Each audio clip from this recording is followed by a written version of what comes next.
But enough of this palaver. Let's get the show on the road.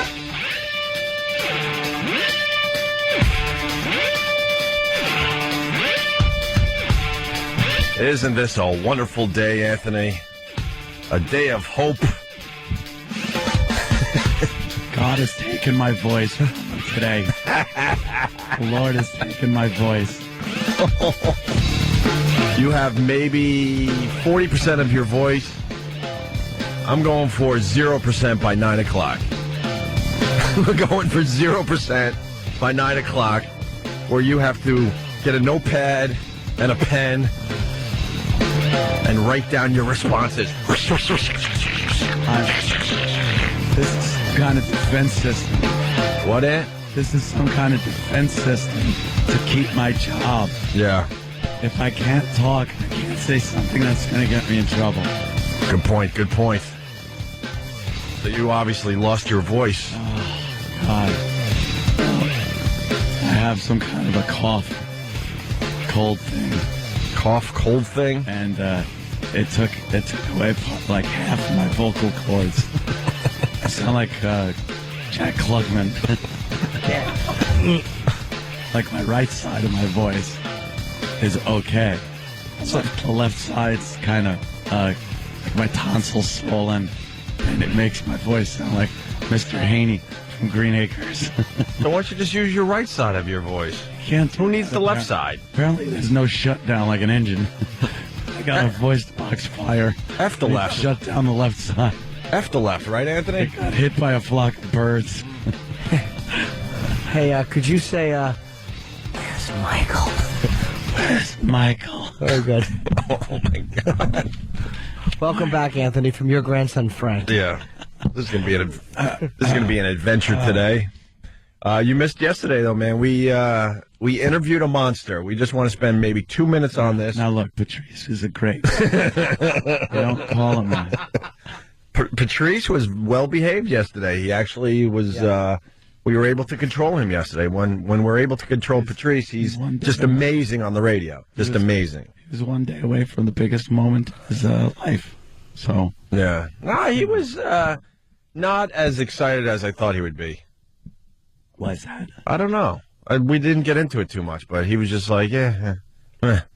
It's all happening because it's going down. It's going down. Obama. I was going to say because the n's up, but somebody might have misinterpreted that. You know, when something's happening and there's no avoiding it. Yeah. Yes. Like what old-time gangsters used to say. Mm-hmm.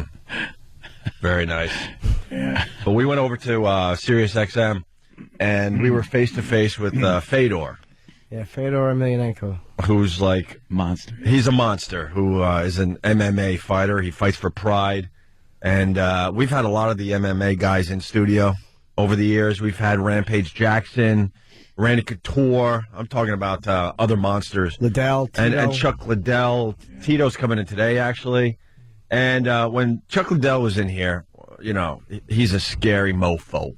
And he breathes like a bull the entire time he's in here. And he looks like he just wants to beat someone up for the hell of it because it's just fun. I think we gave the edge to Fedor yesterday as far as scariest monsters ever to be on the radio show. It's guys like Fedor and Chuck Liddell that make us feel like we're just not men. We all like to think we're men and we think we're tough and we can protect our girls and do the right thing when it comes down to being a man. And then one of these guys walks in and you realize, ugh, you're nothing. You're nothing in the man's world. What was intimidating about him, it was, he's a heavyweight. He's heavier than Chuck. Yeah. He's in a heavier division. But it was his complete lack of human emotions. Yes. Respect for the law. He knocked a man out. That's a man act. No, it was his complete lack of posturing. He was a really soft-spoken guy, and he wasn't trying to. That's even creepier. He was, and I've watched him fight, and he's just got dead eyes. Yeah. He wasn't trying to be tough. No. He was trying to be nice, and he was a really frightening guy, but very sweet and soft-spoken. Every once in a while, he would give you like a smile for maybe a split second, and then go back to that like Russian just stare. Yeah. And then he had, like, henchmen with him. Those guys were henchmen. He was trying to say they were family and managers and agents and trainers. They were some kind of henchmen. representatives. He has henchmen. I think they were henchmen. Jimmy, what do you think? I mean, one of the guys was his trainer, and his one of these guys was his bodyguard. I'm sure the trainer was probably his bodyguard. He has to have a bodyguard because Yeah. he can't be fighting people in the street. Yeah. Oh, he would love that though. He doesn't care. They get sued. He'd fight his way. He would fight his way all the way to and through Starbucks if he had to. But he doesn't look. Look at his picture. Like he doesn't look that tough. Like when you just take a photo with him, he looks like a nice fella. Yeah. It's like, yeah, who's that? Your uncle? He's a nice guy. Let me see. Jimmy. That's what Bobby points out. He looks like a big me. He looks like me if I had man jeans. No, what was the line that was used? That you were a clone experiment? Unfinished clone? Unfinished clone of Fedor. I wish I would have Let me had a see your shaved. pic. I wish I would have had a shaved head. Oh, that's funny. Yeah. How do you go back there, Jimmy? What did you do to me? Let me see. What did you do to me there? He had a silly sweater on. And I wanted to kind of, bring that to his attention, but I didn't dare mess with this guy. I only mess with the easy targets like Stalker Patty and such. Wow, you actually got a smile. He didn't look like that during the whole interview, Jimmy. Yeah, why didn't you throw something at him? Yeah, no kidding. But at least I'll admit it. I'm not even going to sit Like your chick. It's the only thing he would allow. Yeah. Throw your chicks at him. Will this save me? Like feeding like raw meat to a lion. Yeah. That'll slow him down for a few minutes before he continues trying to attack you. But would you say scariest human being we've ever had in studio? Yeah, he wouldn't be if you just met him, but knowing that how devastating a fighter he is, and then knowing how soft-spoken he is, Yeah. and he's a really fast puncher. Yeah. He's a really fast mover on the ground. He's a devastating fighter. And knowing that, and then seeing this quiet demeanor, and just knowing the explosive, vicious beating he could put on you. In a second, he In a could turn second. on a dime. And the Russian translator really brought it all home. Not to take away from Liddell, because the MMA message boards listen to the show and all. Yeah. I mean, Liddell is a scary, scary dude. Yeah. But we give the edge to Fedor, course. maybe because of the Russian translator. Just makes it a little more what? Just a little more uncomfortable because you can't directly communicate. You hear very soft-spoken. Like a monster, like an alien. You can't Dude. directly Yeah. communicate. Yeah. And then we're putting our lives in the hands of the translator. We're asking these questions, and then at one point the translator, because he doesn't have a word for, I think it was seaweed or something, goes sushi. We're like, whoa, we didn't say sushi. What else are you telling this guy that's a little off? That could get us killed. Because he's like, sushi. I'm like, sushi? He goes, well, I don't know what did he say? I don't know what how to say seaweed in Russian. I'm like, well, thanks. What else don't you know how to say in Russian that might be mistranslated with this animal? You're calling him like a fruit. Yeah, that's what I'm saying. Calling him a pansy or something. No, we didn't say that. It's like, people like that remind me of that clip of that bear that is sitting next to the old woman. Yep. Yeah. And everything's fine and all nice. Everyone's happy. And everyone's happy. And then the thing just strikes out of nowhere and can just ravage you. It's exactly what that guy is like. Wearing a big sweater, too, so you don't see his arms. Van Heusen? Hopefully, yes. Very stylish. All face beaters wear the Van Heusen. I got my gifts at the Borgata. My parents brought the gifts. Oh, really? Your Christmas gifts? Yeah. They were really good this year. Were they? What'd you get? Some Brooks Brothers PJ bottoms. That's not that bad. Brooks Brothers. Brooks Brothers. Well, actually, 2 Brooks Brothers shirts. A sports book about, like sports figures. like who's in the Grace- sports book? I wouldn't know. Sports Almanac? Something of that ilk. I won't look at it. Let's say hi to Mac in Texas. Mac. Hey, Ant, Yeah. are you sure you didn't lose your voice yelling racial epithets at the MLK parade yesterday? Well, you never know how I lost my voice. Mighty God. I think it's just like a flu or a cold or a cough or something. But no, I wasn't able. I had no voice at all yesterday. None. I couldn't even. And the day, all day yesterday. Is it true? Nothing would come out. There was a rumor that you just stayed in Atlantic City for like 2 days, just in a hotel room, being sick. One whole day, One whole day. complete day. I had to just stay in bed. Wow. I couldn't even move. Not so much that I didn't have any energy or anything. I couldn't talk. I needed a translator. I do sign language, but I couldn't even. I couldn't even say raise. I had nothing. The weird thing is, Wait, you were gambling with this voice? Well, that was when it first started. Oh, okay. Like, it was fine, and then it slowly just degenerated into nothingness. That probably saved you a few But grand. if I hold my head up like this, it's not as bad. Like Lemmy. I can actually talk. Yeah, How about we have Kenny hold your head like that the entire morning? it makes my neck hurt. It's like when you Yeah, we'll get a strap, though. when you pleasure a woman all night long, and then you pull your head back down and your neck hurts. Do you get a numb tongue today? Why? Well, you're saying, you know. No, I said that's like what. No, I You understand. have that. Yeah. No, the tongue has nothing to do with it. It's just my Well, there's. throat's a wreck. You sure you're not this guy, by the way? Jacksonville Beach Police got a call of a burglary in progress around 3 o'clock Sunday morning. Someone had walked into a home on 3rd Avenue North where a 72-year-old woman was asleep for the night. Officers say they found the front door kicked in. Following a search, they found 27-year-old Nicholas Rust in the living room. Officers say he was sound asleep on the woman's living room sofa and naked. In the report, the man was described as heavily intoxicated. A man who identified himself as Nicholas Rust told me he attended a concert that night. When asked if he ended up in someone else's home in the wee hours of Sunday morning, he said, quote, "That's what they tell me." Rust was charged with 2 misdemeanors, trespassing and disorderly intoxication. The woman, who had a stranger in her home naked, did not want to talk about what happened. Probably because, you know, Yeah, I would. doesn't want the neighbors to know that she might have sampled the goods. You think she sampled the goods? The nude man. How do you? I don't understand that. You get so drunk you end up naked in someone else's house. How does that happen?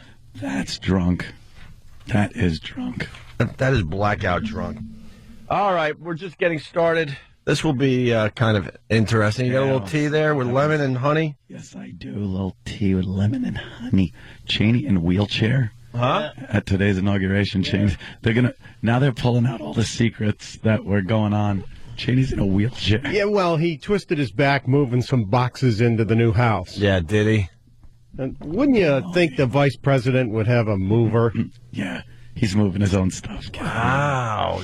So you think he's been in this state for a while? Well, when's the last time you saw him? Yeah. It's been a very long time. He did swear in the senators, the new senators, but And he's got all those heart issues. He ain't moving any boxes out of Yeah. no house or into a new house. who are we kidding? Why don't they just tell us the truth for once?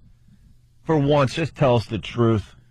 Crowds arriving by the thousands. Obama! Christ. Day of Obama. All the buses. Right, Ed? All the buses that are coming in. They said if you line up all the buses that are going down to Washington, who wants to guess how many miles? and it would stretch? drive him into what?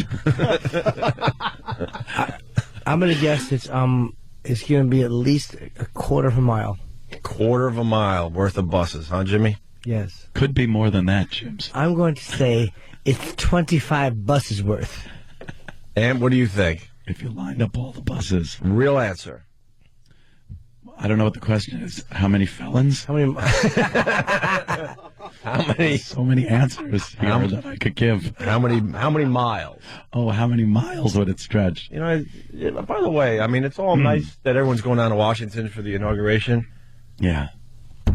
We could broadcast. Does anyone have work today? Can you just leave work? Roads were very light today, this morning. Yeah, this is a day to take off. I think a lot of people took off the double. Between yesterday and today, they went for the double. Went for the MLK Obama. That's what they're doing. Yeah. How many miles of buses if you lined them up? I would say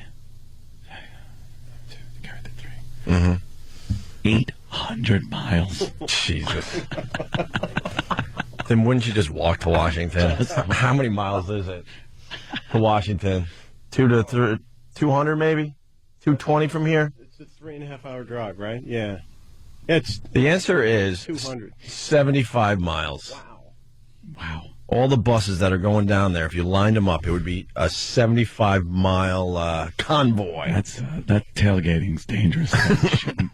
They should add a few inches in between buses. Quick break. How many minivan miles would that be? Well, I got some great stuff for you, Anthony. Obama hip-hop bus leaves from Harlem to D.C. Got that for you today. live from Obama Elementary School, talks to the school board president about the name change. They're already changing schools for the Messiah. Yes, for the new Lord Jesus Christ. And we got some other great things to get to today. Big story of the day. Brand new President Barack Obama being sworn in later today. I saved something for you today, and I was hoping you would have a full voice for this. Suicide pill. Well, Cyanide capsule.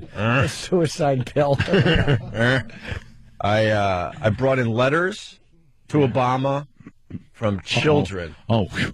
They're going to say from me. I wrote anonymous on that.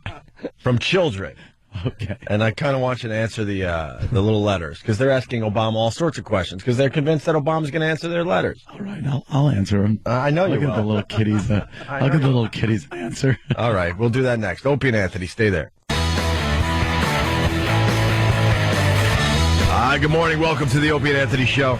Instant feedback coming in. Big time. We were just talking about those buses. If you line up all the buses going to Washington, it would stretch for 75 miles. Yeah. Well, Cody from Indiana, all those buses are only 75% full because nobody is sitting in the back. And then he writes, I'm ashamed of myself. And then you got Jim. Good joke, don't be.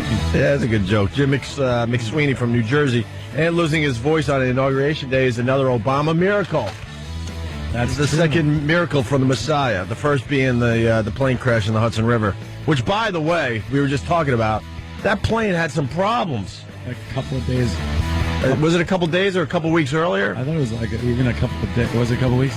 A compressor problem in one of the engines made this huge bang noise. Right. And one of the people said it sounds like the wing came off. Yeah, one guy in the plane, because they weren't high enough yet, so he could still use his phone, texted his wife and said, you know what, I just heard a really scary noise in this plane. I'm hoping for the best. And they were able to turn that one around. Oh, no, they didn't turn it around. They fixed it in the air and landed it in Charlotte a mere couple weeks ago. That's the plane that Sully had to, crash land into the freaking river.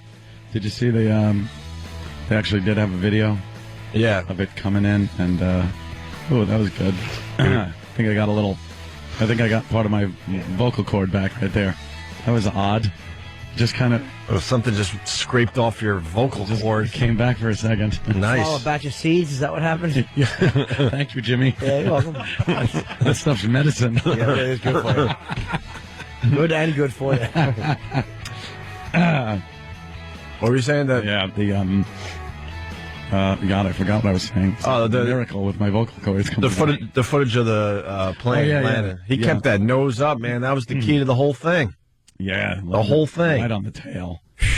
And then, boy, you don't realize how damaged the bottom was until they pulled it out of the water. It was a mess. And now, Jimmy flies a lot. I do. So I'd like to ask him what he thinks about the 5 Gs they're giving everybody because of their luggage, which they said may be in government possession for a long time if you ever get it at all. $5,000 so a give piece? everyone $5,000, and they're refunding the tickets.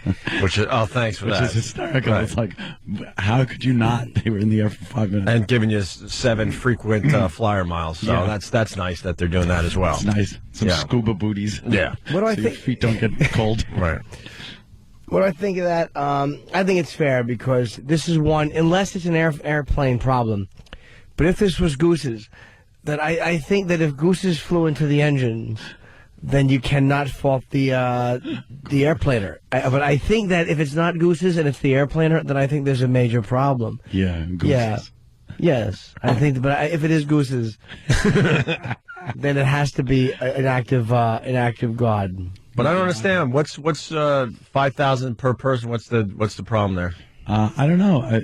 It depends on what you have in your bag. Oh, your luggage. The average person doesn't come close to $5,000 worth of stuff in their luggage, right? But if that's you'd imagine jewelry. Well, then maybe you could argue that and go, look, you could look in my bag because that didn't end up in the Hudson River. You'll see some fine jewelry in there. I need a little more than 5 Gs.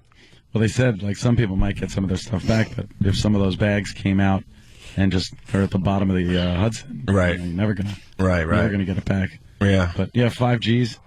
Has there ever been a time where you have had more than 5 Gs of stuff in your bag? I don't think my stuff adds up to $200 when I travel. Yeah. Seriously. Mm-hmm. It's just clothes and smelly sneakers, so I can maybe work out while I'm away. It's, I got to fly today, Miami, and I definitely am winning $5,000 worth of stuff. are you going to be nervous today, Jimmy? No, I'll be okay. Not at all, right? No, but God I bless actually you. have $5,300 in my luggage. It's in nickels. You're not flying out of LaGuardia, right? Why would I? I Never do. I'm Unless not. I have to get to the Lincoln Tunnel real fast. Yeah, You know, for New Yorkers, that is the airport none of us want to fly out of, and it has nothing to do with the geese. Well, now we had that, but it's just how they take off and land because it's Sure. it's a tight area where that airport is. Very short runway. They go up really steep, and they come down very steep, and they have to sometimes take some nice, solid, out of control left hand turns to line up the runway. And now we got to worry about the geese. F that. I think I've flown out of LaGuardia once in the last 10 years. It's always Newark Fly a lot or out of JFK. LaGuardia. You do? Yeah. Well, it's easy like for you. Florida. Yeah, it's easier. But yeah, that's kind of like I like somewhere like Newark, Kennedy. Where you got, although Kennedy, even though it's got a long runway, they built Kennedy in the middle of a bird sanctuary. Oh, really? Yeah, which is kind of like, eh. But they do have the those things. You ever see them shoot off those? They're like shotgun shell blanks that are in tubes at the ends of the runways, and they blow those off to get the geese out of there because, God forbid, you just go around shooting the geese. yeah. And I think it's time to just start killing every killing single the bird geese. you see. Let the pilots have machine guns on their wings like the Oh, old how fighter cool would planes, that be? so you could just chew up the geese. Well, it's like, what are you supposed to do? If you take off and there's a flock of goosies, what are you going to not shoot them? They were indeed silly, too. Goosies. Hey, Ant's back, obviously, and he was in AC when he got sick, so I won $100,000 writes off the instant feedback. He's from California. And did they bring the blackjack table to your bedside? That would That would have been nice. Roll it in like room service. You know what, though? With some Asians next to me to play. You are a whale, so I bet you if you requested that, they would actually get that done. Just get a dealer up there into the I room. bet you they would have done that in a second. Yeah, I played a lot of poker. Yeah. Yeah. And then, of course, Keith got his big victorious moment where he played me pretty badly and fooled me pretty good. Took a good pot off of me. Yeah. Made him feel good, so he could go screw. All right, good for him. All right, the Obama hip-hop bus. Just playing all this audio that's going to make Anthony very happy today. The hip-hop bus. The hip-hop bus is leaving is- Harlem for D.C. Is this for the Notorious movie? Wow. Is there going to be gunfire and knives? The Or is Notorious this- movie had some problems. No crap. But also that Bloody Valentine movie that's in the paper today had some problems out on Long Island. Yeah, some people like horror movies too. Yeah. Well, I don't That's what I'm know. saying. Do we know that? That was a security guard But- apparently but- stabbed it. Look, you don't translate his code yet. The theater on Long Island.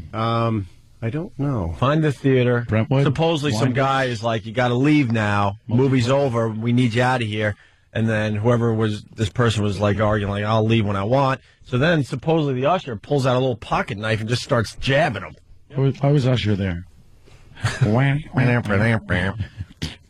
All right, he'll find the details on that. But here's the hip-hop bus Psyched. leaving from Harlem to D.C. Shoving off from a New York City curb, this is a loud, proud pilgrimage. From Harlem all the way to Capitol Hill, it is not your grandparents' inauguration celebration. Barack from Bedford-Stuyvesant is the onboard MC. Though he spells it differently, Barack shares the president-elect's first name. Tonight, this rapper could not feel more proud. When I was a little kid, a lot of people used to make fun of my name. They're like, what kind of name is that? You know, who would name their kid Barack? So far, riveting. Yeah, it's like John Coffey. Like the drink, only spelled different. Oof. Well, it's true. I know. Not funny, but true. No, I remember him oofing him. His big, dumb, retard explanation. I know, we get it. Exactly. Quit blowing death into little girls, you creep. Or what trick he pulled. Whatever gag he had. What did he do? He'd swallow death and spit it out and make Yeah, a fool of evil or himself. some kind of crap, you know. He'd suck in some evil, death, whatever, out of people. And then breathe it back into someone else's face. Like the drink. On the spell different. Sure would like some of that cornbread your wife make. More from the hip-hop bus. Obama's presidential run was truly a youth campaign, so it's not surprising the young adults bobbing their heads on this bus are so inspired by the biracial man about to lead the free world. Myself as a biracial person, it's real cool to see a biracial president stepping up there and, representing everybody, but especially black people. He's a good example for the youth because even though he didn't have a father in his life, he still grew up to be successful. Successful. He did grow up to be very successful. Well, yeah. There's an L at the end of the word. Use it. I'm going to have my voice for 5 minutes on this show today. I'm going for 9 o'clock, shutting it completely down. I'm going to have That's my goal left, because if I got to listen to these idiots. What? It's very nice. We got one more clip from the hip-hop bus. I like the one comment, biracial president. He's there for all of us, especially black people. Really? Really? That's not what Obama's saying. Well, they don't like listening to what Obama says about all no, that. Apparently not. They probably look at Obama and go, we know. Yeah, we know you have to say that, but we know you're there for us. Because Obama's saying, look, it's just America. It's not African American. It's not Asian American. It's not whatever American. It's just America. Right. But these people are hearing something completely different. I know. You're here for us. You think they wink at Obama like, yeah, I know. You have to say that. It's a white world still. But we know you're there for us. As the bus pulled into the District of Columbia, Harlemites hopped off to greet strangers like they've been friends for decades. By us being one of the first to have a multicultural, multiracial president, we're opening the doors and leading the way to give everybody opportunity. This is truly the American dream, you know? And just want to be a part of it. You know, I want to witness history. This is something great. Well, witness history. Have fun. Starting off on the right foot, taking a day off from work to maybe... Opie, stop. Maybe get a glimpse of the work part. Get a day off from what? I get it. They don't work. I'm sorry. You're right. I wasn't saying that. I'm just, you don't know what this guy's occupation is. Yeah. The stabbing was at a theater in Valley Stream. Okay. The home of, I think, Jim Brewer's from Valley Stream. I think that's kind of like, is that what, you know Long Island better than I these days. Could have just been a little white punk. And it was a 24-year-old usher, basically telling the 16-year-old kid, you got to leave the theater. This My Bloody Valentine movie is done. And the kid was yipping, and the usher said, all right, and just started stabbing him with a pocket knife. Jesus. It's getting very dangerous to go to movies lately. That must have felt so good, though, for the usher. Yeah, right. Who doesn't want to stab somebody yipping? The little pocket knife, too. Yeah. They go in so easy. It's like a little nail clipper file. Yeah. Stabbing someone with. I don't think you're able to keep your job after that, though, huh? Why not? No. I don't think you could justify stabbing anybody. He was not? yipping. He was yipping. How great would that be if there was a bunch of noisy Boyds and they were just chirping and you stabbed a couple on your stoop? Wouldn't that be wonderful? Boy. I haven't slept in 2 days, man. I hate my fat pig body. Why? What happened, Jimmy? Ugh. What's the matter? Just hate it. Why? What happened? You're working on it. Yeah, I am. You look so much better than you ever did. Ugh. I just saw a video of myself receiving something. Oh, Jesus. You're videotaping yourself? Why It's wouldn't on I? YouTube. Yes. It's on your tube. You tub, it should be on there.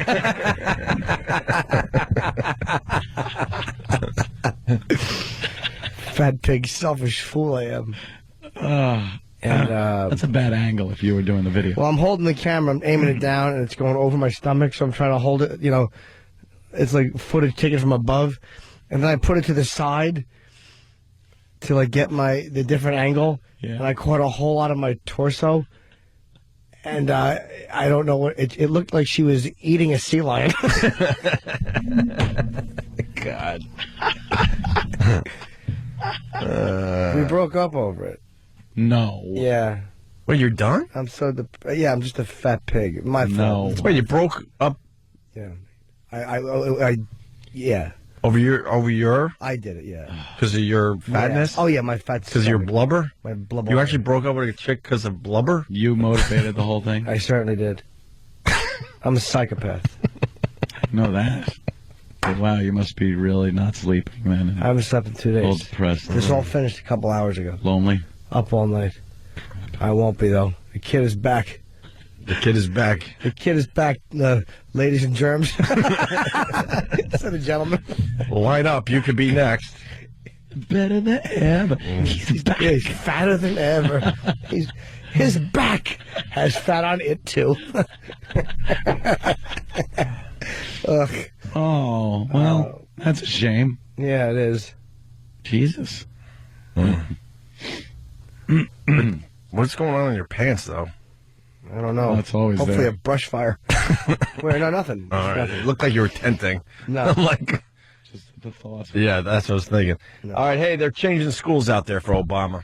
They did this for JFK, and who else? Some of the astronauts when we were growing up. I went to John Glenn High School. So there you go. And astronaut John Glenn. MLK got some schools named after him. Who else? Only in the best neighborhoods. Yeah. John Glenn never showed up at our school. Why would he? Because his name is on the front. You think he cares? No. That is kind of an insult, though, that you name your school after a person and he doesn't show up. What else does he have to do? I know. Put a date on your calendar where you take a little visit and wave to the little effers. He didn't even do anything like go to the moon. He just kind of went up there, came back down. Yeah. No time. Exactly. He must have been there since you graduated. No, from what I hear, He never showed up. Nope. Huh. Should have named it after somebody that would have come, like Larry Linville High School. Could show up now. He's dead. Yeah, now he won't. Either McLean Stevenson. Old ferret face high. A little known fact, Stephen S. from Bayshore, Valley Stream is the same town where that Walmart employee was trampled to death on Black Friday That makes sense then. by those cows, those women that stay out all night just to save like 5-10% on some dumb item. The doorbuster specials. Yeah. I have a feeling this Saturday we can look forward to a lot of casualties at the bankrupt Circuit City. Having their That already started. Did it? Yeah. Oh, But I you thought go that in the was store, they trick you. They say they're liquidating everything in the Circuit Cities. You go there, and there's barely anything on sale. Because how this stuff works, they make the announcement, so they get a huge rush of people who are now buying stuff they wouldn't have bought, if they didn't get the announcement. And then as the days and the weeks go on, then they start dropping. 5%, then it's 10, then it's 15, then it's 20. And then you finally go there about 3-4 weeks from now. It's like 75% off, but it's just horrendous stuff that's left. No one needs a fan with like 3 blades on it. Right. I always One broken off. I've always lost out on the liquidation sales. What was the other one that I went into one of these? What the hell? It was a CD. I guess it was. I forgot what the CD stores were called. Mega. Virgin or Virgin. Tower? Oh, Tower. Thank you, Jimmy. I finally went into the Tower Records liquidation sale, and wow, you could get CDs for like $5, but there was nothing Crap. worth taking. Yeah, Rich Voss is. Yeah, exactly. Here's a school name change for Obama. Allison Caden is live at Ludlam Elementary in Hempstead, where students will view the swearing-in ceremony in just a few hours. Good morning to you guys. It's actually now officially Barack Obama Elementary School. The name change went into effect in late November after a unanimous school board vote. And joining me now is the school board president, Mr. Charles Renfro. Thank you so much for joining us. Tell me a little bit about this vote. Whose idea was it to change the name of the school? One of our trustees, Mrs. Betty Cross, brought the revolution forth. And, of course, it was a unanimous vote, and we were all excited about that. Are these people morons? Did you mean resolution? Yeah. What happened? He said revolution. Revolution. Was it? And who is resolution? Is he like the superintendent. Oh, yeah, nice. Jesus Christ! How about you don't change the name of your school? How about you teach the people that are in it, or the people that are trying to even teach? Holy Mother of God, we're doomed. We're doomed. We're doomed. We're so doomed. What time are we doomed? What time do the dooming festivities start today? Noon. Noon? What time is he actually sworn in? Right around noon. It goes right away. Plane. Well, then, I don't know what to tell you. I thought it was at night. Dude, in this day and age, it'll be everywhere. As soon as you land. Can I YouTube it? Yeah, you could YouTube it. YouTube it. Won't you be over DC at the time? Just look down. I'll be on. Look like ants bringing a cricket into the hole.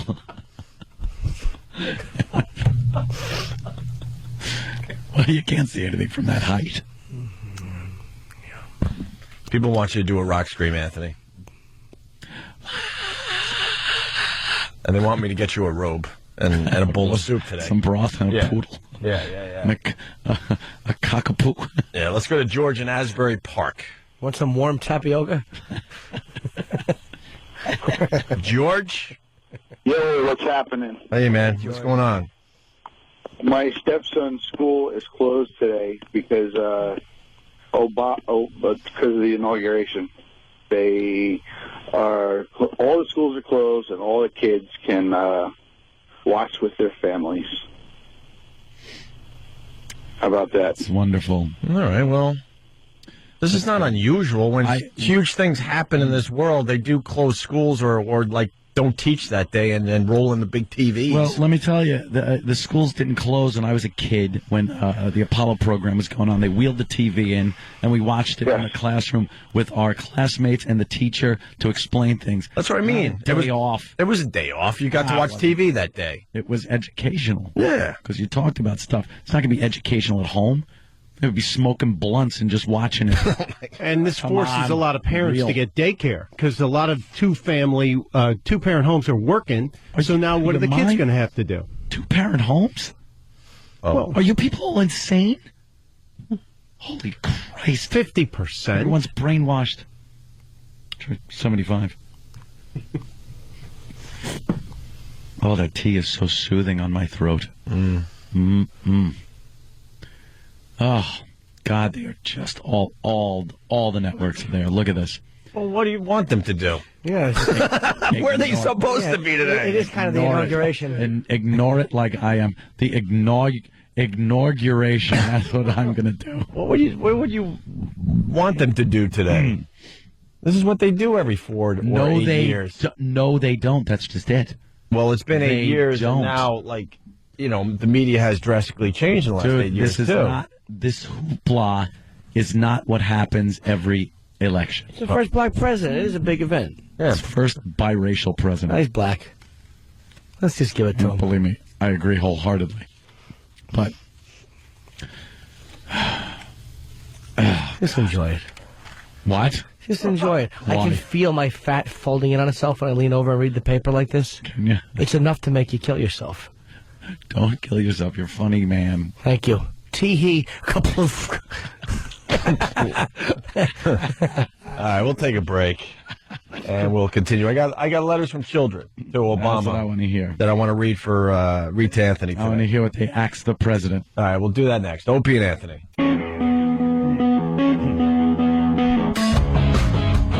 It's the Opie and Anthony show.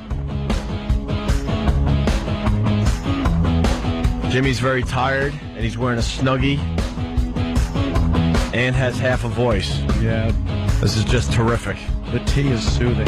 That's good. 877-212-0NA. Jimmy, that Snuggie is the worst invention ever. I'm wearing my Snuggie, and I was just kind of couch bunnying up. Yeah. I want to say... It's called a douchey. I despise the Snuggie. I loathe it. As I've never loathed anything. Loathed. I don't make bread. First of all, I detest the Snuggie. It makes you look like an idiot.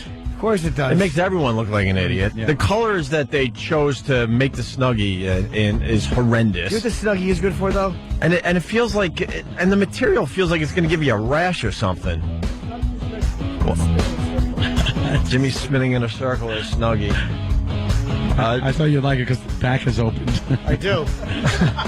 Wait, it's called Touch Your Toes and Get a Gift. Boo.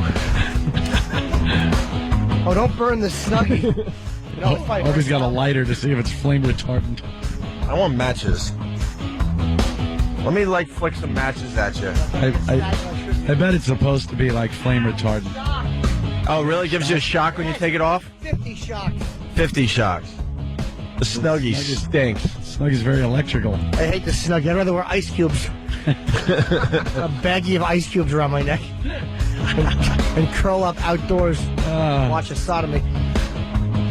Oh, instant feedback coming in. We were just talking about that school that was named after Obama. Yep. Now, here's a very intelligent listener. Halftime the Trucker, I guess his name is. He writes, how about we wait till he does something first before they start naming things after him? True. Now, that is a very good way to look at that. The guy's, He has officially run a successful campaign. Wow.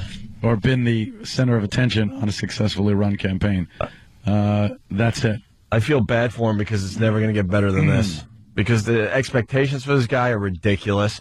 And as soon as people realize, wow, he can't change the world, he can't change this country drastically, there's going to be a lot of disappointed people out there. The dumb libs. They're the ones that will all be disappointed, and then they won't be. They'll just make excuses. That's what they do.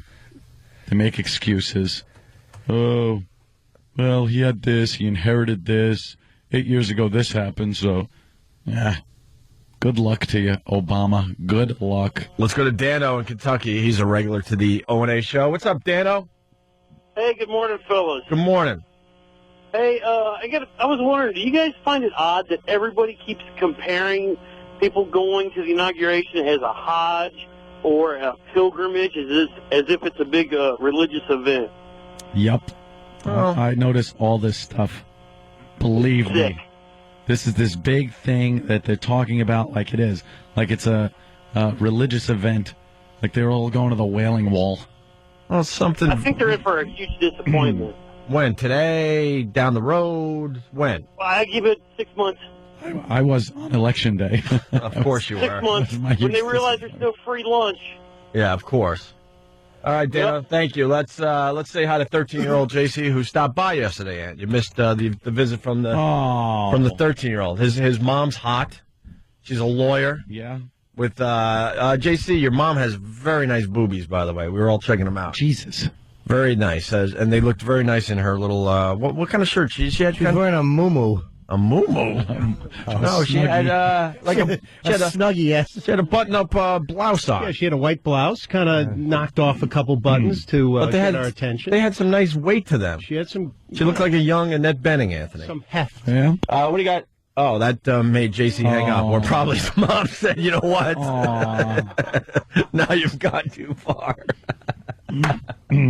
All right, we lost JC. We say hi to Riley in Boston. What did he stop by for? Just to say hi? Just to say hi. He wanted to tell everyone that if you wear a Snuggie, you look like a gay Jedi. That's a pretty good line. True. Riley, what's up? Yeah, I just called it brown eye. Hey, boys, what's going on? Hey, Riley. Hey, listen, things are already so bad, and they're just about to get worse. I had somebody the other day request a reduction in their work week because they're working 40 hours a week. They're making too much money to qualify for government assistance. So what? They want less hours so they could get that. Less hours, get the government assistance and your pay. Exactly. So while the rest of us are all working our butts off, working 40 hours a week to pay, or more, to pay taxes for these idiots to work less and have their hand out. And if you think it's going to get better with Obama, you're wrong. Because the rest of us don't look for shortcuts ever, right? Hey, you single? Like the way you think. Yeah, no kidding. All right, Riley, thank you. Let's say hi to Malik in Asbury Park. Malik. Yeah, what up, fellas? Good. Hey, Malik. Hey, didn't that last call from Asbury say the schools was closed out here today? Yeah.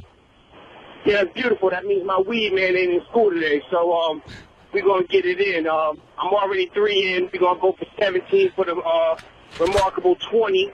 It's a beautiful day today, man. Got to give it up for Obama. 20 blunts? 20 Godfathers. Yeah. Is this a big day for you, really? Are you really looking at this? Yeah, no doubt. Yeah, historic and...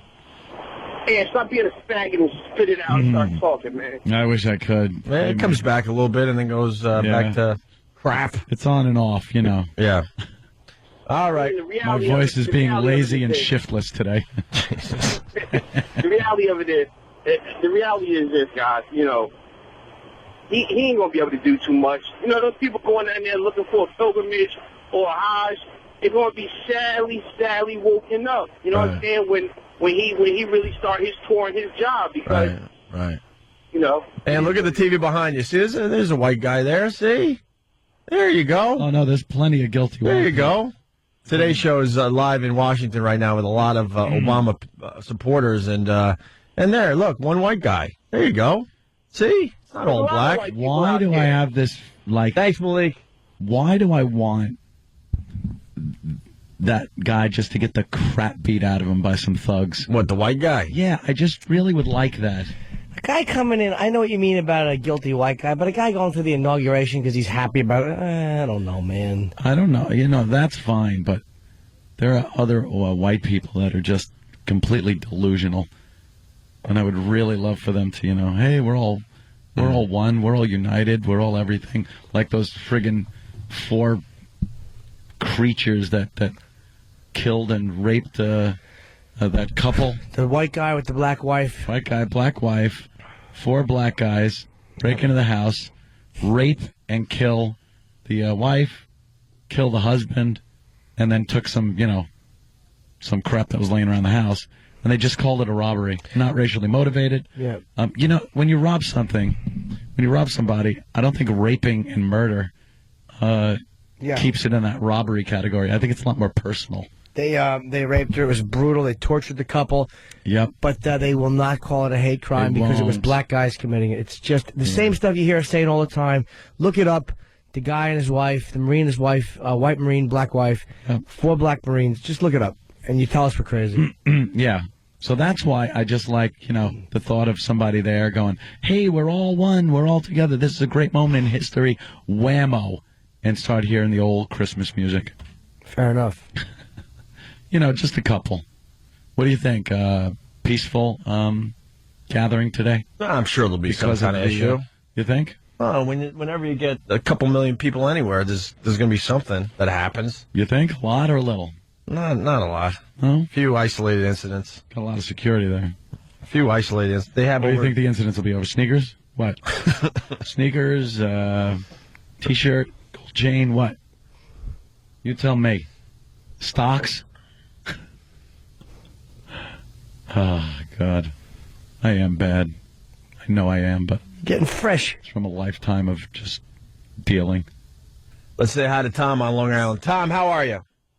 Hey, what's up, fellas? How you guys doing today? Good, man. Real good. No, I just got a comment. Jimmy's book has a chapter called People I Want to Kill on Sight. Little plug for you, Jimmy. Thank you. I got 3 right now.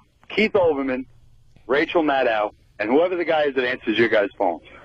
Those are my 3. I don't know who this guy is, but if you could set it up that I come in there and fight with him, I would love it. His pompous attitude. What does he do? Oh, no, who's this? Like, come on, you got a great job, dude. He hangs out with you guys all day. And he sounds like he lost his puppy or he got leukemia. Well, he doesn't sound excited on the phones? Not at all. Not enough for me, Hope. Yeah, this guy's trashing you there, Travis. Are you excited to answer phones, Travis? Here comes Travis. Yeah. Put your headphones on. There are no headphones. Why would there be headphones? I've just noticed that over the years, phone screeners have always gotten a lot of crap because, and I won't totally go on the phone screener side. I'm sorry, Travis, but you do get jaded to this point where the second someone picks the phone up, whether they have something or don't. Yeah, absolutely. So you don't want to waste time and perhaps miss a good call. Exactly. So the crappy calls have to be thrown out right away. But it is done very insensitively. Yeah, and sometimes people will call back and ask why I hung up on them so abruptly. But I don't have the time to be very nice to everyone when there's 4 other people, and there's points like right now where I know that we could be looking for something to go to. Something good, like we're talking about a subject that a lot of people want to talk about. Yeah. And then if someone's got crap, you're not going to sit there and go, well, I'd really like to talk to you about that, but click. Yeah. Shut up. So what was this? Well, now he hung up, so we just wasted. He said I wasn't enthusiastic? No. I put him through.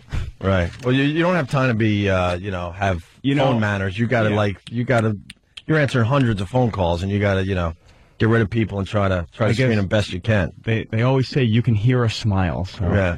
Well, there's other times, a lot of the phone calls that Travis puts through, I end up hanging up on a lot of people without an explanation because now I want to free more phone lines for other calls that might be coming in. You can't take it personally. We can't be polite is what it comes down to. Yeah, so go screw. So, sorry, No, you're not. No, I'm not. All right, I saved some things for Anthony here. Oh, good. I saved the front page of Newsday. Oh, is it a fold-out? No, well, they're all doing fold-outs, but I saved the front page of Newsday for you. Yeah. Have you heard this quote yet? It is the quote they're all using, meaning the media. Yeah. Yeah.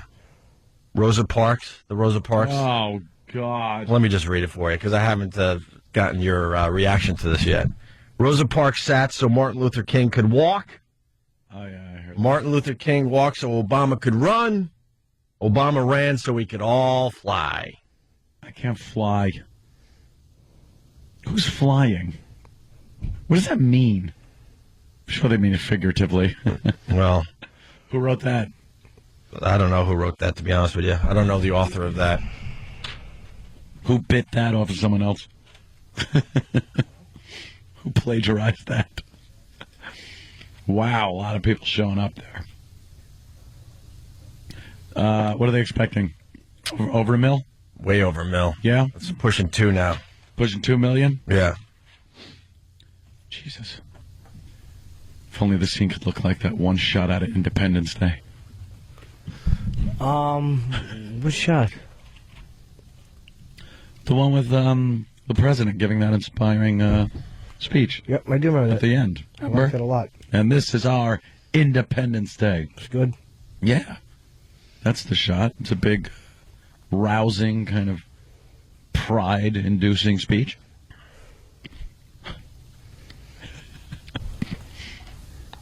God, can't believe this.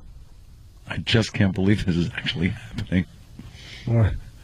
Why is this helicopter coming in? Just take Bush out? Is this just like Bush gonna wave and then just kind of, hey, hasta la vista? What's his? Does he get to have a parting word when he leaves the White House? It's a middle like white tricky... finger stuck out the helicopter. Like Tricky Dicky. You know, he threw his hands up in that peace sign. You won't have Dick. You won't have old Richard Nixon a kick around anymore. Wow. Look at all the huge screens that they got there on the mall. And a lot of flashes going off, a lot of people taking pictures. How far away are they going to be from Obama? 2,000 or 3,000 miles? No one's going to get near this guy. Look at this. Did you see the distance between where Obama's going to be and where the crowd is? It's got to be a quarter mile. It has to be a quarter mile. At least. That looked like a half mile. Wow. And it's got to be a little brisk. A little brisk in what, the 30s today in D.C.? Have fun. Well, it's not going to be bad at all. They were worried about that cold weather we had last week, but that's out. Now it's just regular winter weather. It's easy. I'm going to spend the inauguration in front of my fireplace, watching some TV. I might try to find an old I Love Lucy, something from the good old days, old honeymooners. Let's say hi to Rob. Rob, how are you? Hey, what's up, guys? What's going on? I had heard that quote in yesterday's Newsday was written by Jay-Z. Yeah. That's what they've been saying on the other news stations and stuff and media. Was that really? That's a quote from Jay-Z for real? Yeah, there's actually an article somewhere with that quote in it, and they reference Jay-Z as being the one who wrote that, who quoted that. Stupid quote. I one's don't know flying what anywhere. article. I don't know what newspaper article that was in, but it was actually quoted by Jay-Z when you go through the whole article. And Obama ran so we could all fly. Mm-hmm. We could all fly. There you go. So we could all fly. Make an emergency landing. Shut up, you...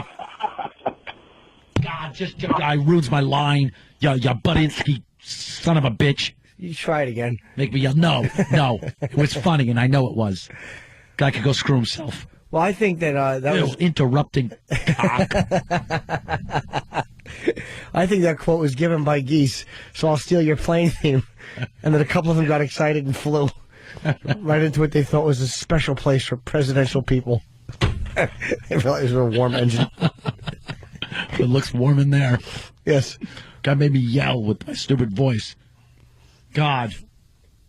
All right, we'll How come he interrupted your line? Sorry, you were right at the punchline. I'm right at the punchline. I'm just going through the whole setup and everything, and he's babbling like an idiot with nothing.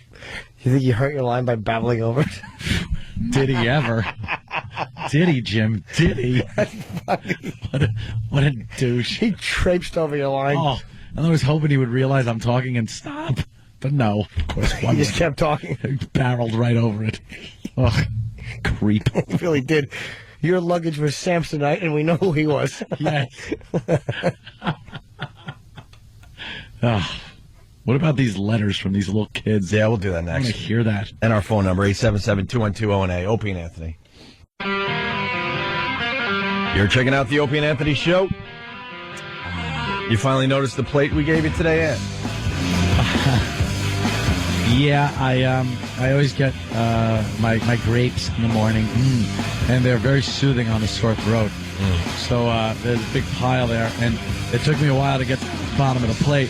But as I noticed, it is in the commemorative Change Has Come Barack Obama Election Day plate, and it's Barack and an American flag and fireworks going off behind him. Nice, right? And my grapes are in there, yeah.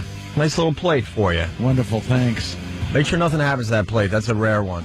Oh, don't worry. That's a very rare plate. We want to save that. We could get some money for that someday. Yes, I'm sure you can. This just in from Kevin from Connecticut. Bush was just on TV and said, "Good luck, bro." So, wow, that's not good. We're still waiting for your mom's box, and then it'll be official. Bush is out, and Obama's in. Your mom's box. Yeah. I can't do any impressions like that today. It sounded like Tara Reid. Yeah. Oh my God.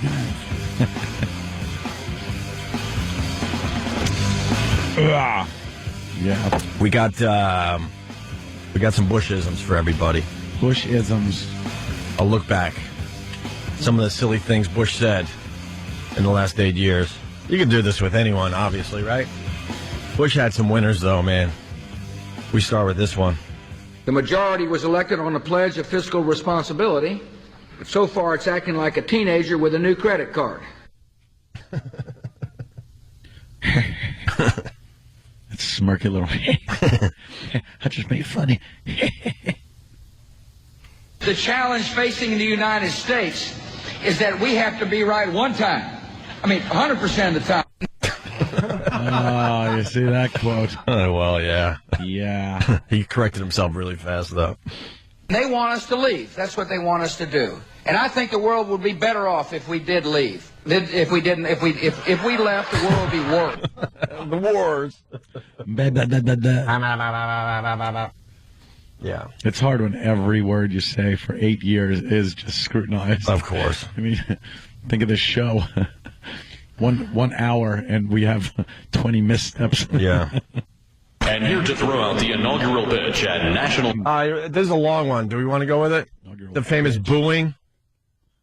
Oh, what the crowd giving... Well, his hometown stadium. When the Nationals opened up their stadium, they said, hey, this is perfect. He's right down the road. Let's bring Bush and have a nice moment with the president with the new stadium. Yeah. Didn't work out that way. And here to throw out the inaugural pitch at Nationals Park to mark a new era of Washington baseball, the President of the United States.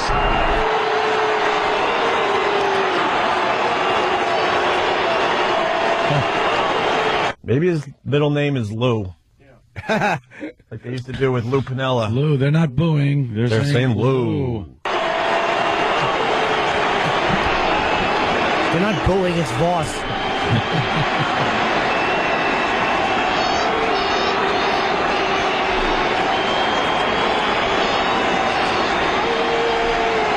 I remember this, too. He was waving like he's not hearing anything. Just walking out there, hey.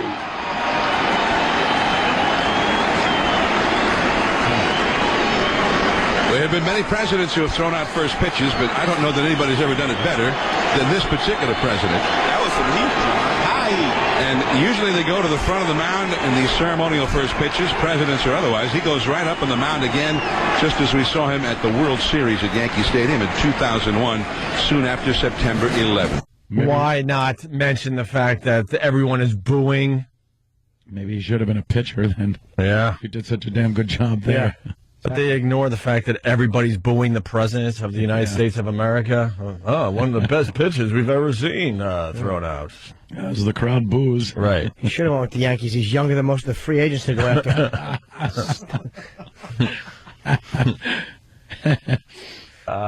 Let's say hi to Dan the trucker. Dan, how are you? Hey, how's it going, guys? Hey. Hey, I was just going to mention, man, we got to reroute all of our routes today going up 95 anywhere near D.C., man. It's costing us like a bundle today. Anybody gets a load, going anywhere that way has got to, go at least an hour and a half, 2 hours out of the way. No tractor trailers or anything through there, huh? Yeah, it's got a 50-mile backup on all interstates going in, about 50-mile backup. I just don't think these people realize they're going to be sitting in their cars, nowhere to use the bathroom. There are going to be people lined up on the side of the road using the bathroom. It's just going to be disgusting. Yeah, I mean, when you go to these big events, you got to go so early, and people are like, I'm going to drive down to Washington on a whim today. You had to be there 2 days ago. Yeah. You just can't get in your car this morning, at even at 3, 4 in the morning, and go, I'm gonna drive down and check it out. Yeah, it's not going to be fun at all sitting in your car, right? Need to use the bathroom, and you're just like women. What they do is like with a big concert, women will have the doors open, squatting on the side of the road. It ain't going to be fun for them. They think it is, but all right. Anyway, punch it out, guys. Thank you. I can't even imagine the traffic jam down there. Yes. Oh my God! 50 miles, Jesus. 50 miles heading into the city. Getting back to some of the Bushisms. And America needs a military where our best and brightest are proud to serve. Our breast and brightest, nice. I know you said there'll be a time for politics, but you've also said you wanted to change the tone of Washington. Howard Dean recently seemed to muse aloud whether you had advanced knowledge of 9/11. Do you agree or disagree with the RNC that this kind of rhetoric borders on political hate speech? Yeah. Look, there's time for politics. And, it's time for politics. And it's an absurd insinuation. He was a little drunk, I guess. He was caught off guard with that question. Didn't know where to go with that. So I know how it was worded. Yeah. That's the worst answer to anything I've ever heard. To anything. Yeah. Poor dummy. Well, we can get back to that in a little bit. I brought in letters to Obama for Anthony. Now, apparently little kids writing letters. Yeah. To Jesus Obama. Well, Jesus Barack Obama Christ. I hope the teacher lowers their expectation and goes, look, the president's never going to read your letter. Like Santa. Then, yeah, unless maybe the principal is writing a response and signing an Obama or something. Hopefully not the principal of that school that changed the name of the... Well, yeah. Well, and we got little Maria Reyes. Aww. She writes, Dear President Obama, I want you to answer these or whatever, comment on them. I wonder if you could make New York City better when you become president in January. We have had a penny harvest. We have gotten $500 in pennies. I think you should give that money to people that don't have money. Clothes and food. Are you having fun in the White House with your daughters? I think you should spend time with your daughters by playing with them, doing activities with them, and helping them with their homework. Your friend, Maria. First of all, Maria, he's not in the White House yet, so slow down. Secondly, collecting pennies. Woo. Really got, $500, and you want to give it to him so he can dole it out? Mm-hmm. Well, just let it sit there. He'll come and take about 400 of your pennies and give it to people anyway, and leave you with 100, which will then be cut into about 25 when you try to spend it. So you take a quarter out of all your pennies and have fun, because that's all you're going to get. Maybe it's time to teach the little effers what taxes are all about. It's never too early to teach them what they can look forward to. They'll get a good lesson. That would be hilarious. Principal comes along and goes, well, we got to give up 300 of these pennies. You know the 500 pennies you got? Yeah. Give me 300. Right. Why? Because I'm teaching you what Barack does. Yeah. Moving on, you got a letter from, I don't even know how to say this name. That's good because you don't have to. Khomikes, it looks like. Oh, called Frank. Yeah. Dear Mr. Obama, I hope you have a long, long life. What was the best day of your life? Wow. That's a good question. Best day of Obama's life, probably when he was able to come to this country and make a life for himself. Other than, from what I hear, he actually was eating crickets, and this is true. For a while in Indonesia, I believe, he ate crickets and bugs as food. And he had a pet monkey. He did. I read this today. And now he's president. So See? That's cool. I think probably coming here was probably the best day of his life. But what would he be doing? One could only imagine. I can only imagine. I've been imagining. Dear President Obama, this is little Gabriel Brown. Aw. Gabriel looks like she's about 10. Adorable. And she's of color. A girl of color? Yes. Dear President Obama, now? I voted for you. I believe in you. Wait, how did she vote? See, there's such... They have little school elections. You know what? The kids, they get involved. I think it counted. I think those votes counted. You think? I think there should be an investigation. She voted for him. I voted for you. I believe in you. You are the first African-American president, and you always go for what you believe in. You never stop until you get it, and you are very smart. I hope you and your family love the White House and enjoy yourselves. How does she know? And what did she say? He's the first what? First African-American president. He's half. Half. Let's say hi to Tony in White Plains. Tony! How you doing, guys? Good, man.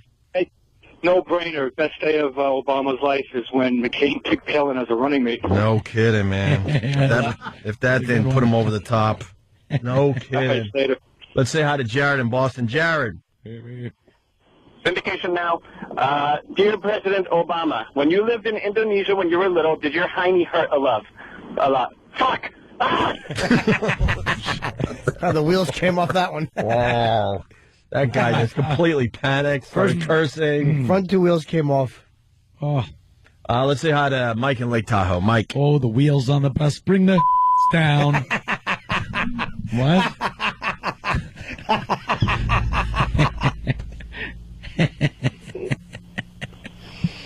Good morning, gentlemen. I had a question. Yes, Mike. Yeah, I wanted to ask Anthony if he thinks they'll be tipping well at the Red Lobster in D.C. today. God. The waiters and waitresses in D.C. are crying today. Just crying. All right, boys. Hope you have a good one, sir. Thank you. All right. Oh, you know what? That's a very good point. Well, wait a minute. Anthony on Long Island. Yes, sir. Yes. Good morning, everybody. Good morning. Anthony, I just want to let you know mathematically, 500 pennies is $5, and there's 5,000 pennies in 500.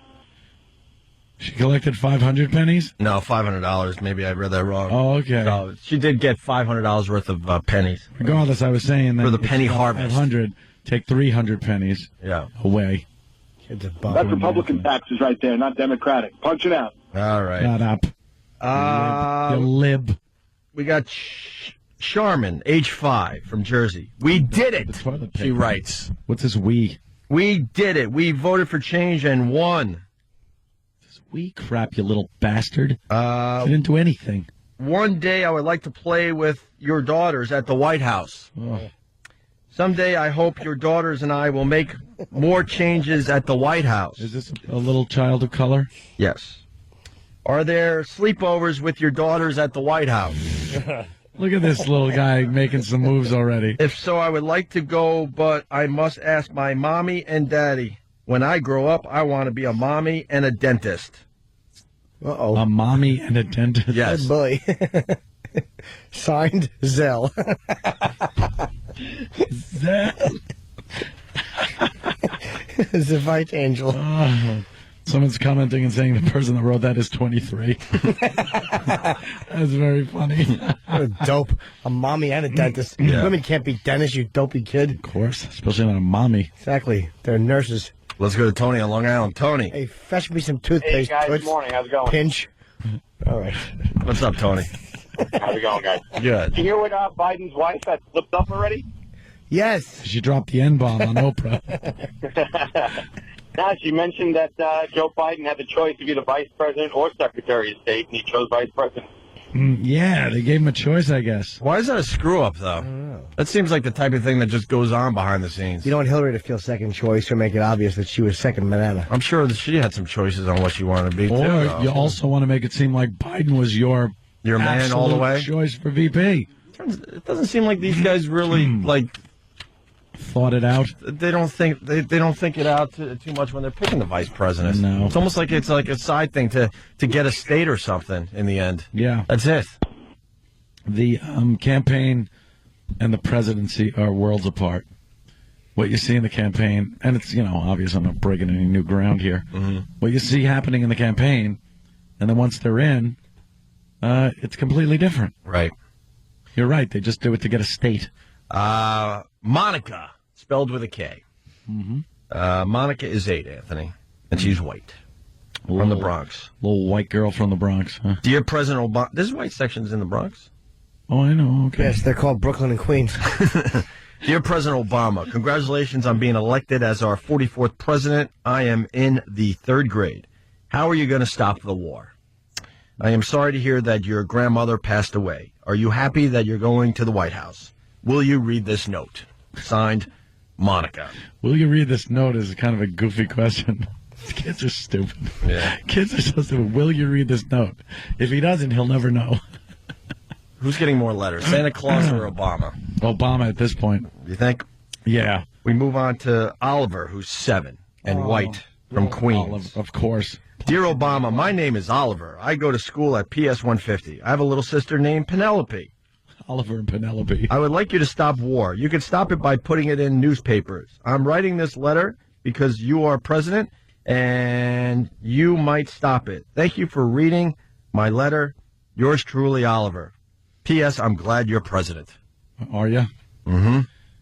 These kids have all been brainwashed by the parents, by the way. They don't know anything. They're just...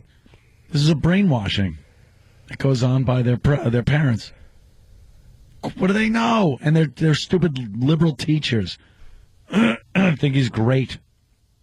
Well, it would have been fun if we got the kids that, aren't following this whole Obama wave and what they're writing. Yeah, who? They're out there. Dear President Obama, this is Annie Lynn, age 7, Brooklyn. Thought it was a stripper. Did you feel happy when you won the election? I was happy when you won. My whole family voted for you. That is why I am so happy that you won. I know that you will be a good president. I hope that one day a girl could be president like you. So far, only boys have been president. I want to be president when I am big like you. I'm so proud of you. Yours truly, Annie Lynn. See? My whole family voted for you. You're going to be great. Because her family told her. She don't know. What do you think? She's looking into facts? Well, that's what happens when you're a kid. Yeah, you just go with what your parents like. Of course. And then you get to that age and you go, wow, my dad's likes suck. I'm going to go find my own likes now. Hopefully. Who's an independent thinker at age 7? For real. They should be. Most of us pick our sports team because that's what daddy's watching on TV. Yeah. And then you follow that team for the rest of your life. You didn't know any better. You weren't true. You weren't doing your research on your teams. Fatumata, age 7, the Bronx. What's his name?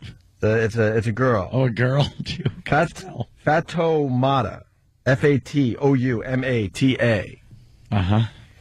I want you to change the world because it is not good. I want you to make people believe other people and be good to each other. And be nice. We should visit each other and learn from each other and be one big family. Yeah. Let's put the kids in charge. You'll have Lord of the Flies in 2 days. Bunch of dopey kids. Let's be nice to each other. Look at any friggin' schoolyard during recess. Some fat kid's getting punched in the face because he's fat. Right. Calling names. Well, that's why maybe this is good. Kids are stupid. Maybe we could change a little bit. There's no change going to happen. Maybe people will start getting along a little more. People like what is familiar to them. Mongo. What do people covet? Yes. Dear President Jim Pembry. Sorry. You talk to him. Sorry. Jim Pembroke, damn it. Go ahead, man. Jim Pembroke. This stupid faceless his cop. face. Jim Pembroke, damn it. Go ahead, man. Dear President Obama, could you please give me some help? I have $500 of pennies, and I have a pack of retards following me. Oh, if we were talking about, the retards and the pennies, wouldn't have been funny anyway. Yeah. Let's say hi to Travis in New Hampshire. Travis. Actually, good evening. Hey. Yes. Sorry, I wanted to know what is out there. What if they catch Bin Laden next week? What if they catch Bin Laden? Who's they? Yeah. The military, while Obama is in office. Then Obama would get credit for that. That ain't happening, though, because Bush really needed to catch Osama before he left office. He really wanted that done before he left office. Well, I remember you guys talking about like the day before they should, like on the 19th, they should bring out Bin Laden. But I was waiting, but it never happened. Well, here's a good idea. How about we just follow all the terrorists that Obama just lets out of Guantanamo before he shuts it down as a purely political thing, and we follow them and see where they lead us. Because God only knows where they're going. Where are they going? What? Click. Gotcha. Thank you. I thought maybe he had a valid point he wanted to cover, but he was just full of trickery and deceit. Hello. We got a letter from Yuki. Jimmy just said hello into a banana. It's a scream. Every time it's a panic. Yuki writes, Dear President Obama, hello, my name is Yuki, and I'm from Japan. And I have lived in New York since 2006. Now I'm greatly concerned about our Earth. We use a lot of energy and gas in our daily life. We also cut down trees and experience air pollution. So I insist that we save the energy for our future. I believe you could change the world. Yes, we can. I'm really glad to hear that you became the President of the United States. Very concerned about the environment and fuel. That's good. What's gas down to? $33 a barrel? Yep, $1.70 a gallon. Burn it. Burn it. Let's go to Matt in Jersey. Matt.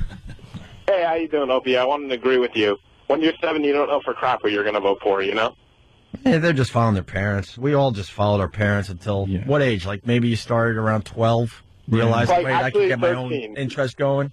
13? Yeah, like 13 the music started and it kicked in, Yeah. All right, thanks. Punch it out. I remember when I was like 8, my dad ate lima beans, so I decided I like lima beans. Ew. Let me tell you something. Lima beans suck. Horrible. And I knew it at the time, but it was like... Mealy things. But I wasn't old enough to have an opinion yet. And I felt this would get me closer to Dad. So my mom would make 1 can of lima beans, and it would be for Greg and Dad. And everyone looked at me like, ugh, you effing brownos, what's wrong with you? And then I would sit there and eat these horrendous lima beans, making believe I ate them. I liked them. Yeah. And then one day my mom's like, I got your lima beans for you and Dad. And I think I let my dad down. I'm like, I don't like lima beans. They suck. And then I realized, whoa, I'm finally getting a voice for myself. Lima beans taste like earwax with a soft toenail around It's them. horrendous. Aren't they terrible? It is probably the worst thing you could eat, but I made believe. But then my brothers followed suit, and my dad liked to eat chicken ass. You know that little like the yeah. Sure. You see the chicken? Yeah. It has that weird little chicken ass that just sticks out. Yeah. He would chop it off and then dig in, and then we all decided, yeah, we like chicken ass too. Did you want to be like Dad when? Isn't that like the tail? It's like triangular shape. Yeah, we used to call it the chicken ass, but I think it was just kind of the tail that would kind of protect the you know what. Yeah. And we ate that too. And then you grow up. I got that in school once when we were having chicken. It's disgusting. And I started crying. Yeah, but then you realize maybe our dad was just testing us, because then you grow up, get a little older, and you realize that's why. When you got the white meat and the legs and everything else, why would you eat the chicken ass? Fry that chicken. Fry that chicken. Let's say hi to Billy in Connecticut. Billy. Yeah. Hey. For me, it was black licorice. My father used to eat black licorice all the time, and I hated it. And he was like, "Oh, do you like it?" And then one day I said yes by mistake. That's all I ever got, black licorice, constantly. Yeah. Is that what you wanted to say? I thought you wanted to say... yeah, the letters that you read. Yeah. Yeah. So how come the white children didn't mention the fact that he was Afro-American? Only like the first couple letters when you were reading them. Well, and then all of a sudden it was like... Very racial. This whole situation is extremely racial. No one's bringing up the race end of It's it. a good exercise. Well, no, White kids don't see color. It's because he's just the president. He's not our Afro-American president. He's our president. Yeah. All right, he's the first black president. No, to He's the fine. black people, this is a very big thing. All right, let's go to us, Rocky. It's another, it's supposed to be another inauguration of another president. But to black people, this is a pilgrimage, a holy pilgrimage to D.C. to watch this historic thing, blah, blah, blah, whatever. And all it does is more divide. It's more divisive than my stupid talking. All right, let's say hi to Rocky on Long Island. Rocky! Hey, what's up, boys? Hey. Dear Obama, I hope you do well as president. Your grandson, Frank. Got a joke there, but the old pals with the earphones might come and see me. Yeah, I think Frank would have a different tone to his letter. Who are you kidding? Anthony in Brooklyn, age 7. That was Anthony from Long Island. My name is Anthony. I go to blah blah school. I'm in the 2nd grade. Hard to read this one. Come on, yo wop. Say something good. Yeah. I would like to make a special request to you. Huh? I want my F cousins. off and what? I want my cousins to come home. They're in Iraq. Oh, see? Kid's a troublemaker. Their names are Puro and Elena. I want to play with them again. I miss them a lot. Please bring them home very soon. From Anthony. Looks like he's Spanish or Puerto Rican or whatever. Hispanic something. All right. And finally, little Elena, age 7, from Peekskill, New York. Looks white. It was great that they picked you as the new president. I hope you're the best president. I hope you find a nice dog for your daughters. I hope you have a great holiday. Have a great time being the president. Merry Christmas. Yeah, it seemed pretty all cute, nice, right? Little kids. So stupid. And we all are, though. Because kids don't know anything about taxes and What did you think you liked as a kid? Because maybe your parents liked it, or like yelling. Bring food at the wall. Was there something though you were like? Arguing. Was there like something you ate, or like you did just because Dad did it, or your mom did it, or an uncle did it? Drink. There's nothing. I don't have a happy thought from my childhood. There ain't a one. Not a one. There ain't a one. Every day was nothing but yelling and arguing between moms and pops, and me crying in the middle. Stop it! I have a bellyache. Ew, Someone take the attention off of the fight because I have a tummy ache, and you have to now help me to stop the fighting. Ugh. He embarrassed that that's how you acted? Oh, yeah. Not now. Now I could give a crap. That kid's long dead. That kid's gone. You cried about having a tummy ache just so that they'd stop fighting? Yeah, I'd say I have a tummy ache. Or I'd come inside and say, I think I broke my arm. I'd say something like, just to try to stop them from fighting. I hate him. I'd like to sock you right in your larynx. Oh, believe me. With my hog. It might help. It was just, I was such a pathetic, like, Not really. little tyke. At that age, you feel kind of like trapped, and you'll do anything just to try to keep the peace. And It was such a bad move, such a bad play. Yeah. Like, I couldn't see right through it. Shut up. Your little mind was trying, though. And then Dad'd yell at Mom that I was being a little fag because I was crying. Yeah. And then Mom would like try to stick up for me, and they'd keep arguing. Oh, Jesus! My boyfriend had to leave. Yeah, fag joke.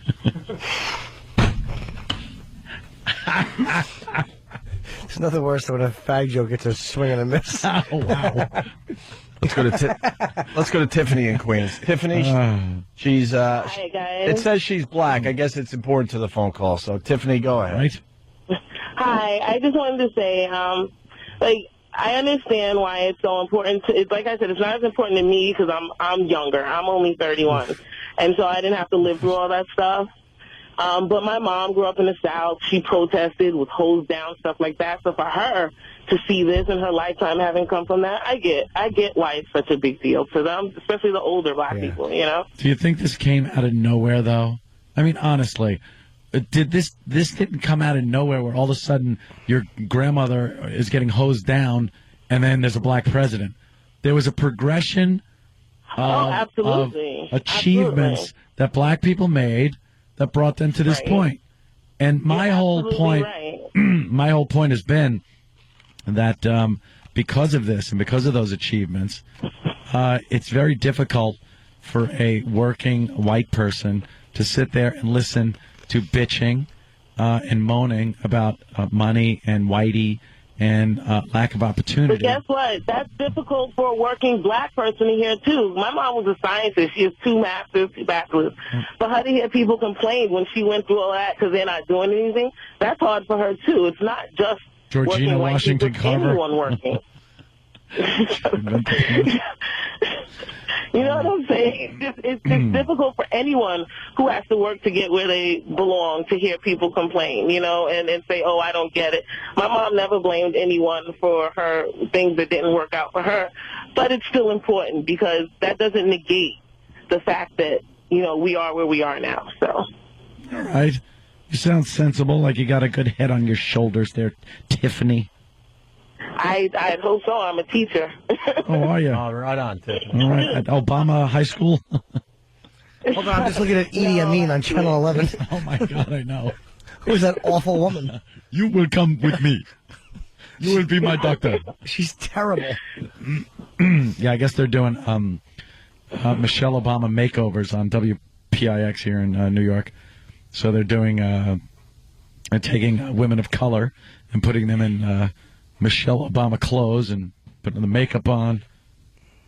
And then the other one, yes, is an Edie Amin. The woman in the chair. Makeover. She's horrendous. She has a perfectly fat, round head. Well, like it's almost like a big, like a big dark egg. She has a horribly shaped head. Come on, show Edie again. Not you. The one's from the Michelle Obama makeover. I want. God damn it. Yeah. Turn on Channel 11 with the volume off and just wait for Edie Amin to pop back on. She's a real hoot. That was horrible.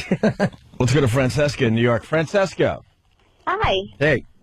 I was calling up because you were talking about what kind of things kids pick because of, and I have a 4-year-old class, and they were picking, which president they liked better, and we had a weekly reader about, what the president's favorite foods were and what their favorite books were, and when I had the boxes out, I had a red box and a blue box, and some of them picked, Obama because his box was red, and my favorite color is red, and, the other might have picked McCain because his favorite food was chili, and he's like, hey, I like chili too, so I'm going to pick, McCain, and it was so funny because when Obama won in our class or whatever, some of them are emotional and they're 4.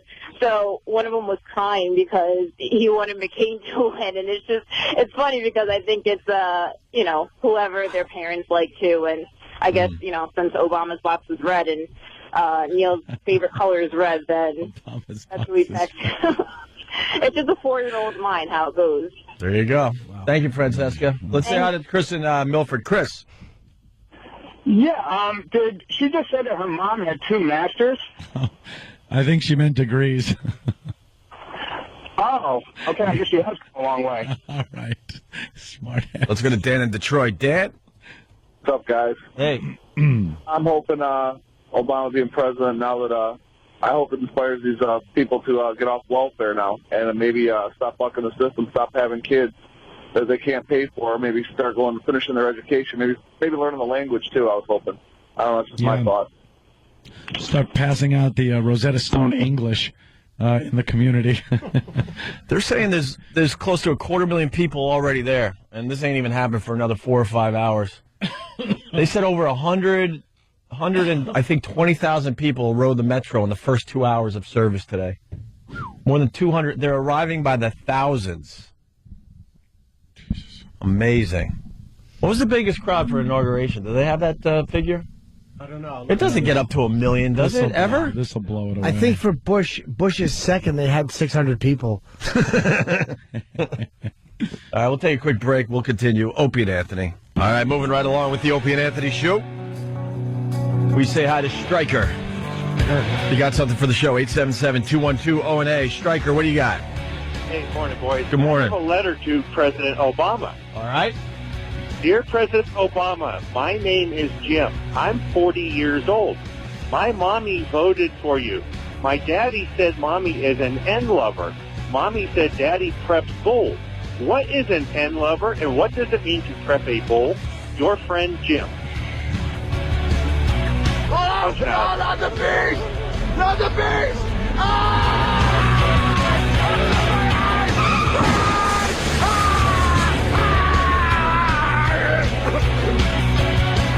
Matt in Alabama writes 1.2 million at LBJ's second term inauguration is the standing record according to the History Channel. Oh, yeah? Obama blows that away today. Well over 1.5 expected. Oh, hell yeah. I don't know how it's going to push 2 million. I don't know where they go. All the way to Baltimore? It's a big day down there in D.C. Yes. And I don't know. I guess I'm going to have to watch, because I'm a journalist. Yes, you are. I'm part of the media. Yeah. So I'll watch it. You don't want to watch it, though, right? No, it's sort of like It's history, though. salt in the wounds kind of a thing, I'm not a big, I'm not a big Obama fan. I'm not as whipped up in this like the media likes to show everybody. Boy, they are just showing everyone. You would think this guy got 100% of the popular vote. Unbelievable. How about just show a couple of people that aren't that happy? And I don't mean politicians. I mean your average Joe. Yeah. You're Joe the Plumbers. Yuck. But, no, according to the media, everyone is just in love with this guy. Countdown to change.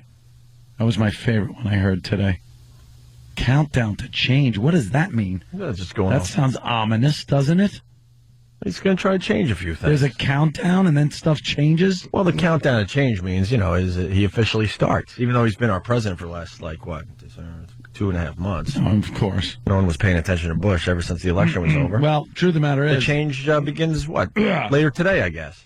it's going to be nice to hear him have to comment on a lot of things. Mm-hmm. Jesus. The guy wouldn't comment on anything. On the war, on Israel and the Palestinians. He's commented on the economy. That's pretty much it, but not even in detail. It'll be nice for them to go, hey, Mr. President, give us an answer on this. Well, we'll start that. And watch him try to get his way out of it. You got Jim Brown down there. Things are good. See? What? The legend, Jim Brown. The hell is that racist doing?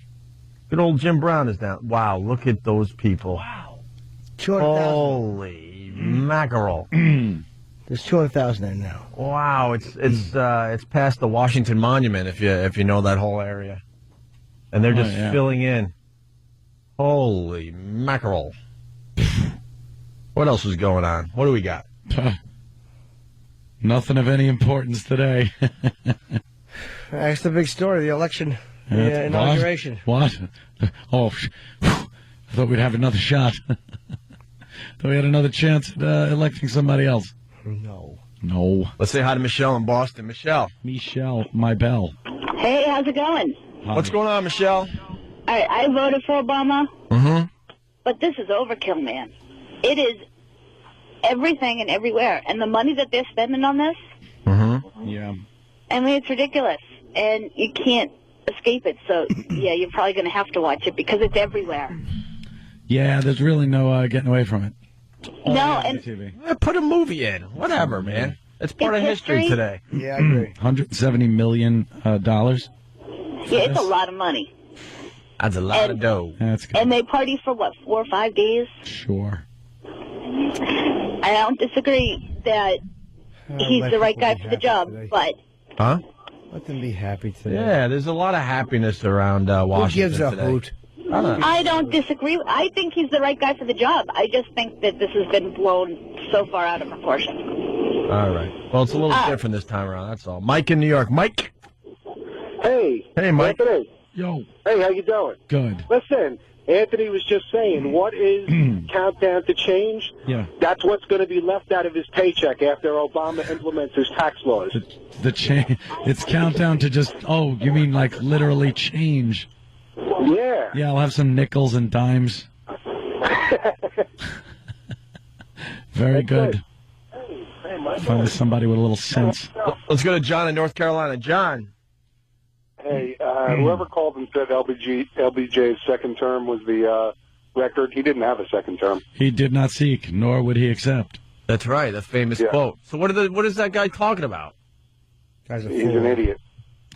He's an idiot. We got pwned.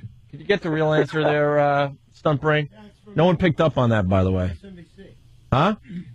I saw this, MSNBC has the same stats as that it was LBJ's 1965 inauguration. So, did they have a inauguration? Well, didn't he? I mean, he finished. He finished out Kennedy's. Yeah, and he was sworn in on the plane. And then he had his own, but that wasn't officially a second term. It was a full first. That would be his first term. Is that how that works? I guess that's how it works. Yeah. Oh, okay. Because he was in there for more than he was in there till like 68. Yeah. So he did 6 years or almost 6 years. And it technically was a second term if you want to get down to it. Well, that's what I was. Okay. Who was LBJ? Yeah. So it was 1.2, and then Eisenhower was $750,000. But that's the. All right, let's go to John in Connecticut. John. Yeah, I just don't understand how Anthony. First of all, Anthony, I love you, by the way. I think you're hilarious, and I think you're very smart too. But you seem like you're being unbelievably selfish in this whole situation. Oh, yeah? Like, is it just the taxes that bother you, or is there? I mean, obviously, I know you don't like him because he's black, but I mean, what else is it though? You see, people have a misconception that I don't like him because he's black. I don't like the way black people are treating this guy like the Messiah. That's all. And yes, I heard 1,000 times. They will be gravely disappointed at with his lack of magical powers. But in the meantime, there are things going on that I think should be addressed that are not being addressed because Obama president, nah. That's all. But I mean, there's so much wrong with the country right now. I think that you keeping your money, if you don't have a job in, 6 months to a year or 2 years because this country is completely falling apart, then you not getting taxed is not going to make a difference. Dude, I've risked not having a job since I got into radio. I've not had a job at times when I've been in radio. It's, it's kind of a weird business to look at like that. But if you're talking about somebody that's working and then isn't working and isn't going to be able to pay taxes, I can understand that. But upping the taxes ain't going to help. But he's an intelligent, well-spoken, very diplomatic guy who seems, at least on the surface, to be a thinker. I mean, he's so much better than anybody. I'm 33 years old. He's better than anybody I've seen in my lifetime. Get onto the presidential platform. Not so much about Obama. To be a black guy, which I think is a very good thing for this country, racially and socially. And it divides. It divides more than unites, my friend. It is dividing more than it's uniting. People are blind, not seeing this. Black people are looking at this like we're finally getting ours. Meanwhile, they've been getting theirs for years and years and years as they get more and more opportunity because of their groups with letterheads that fire off letters when Imus says something bad. Believe me, they've been getting their rights that are due them and using them in, I don't know, ways that aren't as productive as they should be. Using them as let's get back at the white man instead of let's elevate ourselves. That's what I'm saying.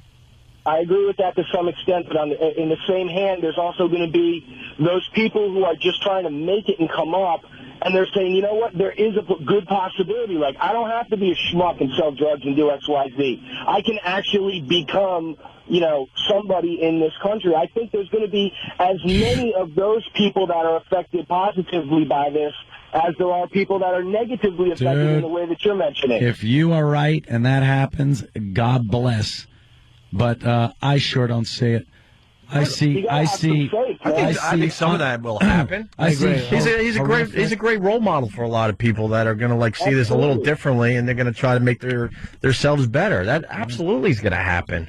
Will the other thing happen that you're talking about? Yes, absolutely. There's going to be people that are going to make themselves better because he's a role model.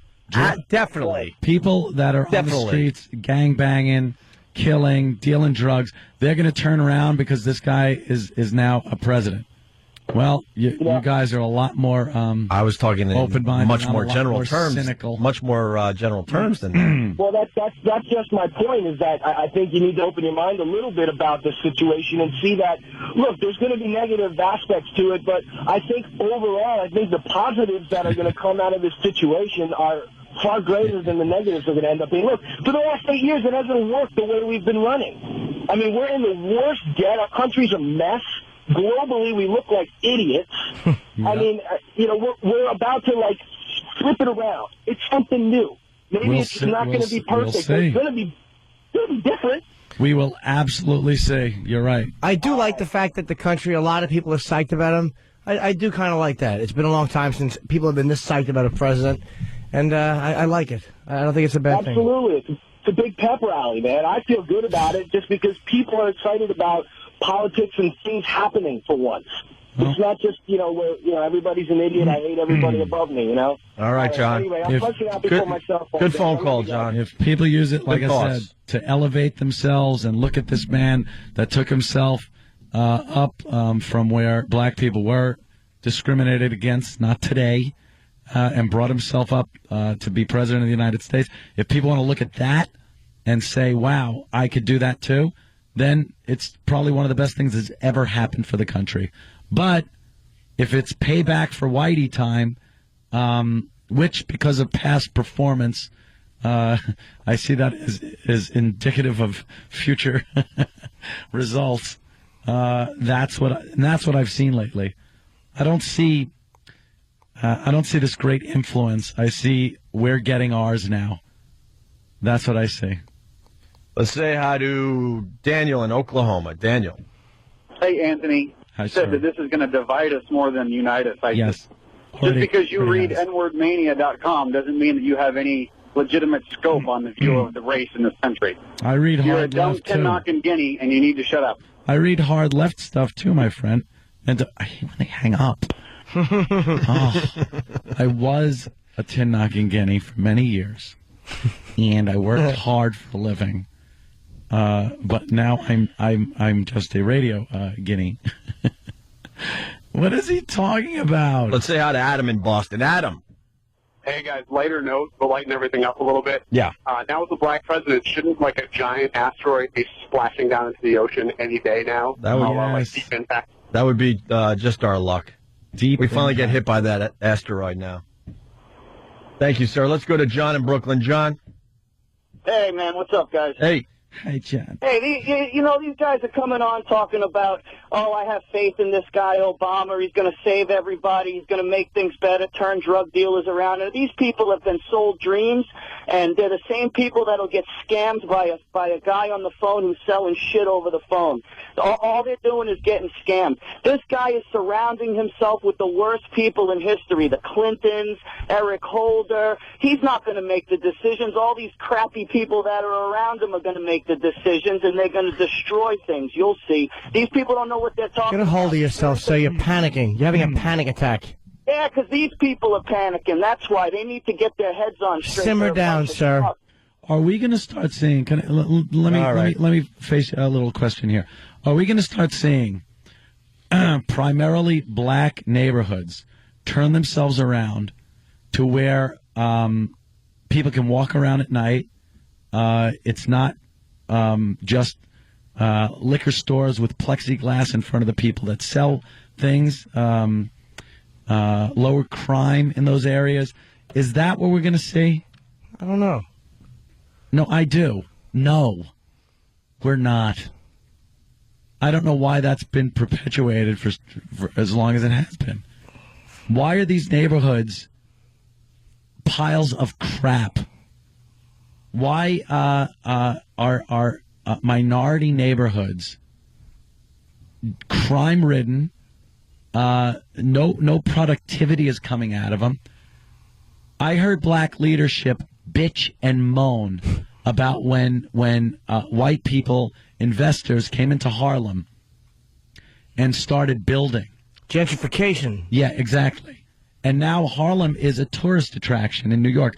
People that were afraid to go up there can now go up there and go to the Apollo Theater and walk down these streets and check out the shops and local restaurants because of white investors' dollars. And why couldn't that be done by black people looking with pride in their own neighborhood and fixing it up?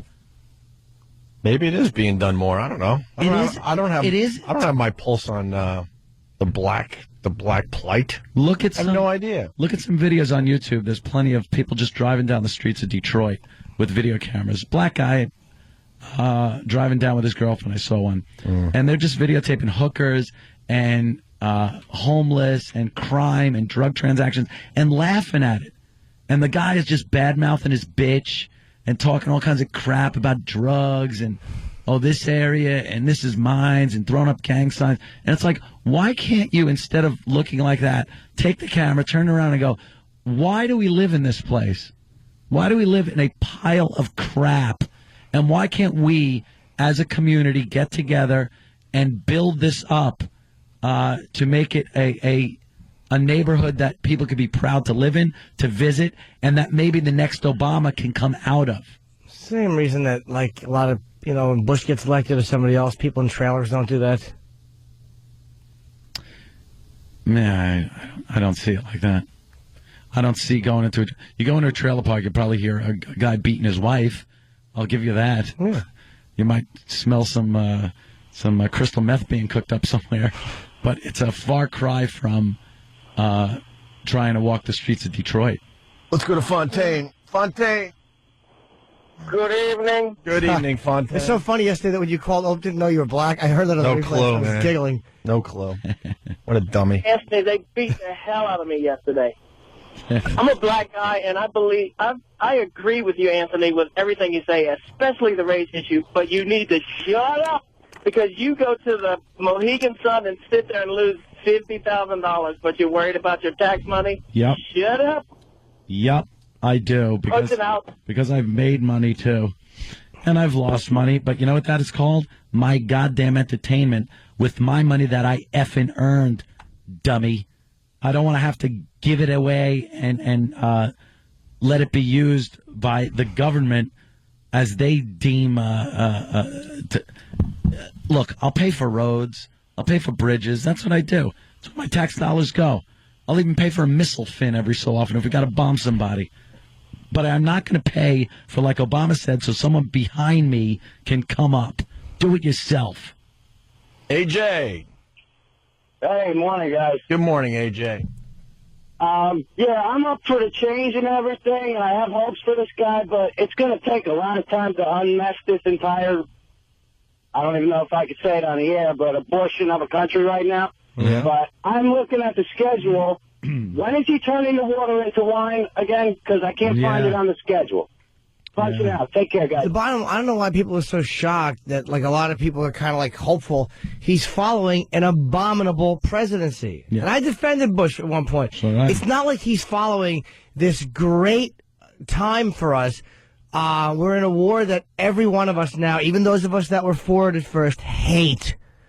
We're despised around the world. Some of that is completely unjustified. Actually, most of it is. And I say, like, F the rest of the world. Yeah. And then there's other stuff where it's like, all right, I'm just sick and tired of the U.S. being hated. You know what I mean? It's like he's following a terrible presidency. So why is everybody shocked that people are looking at this guy kind of hopeful? He's a young, charismatic guy. He doesn't seem like typical politics because he hasn't been this albatross in Washington for 25 years. Mm-hmm. He just popped up a few years ago. People liked him, and now all of a sudden they got him elected president. So maybe it makes people feel like, you know what? You kind of come from out of nowhere, and you can get elected. He's not like one of the 50 bums that we get every year. There's a giant racial divide in this presidency. It's a giant. It's giant. Black and white is the race. That's it. Yeah, that's what I'm talking about. We needed a black president eventually. I think he's the guy to do it. But I do think that it had to happen sooner or later. In our country, with the history between blacks and whites, I think it had to happen sooner or later. And people can call me a flaming liberal, but look. Well, now keep your mouth shut. And people have jumped on me about that. Oh, Anthony, you can't say now all black people have to keep their mouth shut because the president is now a black man. Yes, I can. He's achieved the pinnacle, which means anyone can. Clean up your streets, keep your neighborhoods clear. If you're going to call the cops in because there's drug dealing going on in your neighborhood, don't then start throwing stuff at the police or bitching that they're there patrolling your neighborhood. There's just little things that I think the black people in the black communities have to do to live up to the fact that the president is black. The president shouldn't have to, because he's black, get down to your level and start fixing your crap. You now have to look at the presidency with a certain amount of respect for your race and fix your crap. Clean up your own house. That's what I see. And I get looked at like I'm an idiot and a racist because I think that black people should take a little more pride in their neighborhoods, in their lifestyle, in their families, in whatever the hell it is that they're not doing. And just because there's a black president doesn't mean that all that is fine and dandy anymore. It doesn't mean that now you could still live like that and it's going to be looked at as okay. It means, look what he did. Now build yourself up and get to a point where maybe your son or daughter can be the president or a high position in politics. I'm just sick of hearing it. I'm sick of hearing that it's acceptable to live in a crap hole and blame others for it. Well, having pride in the race because he's president. I mean, the argument... They are, believe me. That's why busloads are going down. But I'm saying just as easily, a lot of people could say, look, well, the president's white. What about this abominable behavior being displayed? And like different... You know what I mean? It's like you're going to get that... That is... You're right, though. You're right. But it's not a racial thing with us, with a white president. We don't look... It's like, yeah, it's the president. We don't look... I don't feel a racial bond with the president until I notice that he's not white. Like, that's what happens when you're the majority. Well, I'm not saying that it's... That's what happens. That's what one of the perks of the majority is, and it's always been that way. White people have been divvied up into... Let me put it this way. If Giuliani became president, and one of his skeletons jumped out of his closet that when he was prosecutor, he had made some kind of a deal with some mob guy, it would all be about Guinea, WAP, look at this, the Italians, they all stick together. So it would be... A racial thing. Or ethnic, yeah. Or ethnic, whatever you want to call it.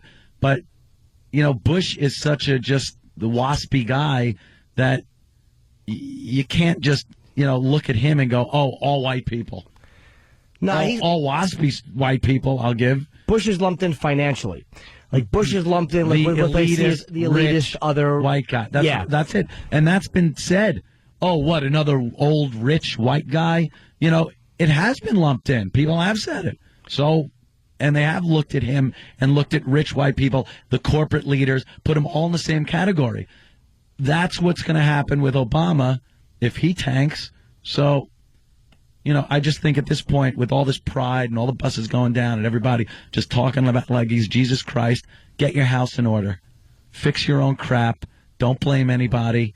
He's at the pinnacle of the free world. Now it's your turn to work and build yourself up, and not wait for this guy to through retribution build you up. Fix your own crap. All right, we got to take a break. We'll continue next. Opie and Anthony heading toward the finish line here. Opie and Anthony, phones are lit. Where you want to go, Ant? Oh my God. Well. What is bothering you? Jay seems a little upset at me. He's a trucker. Line 6. What's up, Jay? Hi, Jay. What's going on? Hey. I want to know why Ant's being such a separatist. I mean, this is a good time for the United States right now for us to try to get together and actually come together. I was born from parents that went to segregated schools and went through the stuff in the 50s and 60s. And to see this actually come through now is actually a good thing. And yeah, there's bad things going on in our neighborhoods. And yeah, some of our people don't have all our stuff together. but a lot of us do. And as each generation goes on, we are getting better.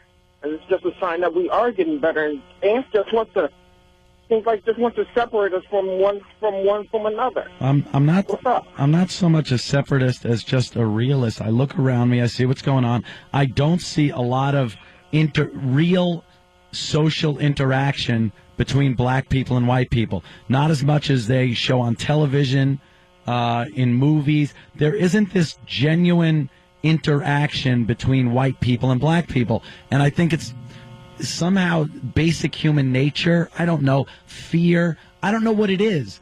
But there isn't. When you see people hanging out together, it's usually white people hanging with white people, black people hanging with black people. And the more, I guess, the more into your race you are, the less you really do communicate with the other side. Like, I cannot even fathom hanging out with a hip-hop crowd, some guys that are slinging dope, whatever. Even in my day of when I was, not a real good law-abiding citizen, I mean, I couldn't see that. It's so alien to me that, and I'm sure my lifestyle is to the black community. Apparently you don't drink Sunny D. Yes, those Sunny D kids, they get along with everybody. Brings everyone together. So I'm not so much a separatist as just the way we are today. It's just the way it is. Hey, Ant, I mean, on the real, it's not. I've seen more interactions between whites and blacks. Like, I'm a black guy. I'm a drag racer. I got a couple of mud trucks. I used to off-road. I see more and more interactions between whites and blacks than anything else. It's starting to drop a whole lot more than from when my parents came up. Well, of course. When in the South. It will. I'm just saying it's not there. We're not there yet. I'm not a separatist as much as I'm just living my life the way people live their lives. We as a people, black people and white people, for the most part, do not socialize as much as is portrayed in TVs and movies. And, you're not... I don't even know how to put it. It's just the way it is. It's look around. I have to agree with you on one part. It's not as much as you see in TVs and movies, but it's not as much as you're putting it out to be as us being like just divided down the middle. By the way, everything you mentioned seems to be white-oriented activities. That's why you see drag racing. What? Yes. A black person in drag racing. All right, thank you, Jay. We're going to move on. Let's say hi to Alan in the Bronx. Alan, what's going on, buddy? Alan. Hey, what's up, guys? Hey. Listen a long time, love you guys, and I want to know why it's okay for K-Rock to put Guinea over the air, but I got to say the N-word when I call up. Exactly. You know why? Yeah? Punch it out, boys. You know why? Because that's how it is. We agree. I don't have an answer to that. It's just because that's the way it is. I could talk about my heritage and use terms that some people of my heritage would find repugnant. I don't care, to tell you the truth. When I'm called a wop or anything, I find it funny. It reminds me of watching The Godfather. I think because most white guilt isn't built around Italians or Irish or Jews. It's built around blacks. That's probably why. You're right, though, dude. It's sickening. Yeah, white guilt is probably number one on my list for things I hate. That I cannot stand this white guilt, this feeling that we owe a race of people something because of something that was done years ago that was acceptable behavior for many years until, obviously people realized, shouldn't be doing this. But for years, that was just the way it was. And how about, concentrate on the slavery that still goes on today. The genocide that's going on in Africa is abominable. Concentrate on that. Well, let's say hi to David in Hartsdale. David, how are you? Hey, I just wanted to say that I wonder if Obama was a Republican, would black people have voted for him in the masses? That's a good question. I think so. Colin Powell was a good example of a Republican that before he tainted himself by lying for George Bush at the United Nations, was a prime example of a black candidate that would have been a viable black Republican candidate. And I think he would have had a damn good shot of getting in. But, you know, woulda, coulda, shoulda. Yep. All right, let's say... Bush rectum. We get some audio from Jay-Z. And, you know, just a giant step in the right direction and hope, right? Because that's what I really was voted on that. And that was the real reason I platformed, because above and beyond being a very intelligent guy and whatever politics may take place in these next 4 or 8 years, you know, the sense of hope that it gave everybody in America that we're all now included in the American dream was priceless. All right. More of that hope. That we're all included in the American dream is priceless. All right. So we'll see what happens next. I agree with that. I don't know why I'm like so... You could change some things around. Who else you want to go to here? At me. When I just talk about things. That's exactly what I was saying, by the way. Who is that, Jay-Z? Yeah. That's exactly what I was saying. That it gives people hope and stuff, but so maybe it doesn't give people hope to bitch and complain. It gives people hope to improve themselves, to improve their families, to clean up their neighborhoods, whatever it takes, to you know, respect certain authorities. I'm not saying all. You question whatever you want, but respect certain authorities that are staying within their boundaries, and live your life. Where you want to go next? I don't want to be accused of stacking. To a friggin' throat doctor? Well, that would be nice. No, go ahead. Anywhere. I'm fine. Let's say hi to Jay on Long Island. Jay! Yo. Hey, Jay. Hey, man. Yeah, you know what I find so ironic about Anthony? Is that he sat up there and he's trying to, like, be on his high horse and tell us to get our lives together. Yep. But what's so ironic is you drive the Escalade, you know what I'm saying? Yeah. You just like us, man. That's my Italian heritage. I need an Escalade. You drive the Escalade, you like to gamble, you like to let teenage meth addicts stay at your house for the weekend. Jay, let me tell you what the big difference is. Right, exactly. Let me tell you what the big difference is, Jay. They're describing a gangbanger. I'm a licensed gun owner. I'm a licensed gun owner. See, that's the big difference. I don't have a trap in my Escalade for dropping my weapons. And I don't think I've ever sold drugs out of my car. I think today is the start of, we're going to see the destruction of your man. My what? Those guns are there for a reason, man. I know you're just stacking them up for a reason, man. Well, yeah, because if the assault weapons ban gets reinstated, I'm not going to be able to buy a lot of the guns that I really am a fan of shooting. So that's why I'm buying them. All right, man. Can I say one more thing? Sure. Stephen from Bayshore, you stink. Punching out, man. Later. Wow, that's gonna cause some problems right there. The racial divide, that's what I'm talking about. Steve from Bayshore, a nice, white, God-fearing Nazi, and a black man can't get along. Let's go to Greg in Oregon. Greg.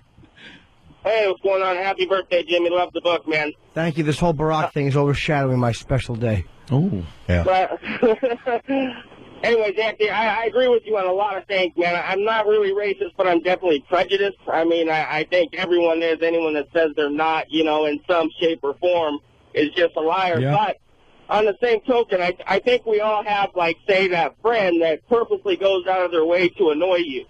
And it's kind of like the Barack thing right now. I think in a lot of cases, you know, people are just going off, you know, treating him like a messiah. In some cases, just to annoy you, you know, and you let them, which just gives them the power over you, you know. I mean, I don't like it any more than you do, but on the same token, I mean, yeah, I'll give the guy a chance, and, you know, all I can do at this point, you know, I drive truck, I got 4 kids and a mortgage. I mean, yeah. I'm hoping things get better, you know. Yeah, you know, I guess if you're destitute and you're living in a crappy neighborhood and something like this happens, it gives you a reason to celebrate and feel good for, you know, a couple of months and everything.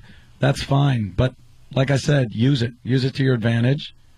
And let's see what happens. I think, and I've been called out on this so many times, I think black people today have more opportunity than they've ever had before and have made leaps and bounds within even the past couple of years than they ever have in history. And instead of wasting that, I think it should be used to their advantage to I agree. You know, make your whole communities better.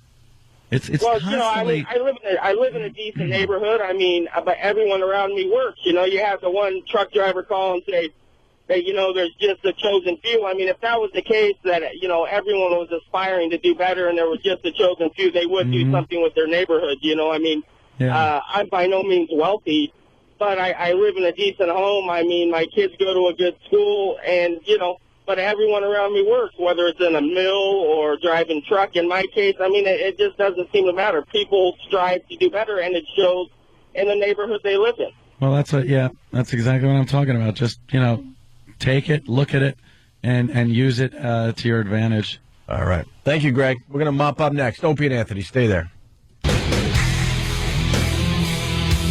Getting ready to head over to Sirius XM Satellite Radio to continue the Opie and Anthony show. Dr. Steve just texted me. He's like, Jesus Christ, what is wrong with you? Yeah, you should give him a call.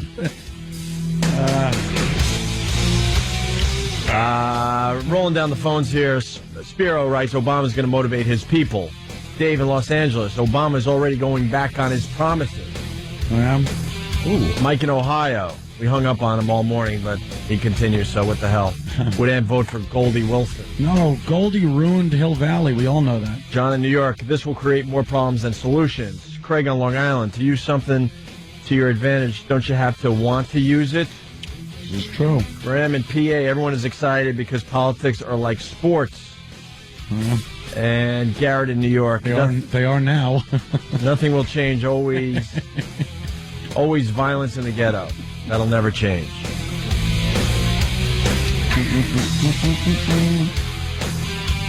As Bush leaves office, we got a couple more of his Bushisms. Bushism. As yesterday's positive report card shows, children do learn when standards are high and results are measured. Children's do learn. Children's do learn. Mm-hmm. Right, That's nice. See, Whitey mispronounces, too. Oh, of course. No question that the enemy has tried to spread sectarian violence. They use violence as a tool to do. As a tool. Sectarian must have been wrong. Well, that was a stretch. The United States of America is engaged in a war against a extremist group of folks. What are they called? You're working hard to put food on your family. It's my father. Put food on his family. Yeah, he certainly accomplished that. Wah. I'm crying. Fool me once. Shame on you. You fool me, we can't get fooled again. Oh, my God. That is the best one yet. Fool me once, shame on you. Fool me twice, shame on me. That's all he was trying to say. And he broke into a Who song. I thought it won't get fooled again. My generation. I thought Mayor Menino was the only dummy in politics as far as getting things wrong. I'd like to stay here all day, but I gotta go to Vegas. Something about what goes on there stays there, or something like that, Yeah, something like that. Bush with a couple of hookers. Our enemies are innovative and resourceful, and so are we. They never stop thinking about new ways to harm our country and our people, and neither do we. We must never stop thinking about how best to defend our country. Yeah, all right. Neither do we. Oh, what a faux pas. One more. I know the human being and fish can coexist peacefully. Jesus. Oh, my God. Wow. He said that standing next to a vagina. Oh, wow. How do you make that happen? All right. Well, they're going to start a music marathon here today. Yes, they are. Is there a theme to the songs today, Danny? Inauguration? Now, if I was the program director of this fine radio station and there's a black president going to be sworn in today, I would imagine that the music would be selected very carefully. Wow. And they would get something going. Maybe even have people go, guess what the theme is of this music marathon. What do we got? Well, to start things off, you have AC/DC with Who Made Who. Mm-hmm. And then you'll have some Black Sabbath Iron Man. Well, black, so I guess Black Sabbath. There you go. That's pretty good, Mark. Very good. I'm with you on this one. Who made who? Yeah. Don't know who the father is? There you go. So Mark is thinking here. It looks like you don't start to get into a theme until Good Times, Bad Times, Led Zeppelin. Good Times, Bad Times. See, this is Mark Chernoff. He's a programming genius. Very subtle. Well, a couple more songs before the Good Times, Bad Times. You're letting him off the hook there, Dan. Let's see. Hitch a Ride, Boston. Hitch a Ride to Washington. Sure, This is Mark Jackie. Chernoff. My God. And Last Kiss, Pearl Jam. There's a reason he gets paid the big bucks. That's it. All right, a music marathon's about to start in New York, and obviously there's a theme on this very, very important day in history. Yes, I traveled to Miami. Yeah. That's a big day. Have fun. We'll see you soon. At it. And we continue. Jimmy's off to Miami. My Jimmy. I just got a communique from Stunt Brain. We just left there. He says, how'd the guys get the Larry King clip where he asked Diddy about Dr. King's dream being fulfilled? Apparently, Diddy was awful and mispronounced fruition badly. It was Larry with Seal, Diddy, and the mayor of Sacramento. Check it out. Maybe we can find that. Also, XM is pushing a song today in honor of the inauguration. Ooh. They seem to be very excited about this song down in D.C. Let's see. There's still a facility down there? Yeah, barely.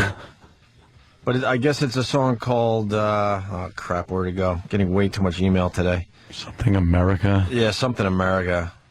America's Song, I think it's called. America's Song? Well, that's a bold statement. Well, that's why we want to play it and get a little reaction from you and the people out there. That means it's everybody's song. Right, we'll decide if it's America's song.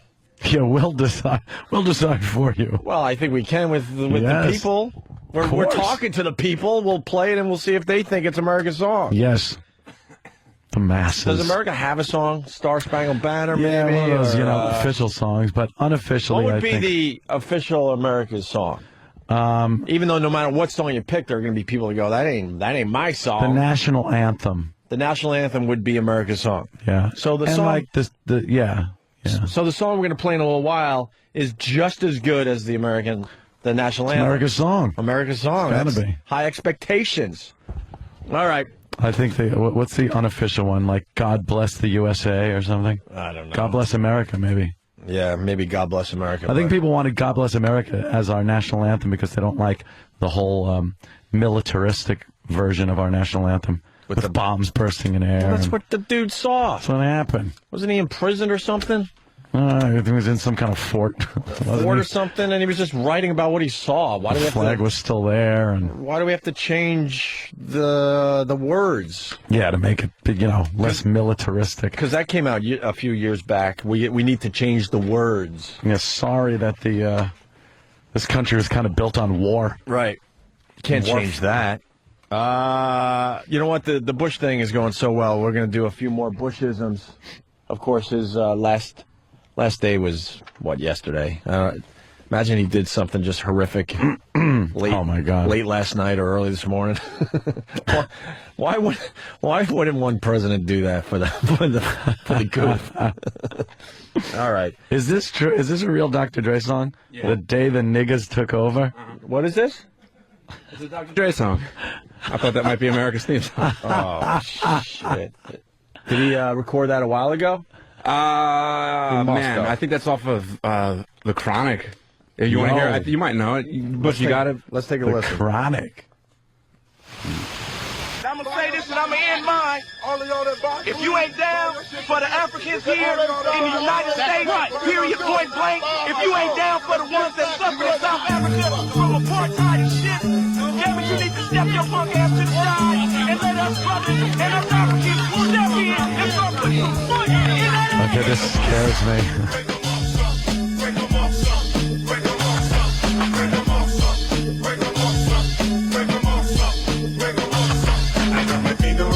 So niggas wonder why we're living in the city and we want to die. I got my finger on the trigger, so niggas wonder why we're living in the city and we want to die. Them when they well, them don't really understand. So the reason why they take me long and me on hand, me not our peace and me not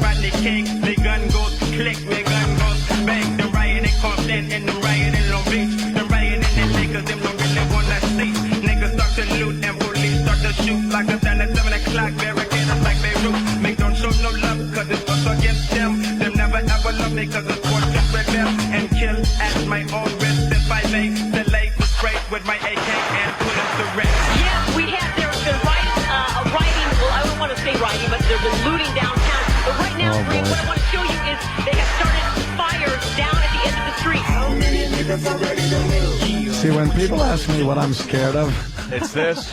Yeah. This is your that's nightmare? pretty much it. This is my ultimate nightmare. Song was recorded yesterday, so very timely by Dr. Dre. That's actually live from D.C. Yeah, Yeah, that's as it's happening. Hey, Justin from That's what Obama's walking onto. Justin from Hoboken. Hey, Opie, did you see that Orbitcast is reporting that SiriusXM will be raising subscription rates, including no longer making online streaming free? Really? Wow. Really? Gotta make the money, huh? Wow. That's a tough one. Got to make the money. 'Cause a lot of people pay for their sub, but then, they want to listen at work. So they go... Yeah, I noticed a lot of people listen to satellite outside of their cars. Right. So if they're listening online, sorry. Sorry.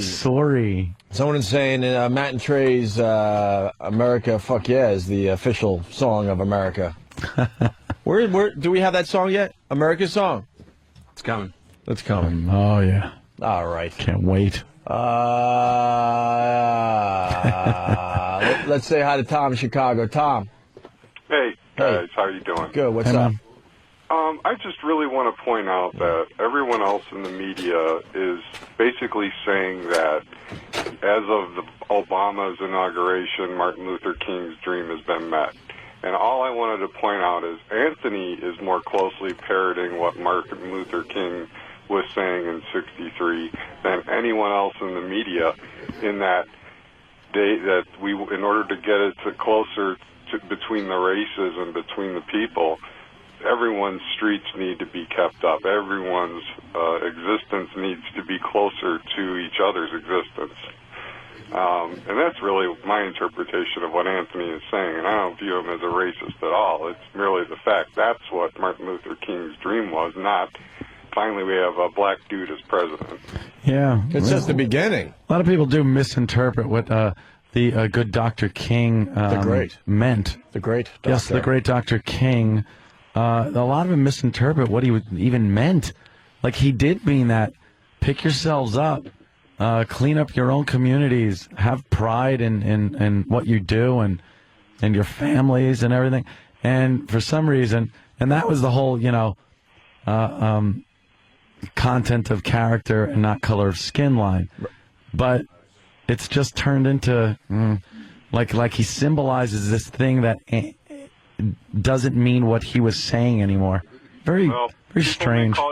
People may call you a racist, but I just want to point out, I think you've got his interpretation of what he meant down better than anyone. All right, Tom. Thank you. Thank you, sir. I really wanted to go to the next call, but he couldn't wait. He wanted to know if you think Bush left a floater for Barack in the White House. That's funny. Trying to bring a little comedy back to the show. Maybe an upper decker. You got to go upper decker on that. Every toilet in the White House. No. I would wait like a week and just start leaving them. Do you remember when Clinton left the White House and Clinton's people just fucked up the whole place for Bush? Yeah. There was a lot of stories, if you want to Google that, where they just almost destroyed the place. Yeah, they were like writing on the walls. They removed the W from all the keyboards on the computers for his middle name. They were trying to have a little fun, but it went a little too far. Yeah. And it really was a big deal 8 years ago. I wonder if they're doing that same type of... Well, I guess we'll find out maybe later today or tomorrow what the Bush administration did. Yeah, I don't think, boy, they could. You can only imagine. They could do some real nasty things. You can only imagine. There's got to be one hardcore racist asshole in there that's going, you know what? What the hell? I'm doing this. One asshole who thinks he's being funny, like the guys that don't know. Like every year or so, some group decides it's a good idea to do a Black to the Future float or, dress up like that. Right. And they're like, what? We were just having fun. Just having a good time. That'll be somebody in the White House that decides to scrawl something on a wall or perhaps, hang something up. You ready for America's song? Am I? I don't even know it's our song. I don't know if we could give serious credit for this. I think this is an XM thing. Really? Because they said they were bragging that it was recorded down in Washington, And Oprah made a big deal of this song, I believe. Did she? It's called America's Song. This is for everybody. Everybody. So clear the lines, because we want people to get, comment about this song, because it's everybody's song now. I'm just clearing the phones for now. All right, here it is, America's Song, according to XM. Wait. Ugh.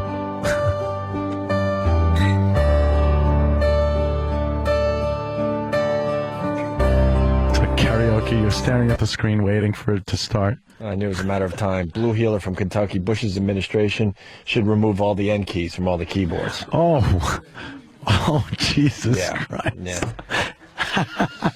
Wow, that would stir up some shit, I do believe. Well, that came in from Dog Shit Sniffer, too. We'll give double credit on that one.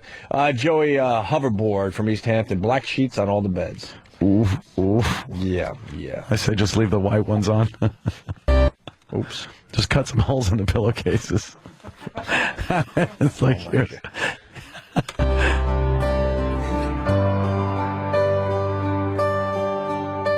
Now, someone's saying that Clinton story isn't true. It was absolutely true. They fucked up the White House a bit. It was on the AP. It has to be. Elliot.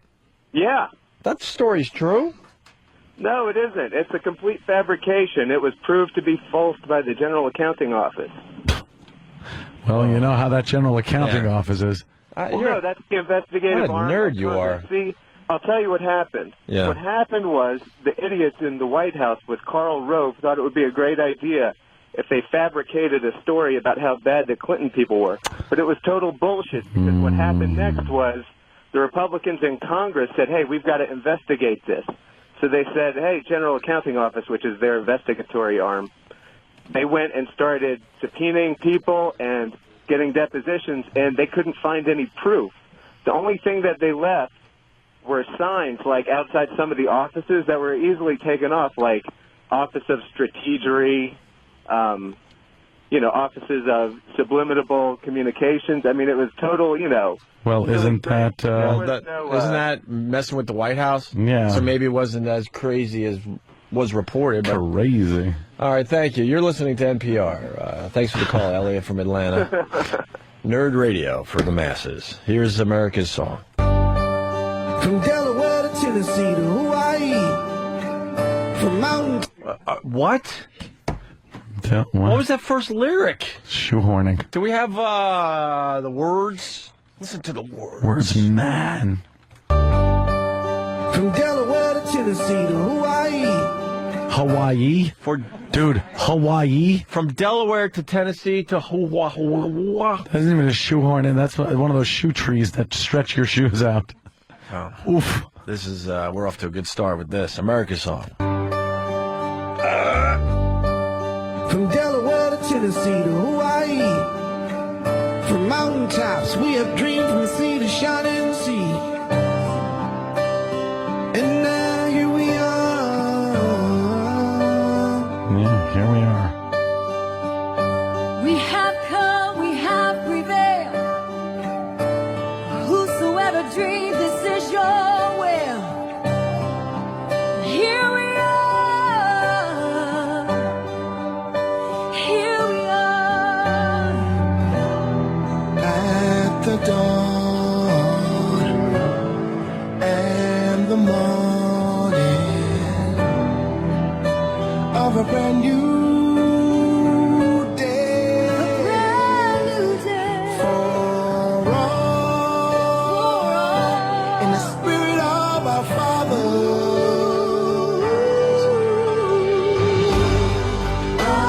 America. You know, I like to be inspired. This is horse shit. And why? That sucks a dick. Why aren't people that are on live right now on satellite radio that have been handed this song go, wow, this sucks? It stinks. It's forced inspiration. Sounds They're like shoehorning the fuck out of it. cruise ship singers. This thing stinks. Wow, it is bad. But the email's going around all over the place. Oh, my God, if you're live, you got to play America's Song. Get behind it. It's unbelievable. It's really inspirational. Is it? Whitney Houston at the Super Bowl singing was pretty fucking cool and inspirational. This is she was doing horse crack. shit.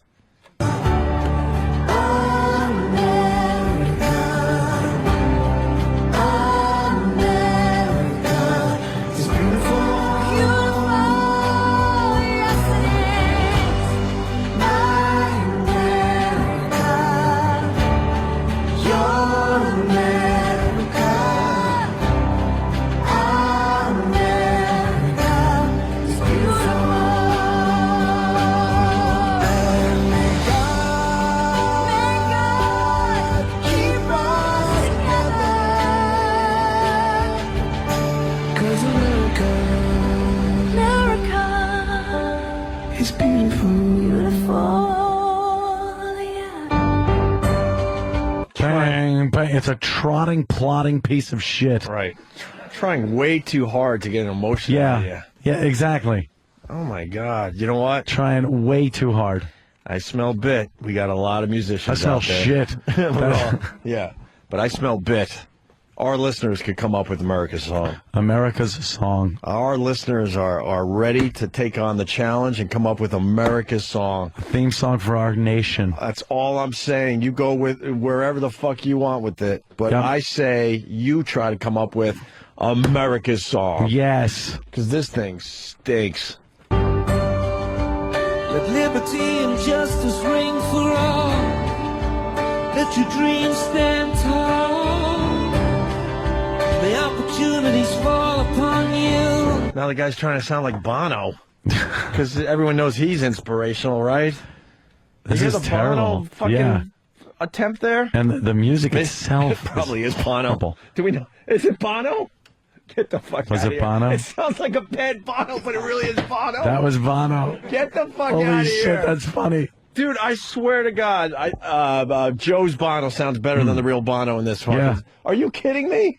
Wow, do I look stupid. It's like a We Are the World thing, huh? Yeah, they're trying to move Who it are the all other up. two fucking people on there that we were listening I to? would go with Mary J. Blige. Mary J. Bilge. Faith Hill, Bono, Mary J. Blige, Seal, and Will I Am from the Black Eyed Peas. Holy shit, man! If you Good come up with call on the America's bad song, Bono. you're gonna kick the ass of some fine musicians. Good call on the bad Bono. That's funny. I swear to God, dude, the guy's trying to do a Bono impression. Everyone is nailing me too. That's funny. Everybody, and I'm a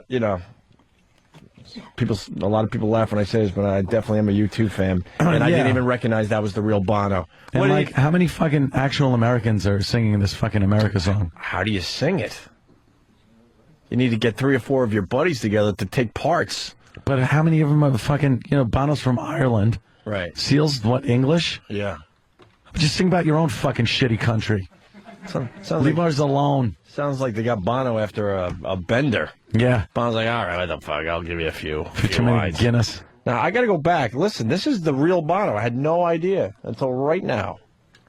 Let liberty and justice ring for all. Let your dreams stand tall. May opportunities fall upon you. Land of the free. We have come and we have prevailed. For whosoever dreams, this is your way. And here we are. Here we are. At the start, and we'll rise of a brand new day. Brand new day means, today. That's what they mean. Wow. It's a brand new day, so it's all going to be different tomorrow. Look, A for Jesus effort, Christ, bud. please. A for effort, but they spent 10 minutes trying to write this thing. All right, what do you got? Well, I got this. Right. And you got this. All right, we got to bridge this together. All right, you come in here and just a little bit. All right, that'll work. Sucks.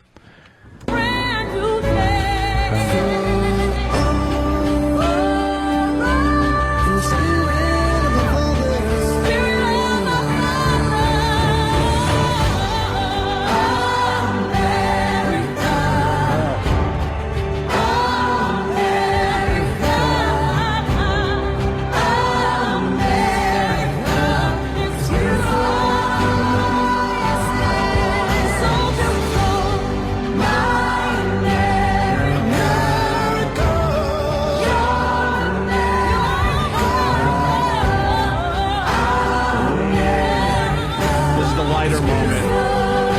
Get your lighters out for that part.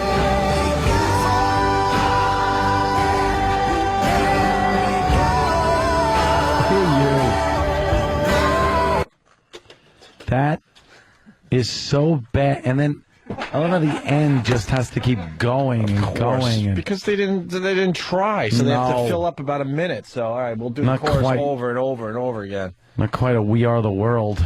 This is the same Bono that sang Sunday Bloody Sunday. My, how things have changed. Yeah. Yeah. Can't imagine why people say he's sold out. He hasn't changed at all.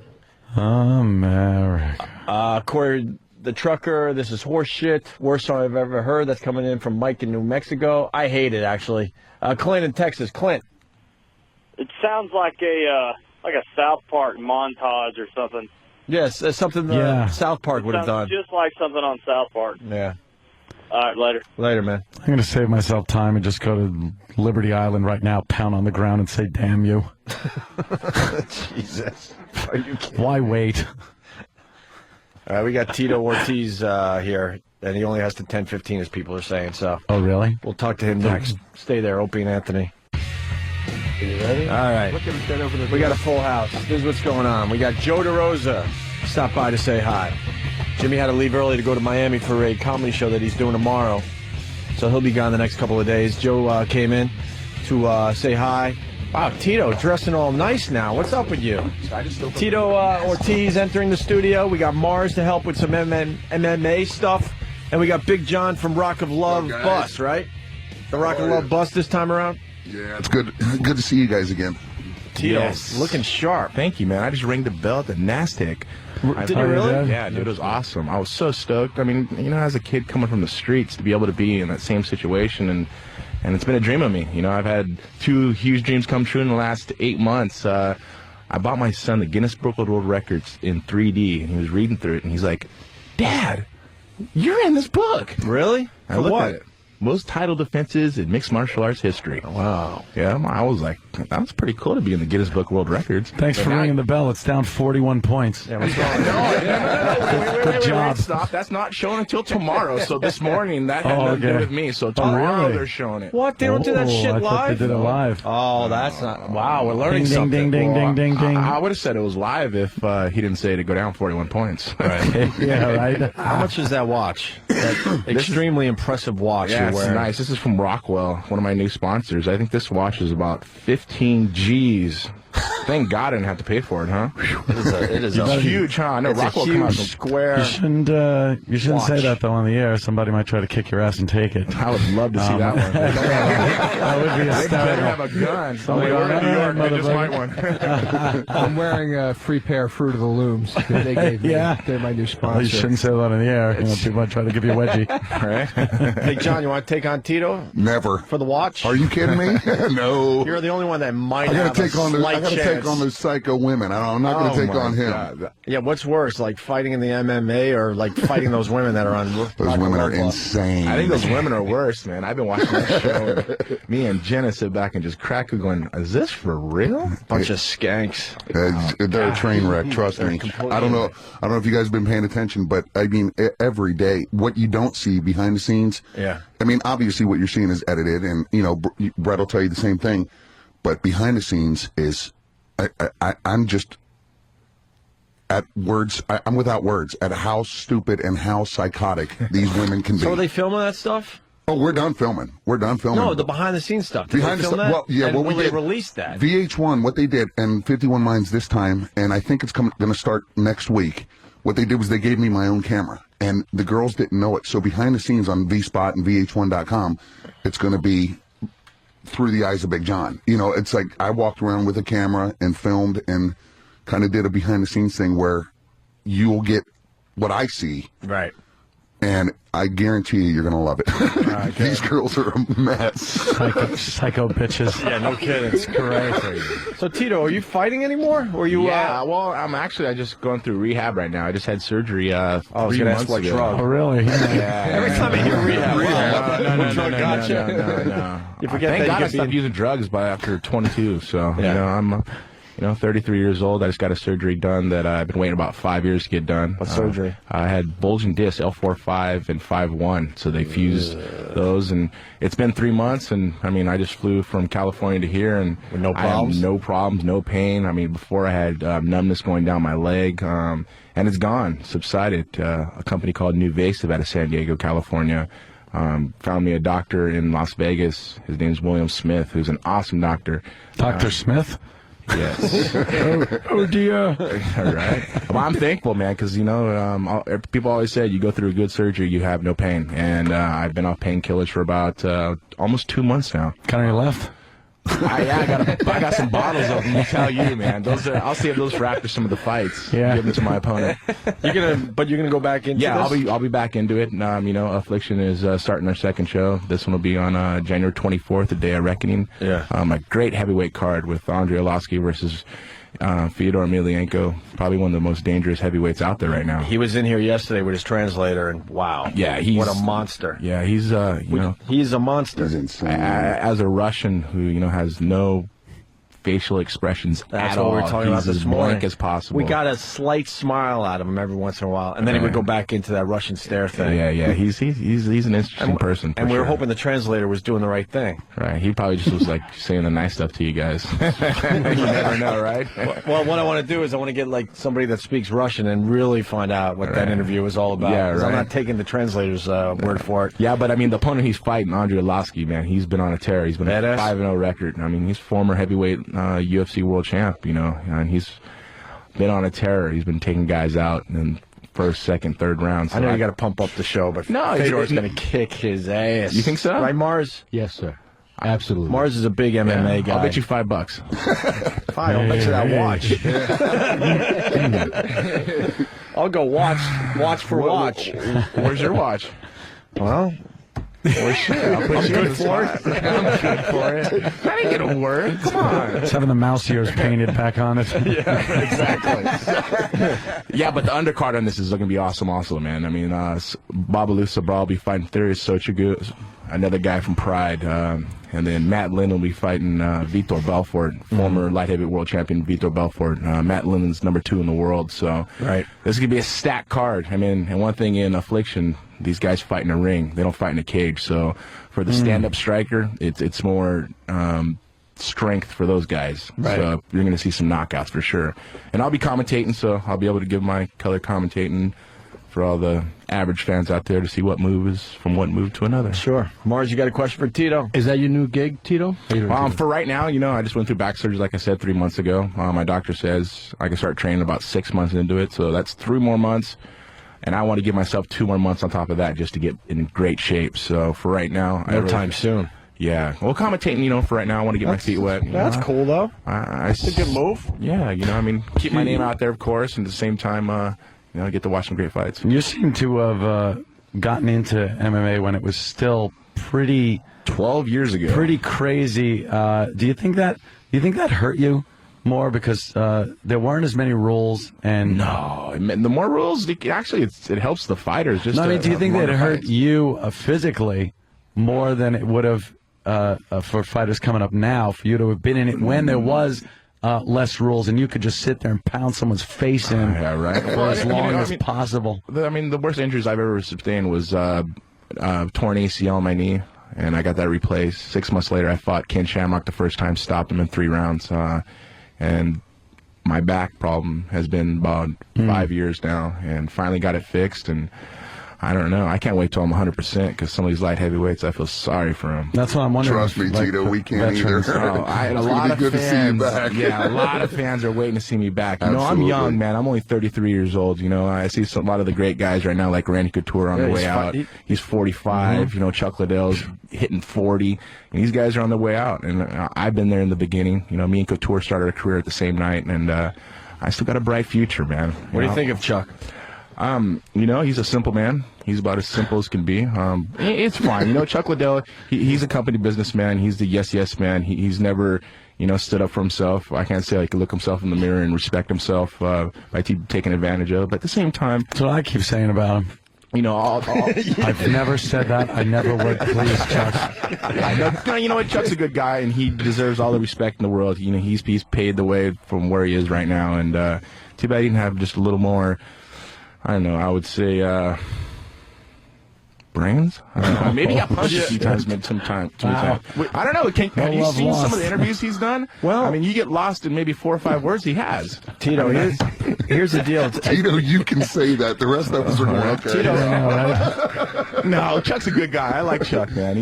Fuck that Cloverfield monster, right? Wait a minute. Tito, hold on. Tito, here's the deal. Chuck was on our show, and it's only fair to play what he said about you. Okay. And they just handed me this, and I really should have pre-listened because I'm praying we didn't agree with Chuck. Oh, shit. It is. Could you imagine that he's fun like tonight. I'm praying that you did. Oh, my. Just You know to see what? happens.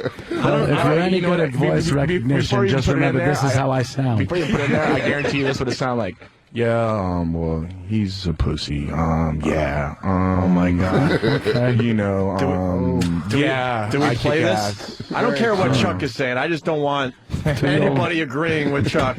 This is CD No, Chuck's a Russian good roulette guy. right here. It really, this is not.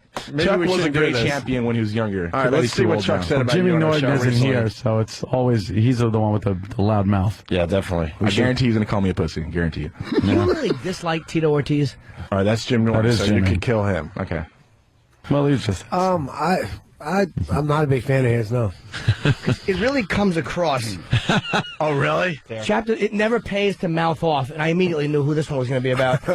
The opening line, and this is where Chuck kind of veils the fact that he's not crazy about Tito, but I read through it. I'm not sure why Tito is afraid to fight me, but wouldn't hesitate to fight Randy. Maybe he felt he had to fight, or else he'd be even more of a joke as champ than he already was. Wow. Oh, I don't know. Having 5 title defenses, that's Wow. pretty much of a That, joke. But, you know, I mean, that's a I can't company believe Jim Norton said company that. against a person who's trying to spread his wings as I've been doing and I'm continuing going to do, of smashing you. When you got a $1 billion company above you and they're trying to hold you down, they're going to do everything in their power in promotion, in, you know, I believe there was the Spike television show with Dana White and me were supposed to box. That was never going to happen because there was never no contract and they were trying to take advantage of me. I'm a smart businessman, man. I'm not getting taken advantage of, and they try to. So what's the next best step to do? Let's keep Tito out of the limelight. Well, sorry, buddies. I've been a star before Dana White. You own the UFC, and I'm going to continue to do what I've been doing, and that's dominate. All right, there's one more clip. Please. Look, you're like cutting it, editing the good stuff out. I have no idea. We should listen to these ahead of time. What is it about him that just... Well, you know, he makes a living off running his mouth, and then if you're running your mouth and you're fighting anybody, they'll throw at you. Fine. If you're running your mouth and picking and choosing fights, I don't like it. Stutter I don't care. I don't care about a guy that runs his mouth. So if you're willing to fight anybody they put in front of you, go ahead, run your mouth. Yeah. If you back it up, go right ahead. That's kind of funny. It's just it's being a pussy. There we go. Keyword. Now, I've fought in every single person they've ever put in front of me. And it's just really funny because I remember me and Chuck Liddell used to train with each other. I said, if we ever fight each other, we're going to get paid millions to do it. Well, why not? Well, he kind of sold out, and you know, I think we both made maybe $100,000 at the most for the fight, and it was just one of those situations of why would you do that? You're making the company all the money, and yes, it's great. I mean, it'd be different when we fought for 1 or 2 years. We've been fighting for 11 years, 12 years. I mean, we should be getting a bigger chunk. I mean, and fighters shouldn't think like that. All they should think about is just fight. Well, hey, listen, buddy, I got a family. I got bills to pay, and at the end of the day, I got to look in the mirror and respect myself and pay those bills and feed my kids' mouths, and that's what it's all about. And if I don't speak out, no one will. Your calmness scares the shit out of me. Come on, but seriously. Right? He's just like, oh, really? Yeah, but you can't understand. The average guy, if he's called a pussy, let me tell you something. Yeah, you know what? I'm not an aggressive person. And the unless I'm in the calmness cage. There's nothing scarier than a guy in a suit that knows how to fight. There's just something Yeah, scary right. about the Yeah. suit on Who top could of talk it. well at the same time, right? Yeah. I mean, I think Chuck, the stuttering Stanley Liddell. I feel sorry. You would think with all that money, you'd actually probably maybe get some speech classes or something? I don't know. I'm just saying, just because he called me a pussy, that's the only reason I'm saying the thing. Wow. But Chuck Liddell was a great champion. He probably never will be again, but he was a great champion. Honest answers. Well, this is leading somewhere. Ladies and gentlemen, Chuck Liddell. Awesome. Yes. God, his belly even got bigger. Oh my God. Guess what he was for Halloween? You guys would never even guess. What? He was Santa Claus. You know, you guys get to leave, and we have to deal with this the next time he's in. Well, you're the guys who are like trying to push it on. Yeah, you. good Jeez, point. If Good you want point. some good stuff, Good point. I can keep going, but you know, I'll be nice. I'll be really nice. Chuck, you know, Chuck's a good guy, man. you know, I got to give him the respect, the value of he's worked hard to get where he is right now. Right. A little punch drunk, but yeah, he's worked hard to get where he is right now. What do you think of Brock Lesnar? He's an awesome athlete. A lot of people say he's an awesome athlete, but I think he's that, young. Yeah, I think a lot of the green. guys that have been around a long time are like, oh, come on. But he's you a got to champion understand already. When I first fought back in '97, I only trained for 6 months before I competed, and I fought 4 times. I was 4-0. Then I fought for the world title my 4th fight. Wow! And I fought Frank Shamrock and lost to him. But I had that situation, the same thing. I was a young kid who had a great wrestling background, and I just had the intensity to keep training. Yeah. Within 7 months later, I became the light heavyweight world champion. Right. Brock Lesnar has that same situation. He's agile as hell. I mean, for a guy who's 6'6", 285 pounds, he's a monster, man. I mean, you can't take the guy down. I mean, and he's starting to learn how to punch. He's getting pretty vicious. but you know, he's no Fyodor Emelianenko, without a doubt, or he's no Andrei Arlovski, without a doubt.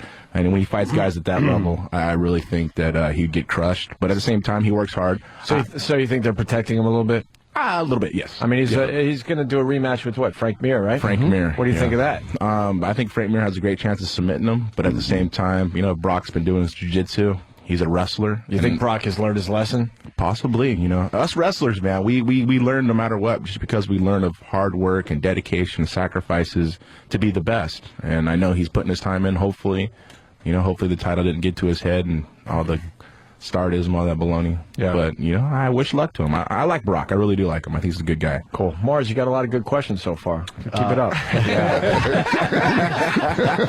Jesus. You're sitting in front of a microphone. Why don't you use it? I could do basic questions with this stuff. Go a little deeper for us. Deeper? Oh, congratulations on the twins. Yes, not yet. We're actually probably in the middle of April is looking at it. First question, awesome. You fucked it up. No, I'm not saying that the twins were born. Well, you usually say congratulations after they're born. Yeah, after they're born. Okay. Everyone's still holding their breath. Yeah, we're all holding our breath. And hoping that everything works out okay and it's healthy. The big man upstairs will take care of it and make it happen. Way to go. Mars, congratulations on your firing. He's starting to sound like Chuck Liddell right now. I was congratulated on my conceptions, you know. When, you know. You conceived? No, you know, when my wife got pregnant, I was congratulated. Really? Congratulations. As a matter of fact, you congratulated me. By the guy that did it. And Mars going to come over here and punch me in the face. No. So how do you feel with your back surgery? I mean, have you been training in the cage? I haven't been training yet. Actually, I just been going therapy 3 times a week at Pro Sport in Costa Mesa, California. Guy Joe Donaher has been taking care of me very well. My core has been getting really, really strong.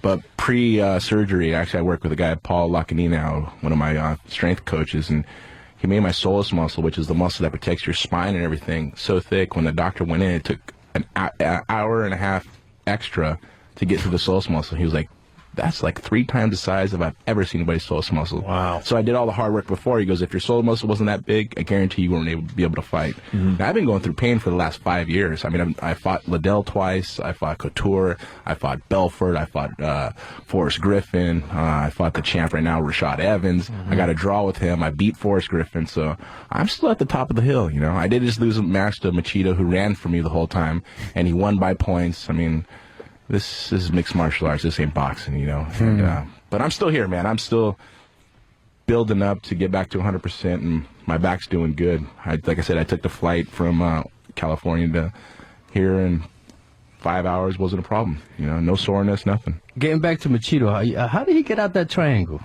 He did a crocodile roll. Actually, it was kind of like the last desperation. Of course, you got your crocodile roll. Yeah, right. That's how you get out of the triangle. Yeah, of course, everyone knows. He got lucky, man, because I've watched the fight one time, and it just one of those like, oh, so close. Yeah, you had him for a while. Yeah, I had it for a second, and I think I popped his arm a little bit, and he was like, I was going to go out. He's either going to break my arm or choke me out. I was not going to tap.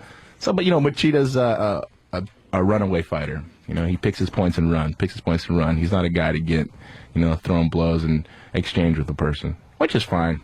You know, you guys not really that exciting to watch. People like to watch my fights. I think that's why I do so good at pay-per-view. Big John, you got a question for Tito?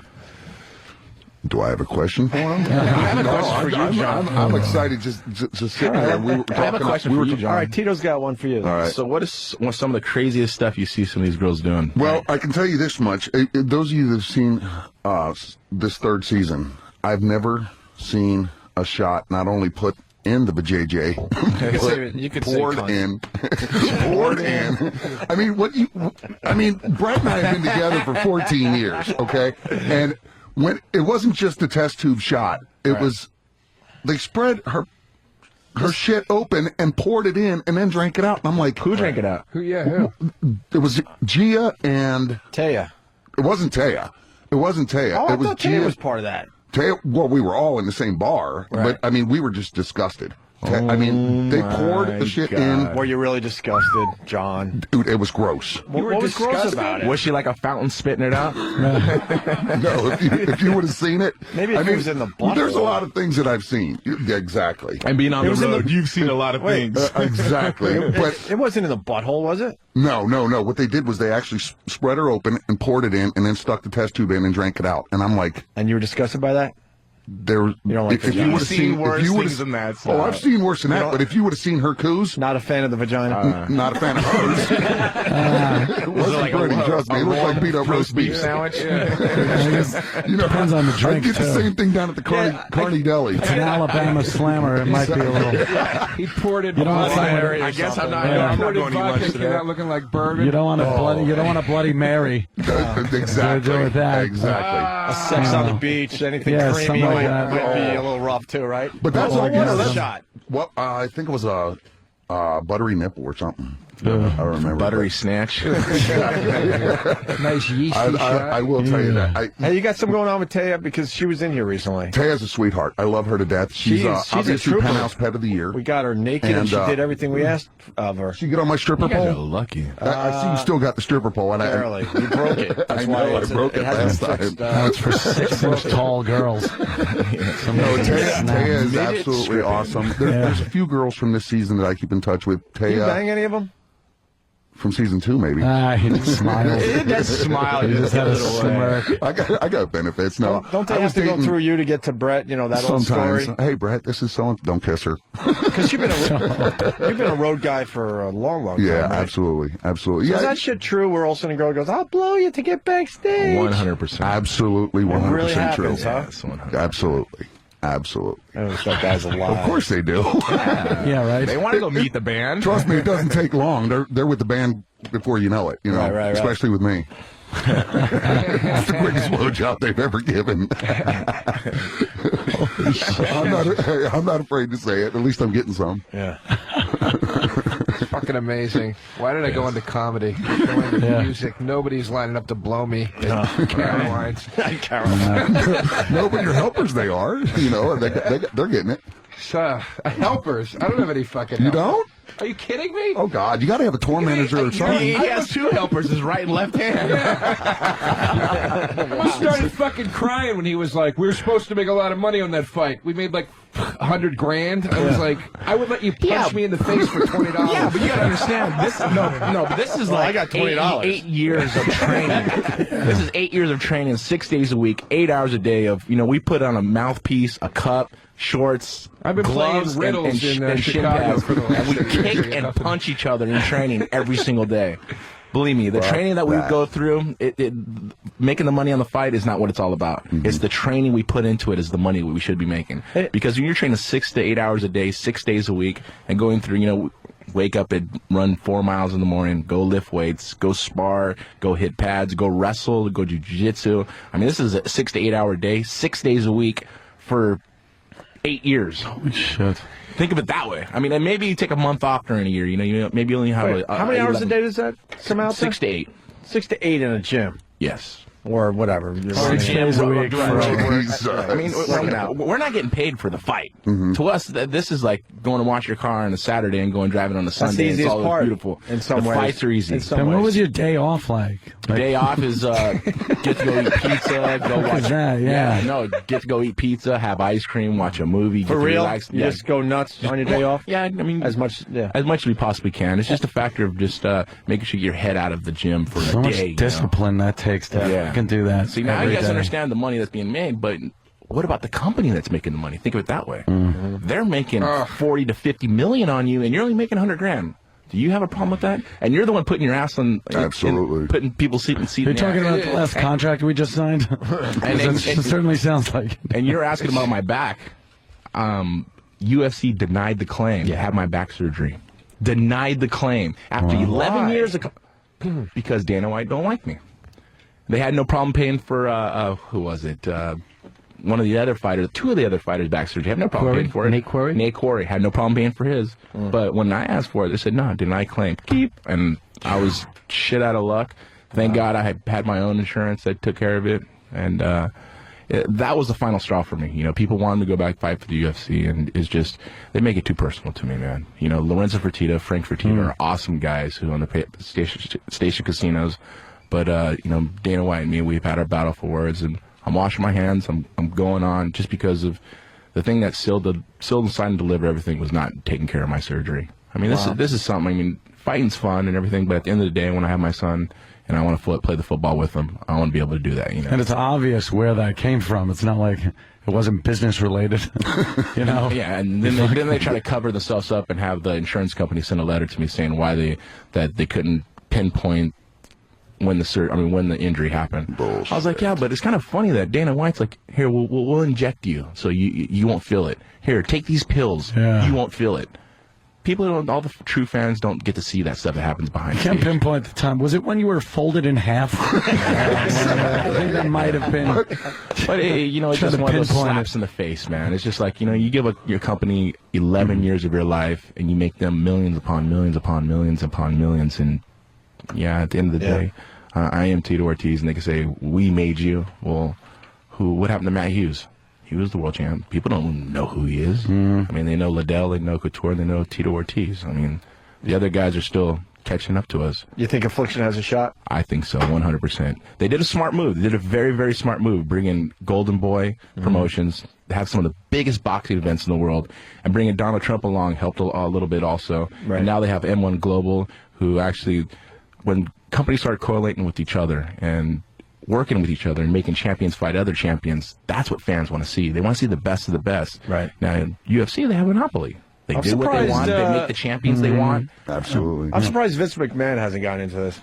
He's a hell of a promoter. I think the problem with him is he can't make the fights happen. You know, he can't make guys win. In mixed martial arts, you never know who's going to win. Yeah, I understand that part. It could be a credibility issue. Yeah, credibility issue also. That's another one too. That's the thing about MMA that's always fascinated me is the fact that you could have a fighter go in there that's like, oh my God, this guy's going to beat the shit out of this guy. And then all of a sudden, yeah, something happens, someone makes one wrong move. It's like one chess, wrong move. And bam, they're tapping out. You go, what the fuck just happened? You know, you realize, oh, the guy's fucking arm is shoved up his ass sideways. I didn't catch that until I looked at the replay, you know? Right. And taps out through his own colon. As Mars thinks of his next question, I got another one. No, actually, we got two of them, Adam, too. That's wonderful, Mars. It's so worth giving you your own headphones and microphone. Tito, Rampage Jackson, what do you think of his knockout? Him being knocked out. Who? Not Rampage. What the hell am I talking about? Oh my God! Yeah, that big motherfucker. Kimbo. I'm sorry. Why did I say Rampage? What do you think of Kimbo? That was just a time of it happening one time or another. But you know? it seems like all you guys knew that was going to happen to him. The first guys he fought were guys who were fed. They started doing the boxing image of, you know, give guys who you could crush and beat. Well, Seth Petrozelli's not a guy you could just crush and beat. I mean, he has a great record, 16-4, I believe it is, 16-5. Yeah. And he's good at stand-up, and he likes the color pink too. He's a cross-dresser. That can't help Kimbo Slice when he goes back to his neighborhood. Like, yo, Doc just got knocked out by someone with pink hair. That's gotta be a little rough. Yeah, when you go hang out with your boys again. Yeah, just like one of those welcome to reality, you know. Yeah, right. One crack on the chin, it shows you're not inhuman. Absolutely, that was inevitable. You know that. I mean, eventually it was going to happen. Dude, when that went down, man, I was actually at a party. The room went effing nuts. But then you also knew the league was done because they were counting on Kimbo to carry that thing. I was so bummed. That was an opportunity, you know. But hey, blessing in disguise. Everything happens for a reason. Because they had no one else. Yeah, they had no one else. It was all about Kimbo. Yeah. And they were getting great ratings and all that. Yeah. Mars, what do you got for Tito? We got to get him out of here, actually. Real quick, man, what do you think of you and Quentin? I know you guys are boys. Me and Quentin were boys. There's so many other fights to do, though, man. I mean, there's so many other guys to beat. Me and Quentin, man, we're just really close, man. We started a career together, you know. We've trained with each other for like 7.5 years, and but you know, the almighty dollar always speaks loudest, and the fans always want to see the best fights possible, and I would like to do that. That'd be awesome. I would like to see Fedor cut down to 205 and Tito Ortiz versus Fedor. That'd be an awesome fight there. Wow. No fear? Jesus. No fear there? Nah, I have no fear. I'm not afraid of no man. You guys are monsters. Yeah, you gotta understand what you do. Suddenly, I don't feel so big. Exactly. I'm like, holy shit. What you do in this radio I'm station scared of every Big day. John, and he's an alcoholic. Well, how the hell did I go turn into an alcoholic? What you do in this radio station every single day is what I do in the gym every single day. Work hard, right? That's why you're so good at what you do, man. Of course. That's why I'm so good at what I do. If that's man. the I case, do we it haven't done a every day. sit-up in 4 years. How many times do you put those earphones on? What do you mean? Put them on your head. How many times do you put them on your head? like when I'm home, I'm working out? No, whatever you do. Whatever when you come into work. Yeah, sure. A lot of times I have passion for what I do. Yeah, Is that what same thing when I put my gloves on. I put my gloves, my mouthpiece, my shin pads, and headgear, and we kick and punch each other. No fear. You guys are going to a press conference, but it's got to be said, Tito is really, really, really good to his fans, and I want to get Matthew on the phone with you. Matthew in North Carolina. Everybody wants to talk to you, but I don't know. We have time for one at least. Matthew. Hey, what's going on, Opie and Anthony? Hey, what's up? Not too much. Hey, Tito, I miss you a lot in UFC. I'm really sorry you got a raw deal from Dana White and everything. Your last fight was bullshit. You should have beat Leota. Really, and I hope well, man. I hope to get to see you fight again, sir. Yes, 100%, man. This year I will be fighting for sure, and I'll be 100%. By the end of the year, you think you'll be back in there? Yeah, before the end of the year. I think about summertime. I'm thinking about it. You know, I just want to make sure I'm 100%. Are you going to start slow? Maybe, I don't know. Maybe an easy fight. Someone like fight a girl or something. I know, like fight one of the rock girls. I'll tell you what, Tito, I'll put you up against every one of those girls. Oh, no way. We should just have them all run at him at the same time. I would watch that pay-per-view. You don't have to fight her, just do a shot out of her pussy. Punch her in her boozed up vag. I know. Thank you. I think I'm a happy man. I think Jenna would have a problem if he decided to take a shot out of a pussy. I'm stoked. I'm proud man. All right, can I do the shot out of her pussy then? Have at it. I'll tell you what, if you saw it, you wouldn't be doing it. The pussy was that bad, Big John? It was not only look, but smell and everything. I mean, it was nasty. It was a Carnegie Deli it was gross. roast beef sandwich. I'm telling you, I'm going to the Carnegie Deli, and I'll match it. Trust me. Yeah. All right. Tito, what's going on today? We didn't get the. I know we got the big pay-per-view on Saturday. Press conference today at 11. I'm not sure of the. It's at Trump Tower, right? Trump Tower, yes. In the atrium, I do believe. Exactly. And it's open to the public, so you can go. The public come down. You guys want to take pictures with me, and I know actually Fedor will be there also. The rest of you guys will be there. Be good. Don't shake when you see Fedor. Yeah. Is it Fedor or Fedor? Right? Fedor. All right. It's all the same. Just want to make sure I say it right next time he's in here. And actually, on the 31st in Las Vegas at the Hooters, I'm opening up an MMA store, Punishment MMA store in Las Vegas on the 31st. I'm actually, I got to kind of get my business senses together and start working out, doing MMA stores. Fans want to buy gear, and this is one of the first stores I'm opening. We've been with Tito a long time. It's really weird to see in the very expensive suit, my friend. We're used to you coming in your fighting gear and beating up Steve and whoever else we threw at you. Yeah, right? Fun. Oh, man, that was funny. That was fun. That was a long... God, that was... Yeah. That video's still really funny to watch online. Steve, God bless Steve. Steve said, "Yeah, I'll take him on. See how long it takes him to take me out." And it was, how many seconds? 11 seconds. It was 10 years ago. I don't think it was like 11 seconds. He didn't even last that long. I don't even think it lasted 11. How many seconds? What? 11. 11 seconds. See, I don't even forget it because I remember you were like, this guy. I said 30 seconds. They're like, yeah, right, sure. I go, okay, come on. Yeah. We cleared everything out, and before you know, you got a single leg, you got his back choked. I had no idea who you were back then. And this was like 2 days before my world title defense. Yeah. And my opponent's like sitting watching this happen. He goes, "Dude, are you sure you should do this?" I'm like, "Don't worry about it. It'll be easy." He's like, "Who'd you end up fighting 2 days later?" That was Elvis Sinisek. Okay. Yeah, and I stopped him in like, I think a little faster now. I stopped him in like 2 minutes. A little tougher for you? Yeah, he was actually. No, he was heavy. I mean, at that time, you're about, what, 255? Oh, please. 350. You're being nice. 360. 360 at that time? Yeah. You got double-legged, and you got choked. Here it is. Here it is. Oh, there. There's Tito from 10 years ago taking out Steve. Fucking Steve. What the fuck? He is wrapped around Steve like crazy, choking him out. And that was it. Over. That was a good one. And he was big, too, and he's like, yeah, I wrestled in college. He's like, oh, shit. Yeah. Yeah. Well, thank God my timing was really good at the time. Well, Big John was saying... Just like you're fighting a bear. Yeah. Big John was just saying a little while ago that you wouldn't mind seeing how long you could last with Tito. So, are you ready or... No, not even close. I got to throw in the towel of I'm not 100%. I'm about 50% right now. My doctor's when he gets 100%, maybe we'll try it. Yeah, we'll get 100% for sure. I love Big John. I'm kidding, Tito. All right, we're going to take a break. Tito has to leave. It's a pleasure, my friend. Continued success. We got the pay-per-view Saturday. Yes, Call your Saturday local... the 24th. I'm watching. Yes. I'm starting to watch more and more. I'm really starting to get into this. Yeah. Yeah, absolutely. and actually in Anaheim, I get rid of the Fifth Expo. I'm doing a signing there on Saturday morning and Sunday morning. Okay, cool. Yeah. So all my fans that come down, you can't make it to the fight, buy it on pay-per-view. All right. It'll be some awesome Tito fights. there, man. Thank Awesome you. fights. Big John, you staying or going? I'll hang out for a few, yeah. Hang. You guys got to ask some better questions about some of the chicks, though. I can it'll get rank, I'm sure, you know. I've been on tour with Korn a few times, and it was pretty crazy sometimes, so I can only imagine. Korn, I love Korn. We go way back with Korn. Yeah, They me used too. to play little shows for our station up in Boston, and now look what Look at them now. Look what happened to them. Yeah, Love right. those guys. Yeah, they're all the guys are really awesome. I grew up with them, in Huntington. They Did moved you from really? Bakersfield to Huntington.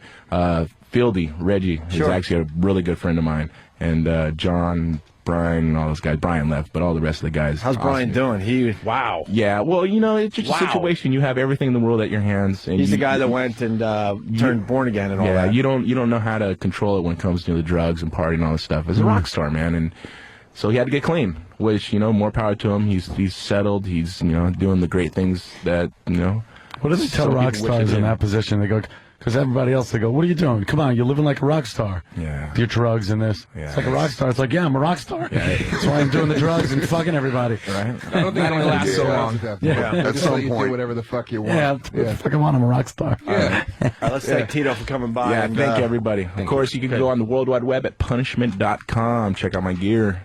And TitoOrtiz.com. Mars, terrific job. Yeah, you did. Thank you so much. Make sure next time we have a few written down. I think we got a couple little scraps on a piece of paper in front of us. It says back, gig, twins.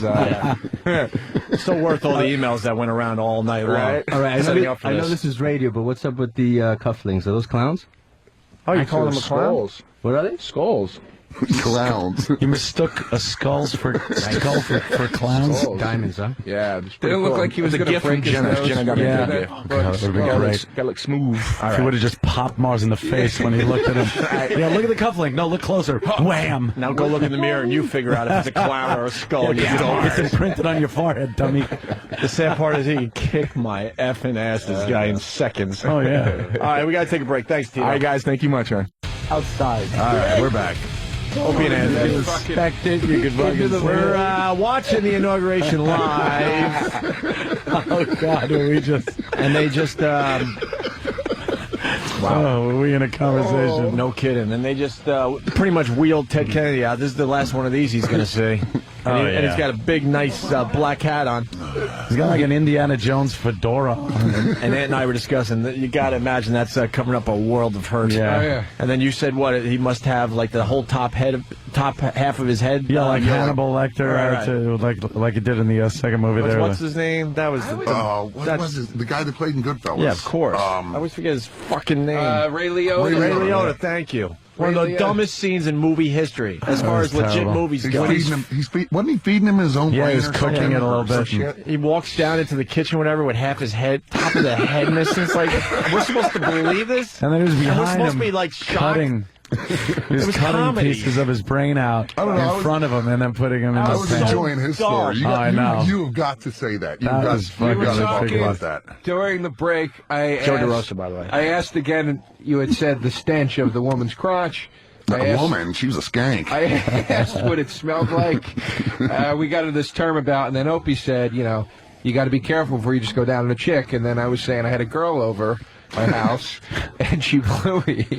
And then she said, "Are you going to go down on me?" And I said, "No." And she said, "Why not?" And I said, "Because I just met you. I don't know you."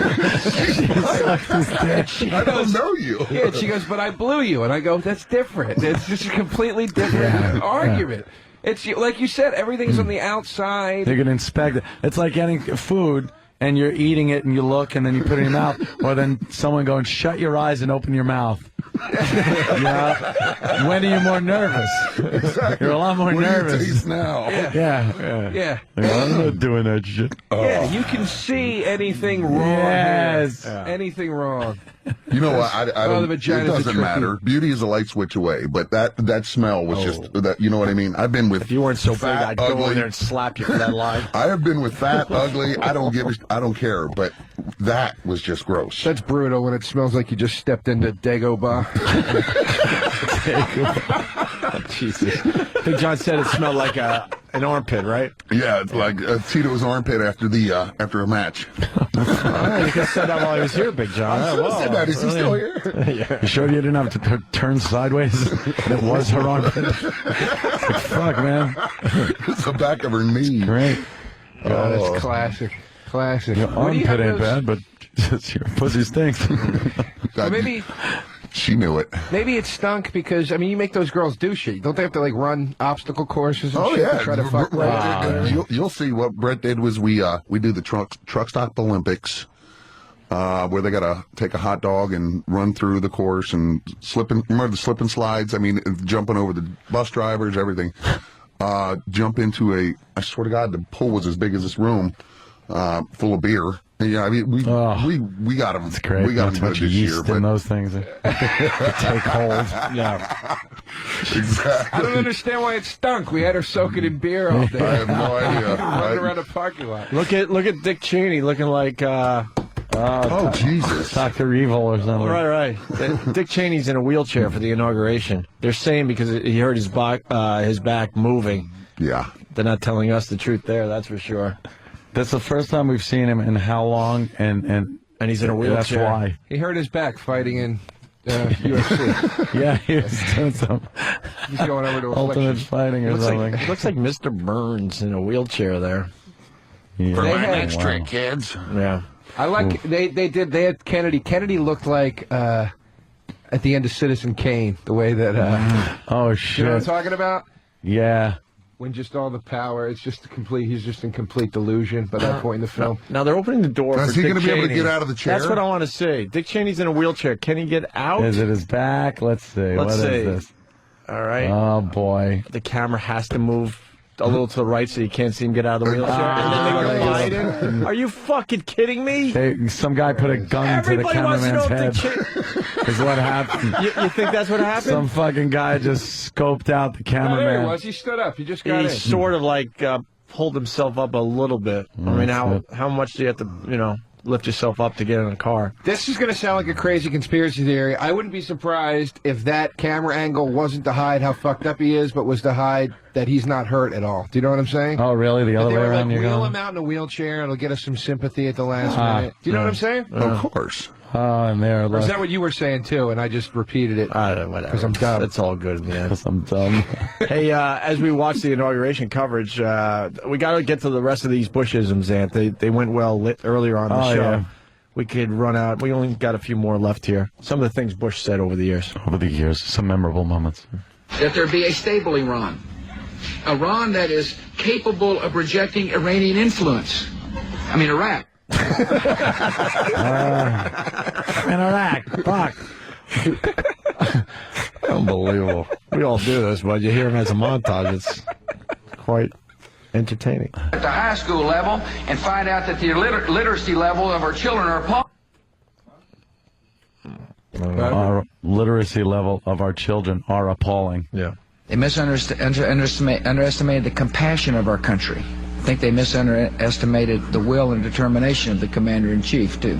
Misunderestimated. Nice. That's cool. That one took me a minute. I was Yeah. like, "What's wrong with that?" Oh wait, okay. My state of the union, or my speech to the nation, whatever you want to call it.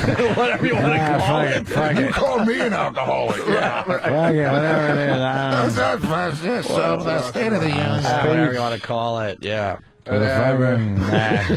Jesus. Tribal sovereignty means that. It's sovereign. You've been given sovereignty and you're viewed as a sovereign entity. And therefore, the relationship between the federal government and tribes is one between sovereign entities. He's killing too because you hear people laughing at him. They're not even holding back. They're just like, Oh, what they're an just idiot. laughing. If you don't stand for anything, you don't stand for anything. If you don't stand for something, you don't stand for anything. You hear the confidence, too? Yeah. This is better than the 70s porn. Remember when we listened to that? Those oh my laughs. God. These are all him just winking to the side like, I can handle this. Watch what I do now. You don't stand for anything. If you don't stand for anything, you don't stand for Those anything. laughs are why we're still in Iraq. You guys are sitting there laughing and go, Chuckles. go fuck you fucking cunts. You want to laugh at me? All right. Laugh at me another fucking year. Nobody's coming home. Here's the Stay the Course montage. That's exactly what I wanted to ask you about, because James Baker says that he's looking for something between cutting run and stay the course. Well, listen, we've never been stay the course, George. We will stay the course. We will stay the course. We will stay the course. We will stay the course. We're just going to stay the course. We're going to stay the course. We must stay the course. We will stay the course. This country will stay the course. We will stay the course. We will stay the course. But we will stay the course. We'll stay the course. We'll stay the course. Getting back to the coverage, they're saying thank you to the instant feedbackers, a lot of them. Cheney pulled his groin, that's why he's in a wheelchair. I think it's safe to say we've all... Pull my groin. I pull my groin every day. We pulled our groin. Right. So it doesn't pull their fucking groin, right? It doesn't pull itself. Yeah. You just deal with it. You don't end up in a wheelchair over a groin pull. Absolutely. You know who the Well, when big... you're 90. You know who the big fucking winner of this inauguration coverage is? Cadillac. I have not seen so many motherfucking caddies on screen during any caddy commercial or anything. Look at all the fucking caddies. Mm-hmm. Can you imagine, though, if Barack got assassinated? That'd be the end of fucking Cadillac. Wow, Why right? does anybody want a Cadillac? Well, The did they president put got shot. 22s on the presidential limo? Yeah. Did they slam it and put 22s in boy, spinners? look at the fucking Escalades and they're rocking. That shit's looking nice, yo. Yeah, that's pimped out just a little Pimp bit. my ride. We got to put some spinners on They there. call it the Beast. What up, homeboy? Look at Those that Obama's tires. limo. They call it the Beast for real.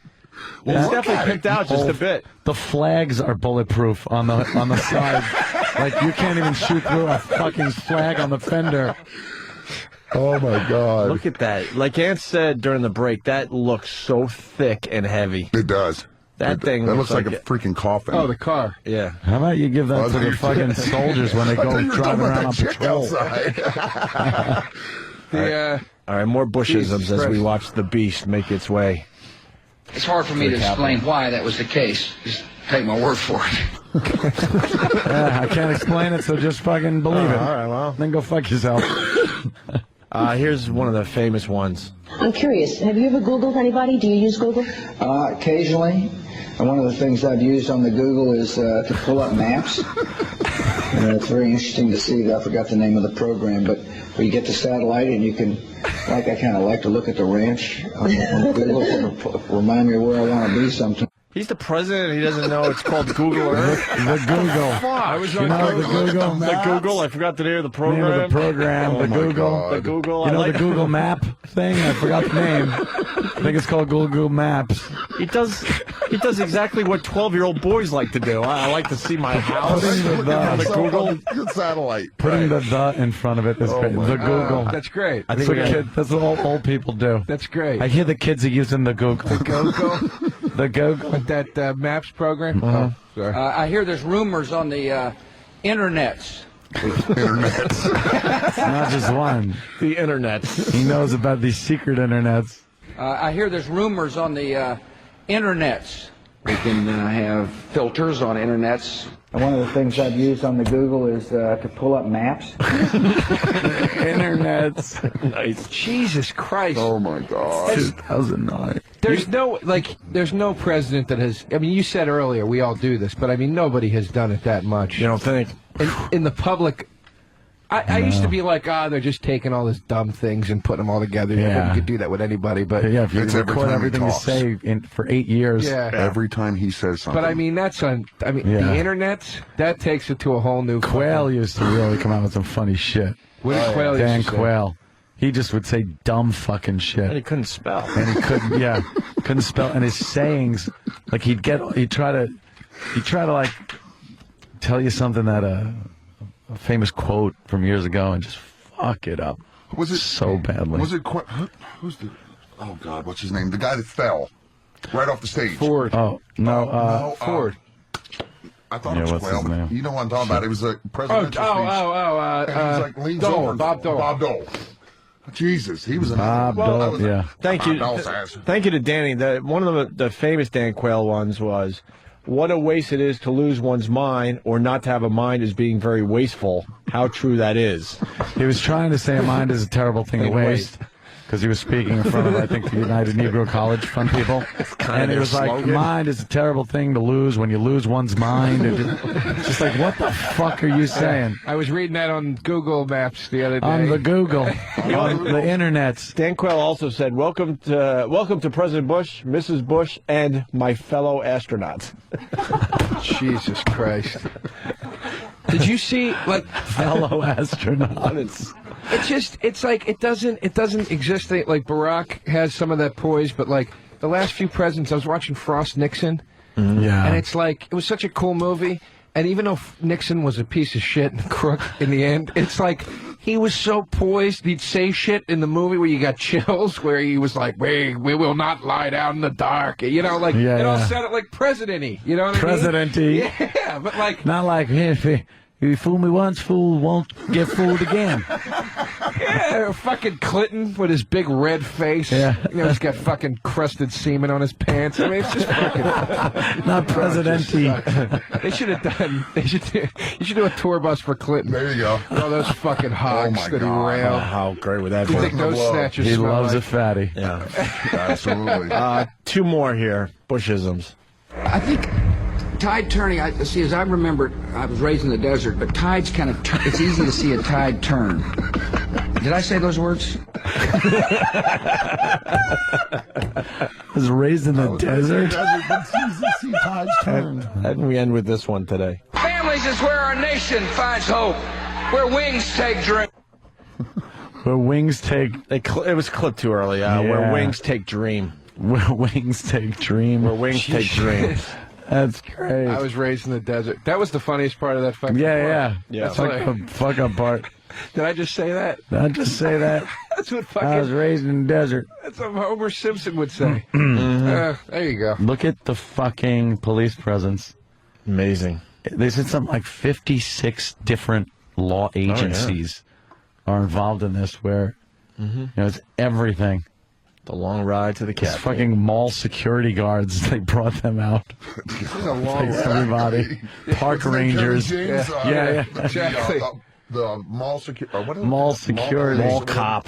Paul Something like Bart. that, I want Paul to. Bart. That's it. I want to congratulate Kevin James for showing that. Yeah, indeed, we're a stupid country. Mall Cop like just killed at the box office. A lot of good movies out there, Absolutely. but everyone went in droves to see Mall Cop. Dude. Oh my! Did you see it? No, but that that Renee Zellweger movie that's out that's called like New in Town. Sounds like yeah. Where it's the premise where it's like she's a cunt from New York and she has to go live on a farm. I swear to God, in the commercial, one of the critics goes, "Hilarious! It's a cross between Legally Blonde and Sweet Home Alabama." Who would hear that and go, "Thank God, finally, they have made a hybrid of everything I need." Oh my God! Fucking movie. What's Boy George in jail for? He imprisoned some male prostitute. For real? Yeah, he's doing 15 months. Jesus. You see what he looks like these days? Wow. He imprisoned him in his house, you mean? Yeah, yeah. Is that what I was walking down? They were. It sounds like they were doing some kinky shit, and the guy was like kind of chained to the bed or Jeffrey something. Dahmer And, type shit? nah, I don't think so. I don't know. I couldn't be bothered to actually read Not the only do article. I suck dick, I'm going to put in prison. I was walking here today, and there was a piece in the New York Post on the ground, and it said, "Let the perv go to prison." And I was like, "What the fuck is that? That's probably what that was." No. That's a better story. What is it? The guy that wrote the song, the Debbie Boone song. Yes, You Light Up My Life. You Light Up My Life is a creep. And, God, you got to see the paper of the girl that is saying that he should go to jail. Oh, sorry, man. Hold on a minute. I'll do this on the fly. But this girl is so effing hot. They got a picture of her in the paper. You might have it. All right. In the other paper. What do you have? I have the one with the... And he was like molesting her? He was coming on to all these young girls and saying that he could help their career. Look at that girl. Perv face the music? Yeah, there it is, right there. Look how hot that chick is. Perfect for Rocket Love Bus there, Big John. That's what I'm saying. That girl's beautiful. How old is she? Oh, boy. 12? He's 70. Oh, look at that creep. He's 70. Jesus. And she's 24, former model, trying to get into the music business, and he's like, yeah, I can help you. Then he gets him to his pad, and then he does all sorts of things. Sounds Makes familiar. moves. Jesus, he looks like the preacher in Poltergeist. You're all gonna die. After I whack off on you. It's at the screen door. Yeah. Old fucker. What's her name? If you're listening, I can get you in the music business. Trust me. You're gonna have to blow me first, but Brett, this is Loretta. Look at these Secret Service guys looking around. Their heads are fucking spinning around like a bird. You see a bird's head just going ding, ding, ding, ding, ding, ding, ding. Yeah. They look like cats, all fidgety and nervous. Would you bang Laura Bush? Hell no. No, look at her, cockeyed looking fuck. I'm not into her. Like look at 5 fucking years Miss ago. Michelle Obama has the is that his biggest wife? fucking ass. She's a flat cell, no tits, fat ass. There's your first lady. There we go. Oh Jesus, man! You're acting like they were all lookers before her. Hey, this is supposed to be. Clinton. All right, she's no Hillary. Let me tell Laura you Bush something. was close when she first went in. This- She was aight. She was aight. This is the young fucking president coming in now, and he's got a wife with a big fat fucking ass.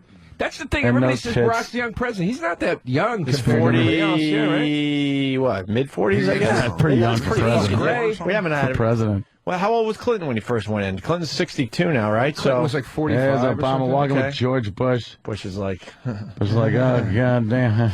Bush must feel like one of those neighbors that sell the house to the black guy, and you know all the neighbors are pissed off, but he's leaving, so he doesn't give a shit. It's like, well, I'm leaving. Helicopter's taking me out of here. Back to Texas I go. Go fuck yourself. well, we got a young Told me you weren't going to sell to one of those. That's hilarious. Got a young Asian woman just crying on TV there, Aunt. Yeah. She's very, very happy. I'll join her when I Taken get away. home. Taken away by the emotion of the whole thing. Yeah, me too. Here's a black guy saluting. What's he saluting? He's saluting something. There you go. The fuck is he saluting? I don't know. And then- Oh my God! Hell no. Some woman has a Superman Obama shirt on. It's Obama in his suit, ripping open the front, and he's got a big O where the S would be on You're Superman. doing what the media does. You're misrepresenting it as a white woman. Because I know, as soon as you said that, everyone's like, yeah, figures. Oh, it was Another white. black woman with an Obama shirt on. I was white. But that was a white woman with the Obama as Superman with the big O instead of the S. And Who's now that guy? they're old white guys discussing what the fuck happened. They're just two old white guys with their hats on going, I don't fucking get, I don't know.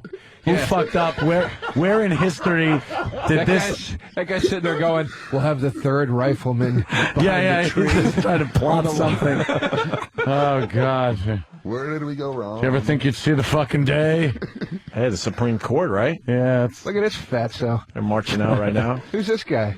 Wow, look at all those fucking people. My God. That is so far away. Doesn't anyone you can't work anymore? possibly see him. Well, What? Yeah, exactly. It's like You just at want to what be point in do you the say, air. You know, do at this point, it's safe to say we could say that we were there. Yeah. Because we're pretty much as close as they are. I was there. You just got to walk outside today and you can say, I was there. all anyone has to do is say, I don't- okay, yeah. show me your knife wound. That's what I don't get. It's like, I don't understand people that attend events like this. I understand the concept behind it where you say, well, I want to be part of this historical event. But it's like going to Times Square Yeah. on New Year's Eve. It's like You're not part of you're it. just standing there Yeah. There's no human connection to any of it. It's just, it's not an experience. You're an extra to make it look better. Yeah, You're exactly. Pretty much just an extra. Yeah, your background. It's like, it's pointless. That's it. Look at him. Oh, that's Clarence Thomas. We did it. We did it. Yeah. I remember that. That was a great time with the pubic hair on the coat. That was a great moment in Black history, if you remember that one. That was fucking Clarence classic. Thomas hearings. Yeah, well, I did ask her if it was a pubic hair on the fucking coke thing. How great is that? Can I be a judge, please? That is a long time ago, Classic. man. That's got to be close to 20 years Poor ago. bastard. He probably just went, ew, is that a pubic Is that hair? a pube? And she's like, fucking spun it all around. Everybody wants to play along at home. The unfortunate thing is we're in a delay. So go fuck yourself. Put the CNN TV on a delay. and MSNBC, pretty much same coverage. And there's David Gregory. This is, He used to be one of showing- Imus's pals, and boy, did he run for the hills when Imus said what he said. Well, good thing he wouldn't have been invited here. That's for sure. Is it Katie Couric? No. Kind of has the same do going on, Yeah, I but know. yeah. What's with everyone wearing the old fucking gangster That's what I was hats? just going to say. Is that Yeah. back in style again? And Bring there's the hat back. There's Muggsy, and here's Muggsy. There's Muggsy. Yeah. As old Nichols over there. Someone should try to bring back the old stovepipe hat, like Lincoln derbies? days, What's the stovepipe? The that's that Ebenezer one. Scrooge hat? Yeah, that's real tall. With some holly on the side of it? Yeah, because they used to wear those. Kennedy actually wore one at his inauguration, and they have like video of it. And you look and go, "That's not fucking old." It's coming back, Fucking though. tool back. That was he was just a pretentious prick to wear that. I'm Was gonna he wear my stovepipe wearing a hat. fucking Fred Astaire top hat at Yeah. his inauguration? Like he was going to tap off the goddamn stage? Yeah, fucking Kennedy. Wait, put didn't that he on. destroy that hat look, though? Because he stopped wearing the hat, and then everyone else is like, well, But he stopped fuck. wearing it. But he did wear it on his On the inauguration. inauguration? He should have been wearing it in fucking November. Fucking the old bullet catcher hat. Yeah. The old brain catcher hat. At least you could have buried everything. Bullet would have just tagged a few little red berries on the side Yeah. rim there. Hey, by the way, because he went to the bathroom, how much does Big John suck on our radio show? Jesus. Tell him that when he gets back. All right, anyway, back to the coverage. Joe DeRosa's in the studio today. Anyway. Yeah, I'm afraid to go to the bathroom now. I'm never going to leave the fucking room. Jesus Christ. This is like watching an awards show that you don't know who the celebrities are. Yeah. Every so often, you know, they're all pretty important politicians and whatnot, but every so often someone walks out and you go, oh, okay, I know this scumbag. The first cross-dresser. You know what's Look so at that great? woman. Jesus. You know what's so Really? great Right. on those award shows when, like on the Oscars, when they'll do like everybody that died this year. Oh, yeah. And it's always two famous people they save for the end, and they start with somebody Yeah, yeah. famous, and then the whole middle 15 people they're like John Douglas, And they key get- grip But on Joe- Gone with They the get like Wind. this. Yeah. Joe, what's fucked up about that, we talk about that, is that people get a bigger applause for being dead than other people. Yeah. That is Yeah. what really creeps me out every important Oscars. dead guy. They're going to go batshit for Heath Ledger this year. Yeah, he'll get the big applause, so he... It's the closer. Yeah, yeah. Yeah, you don't leave. Isn't that kind of And sick there's if a you think about fucking it? meeting where they Some do people that. are polite, like, oh, he's dead, but he's not as important dead as Heath Ledger! Yeah, but think about you think there's definitely a meeting where there's some guy going, you don't lead with Heath, dude. Right. You fucking close with Heath. That's, Jesus that's a Christ. stairway to heaven, my Yeah, friend. lead with Wilford Brimley. Right. He's not even dead, is he? Who knows? Wilford Might as well be. I got the diabetes I got it from the internet. from the internet. Wow. This fucking crowd looks like Is that Quail? the Zion dance scene from fucking Dan Matrix. Dan Quayle, everybody. Just a bunch of very diverse. Ooh, what happened to Never Tipper? seen Washington look like this. Is that Gore looks Gore? horrible. Well, Tipper. Oh, Is that her? Yeah, it was. No, that's that's Mondale. She's got a muskrat on her head. There's That is Quayle. She I think is that's such, Dan Quayle she on the is left. such a fucking Al cunt. Gore. not a big fan of the Tipper. Al Gore with she's- Hot Lips Houlihan. Yeah.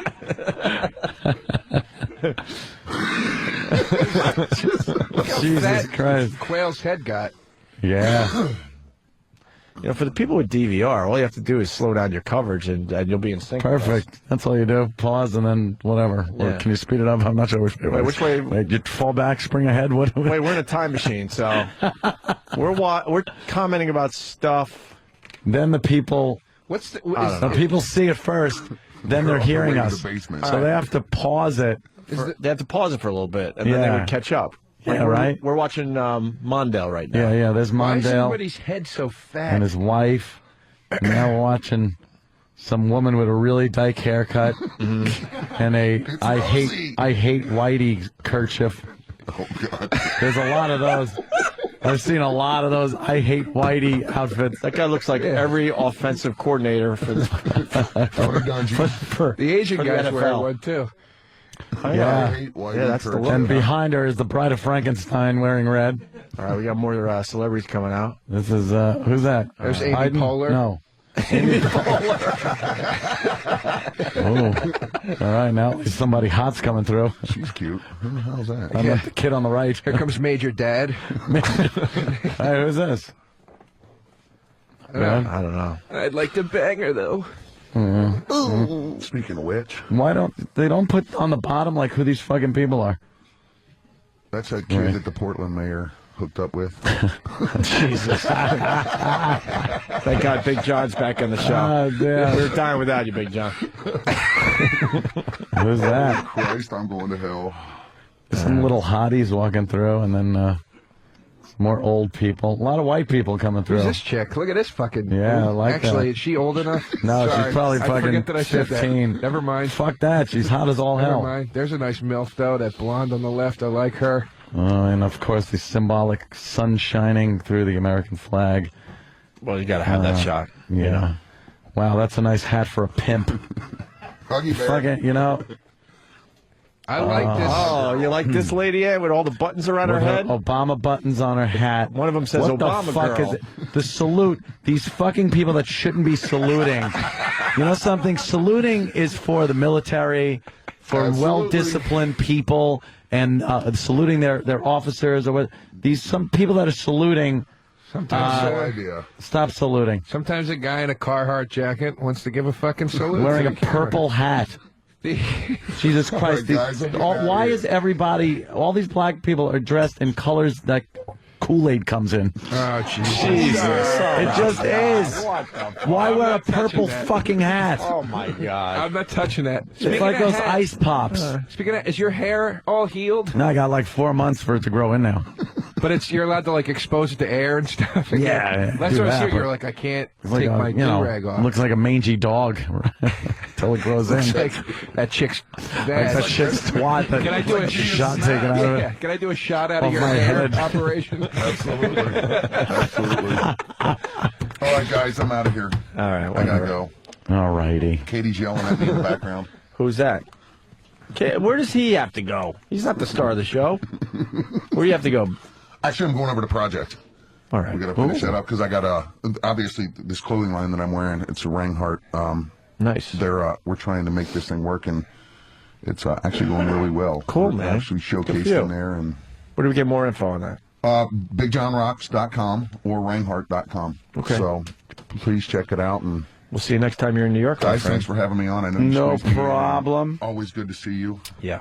I appreciate it. Sweet. Good to meet you, Nice dude. to meet you as well. Oh, Take care. wow, Thank you there's so much, guys. All right. So we're in bonus time here, and we should be racing home to catch the inauguration. I'm sure you're excited. I am so excited. You're going to be crying like these people, but for That's different it. reasons. Oh my God, I'm going to be weeping in my house. First thing I'm doing when I get home is sitting down with a glass of wine and just drowning my sorrows. I just had a visual of you shooting your TV like Elvis with a shotgun later. I'll be tipping it over with my foot a little bit and just like creaking at the point of no return almost, and it just blast my television.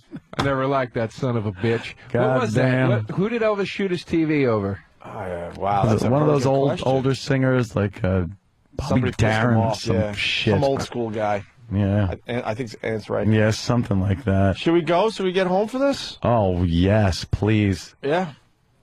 Yeah. Oh, my God. Look at the fucking costumes. It's Get with the buttons and the fucking Obama who did you vote hats. for? It's like a sporting event. If I was going to vote, I would have voted for Obama. Oh, God. There's That's no how I am. tradition and no... Who the who's the fuck is old this battle old- axe they're bringing in? That is the oldest broad ever. It looks That's like the woman fucking- that got her hat removed in the fucking vestibule when she got out of the elevator. oh Jesus! Is purple the color? Why is everyone wearing purple? Does somebody know? Well, because now Bush Senior and his grandma, purple's they're the wearing new purple. Purple's the new black. Dude, she is. That's a shame. It's not a shame. She never aged. Her problem was she turned like that 20 years ago, and now she stayed the same. They're gonna swear she her really in by is like your accident. grandmom. You're like, you just were always 70. Yeah. For my whole fucking life. Mr. Washington, do you accept the presidency of the United States? She does. You know She what? looks just like a buck. This is another bit we do, but eventually, if you get married and you hang in there long enough, you end up having sex with a guy. Because I mean, look at Barbara Bush. I know. Yeah, that's Is there a man hint now. of woman left in her? That's why I'm easing myself in with trannies now. Is that Carter's wife? Training. It's Wow, early she training. likes How the come she facelift. kind of still looks okay? I'd bang She her. likes the facelift. Jimmy I would Carter. bang her. Yeah? Yeah, No, you wouldn't. I would. You know what that body looks I like MILFs. Ravaged. Old bitches that look good because they're covered up. If you saw that with no clothes on, it's the tub scene in The Shining, my friend. Yeah. It's probably better than anything. And look, she needs a little Rogaine. The, Jesus Christ.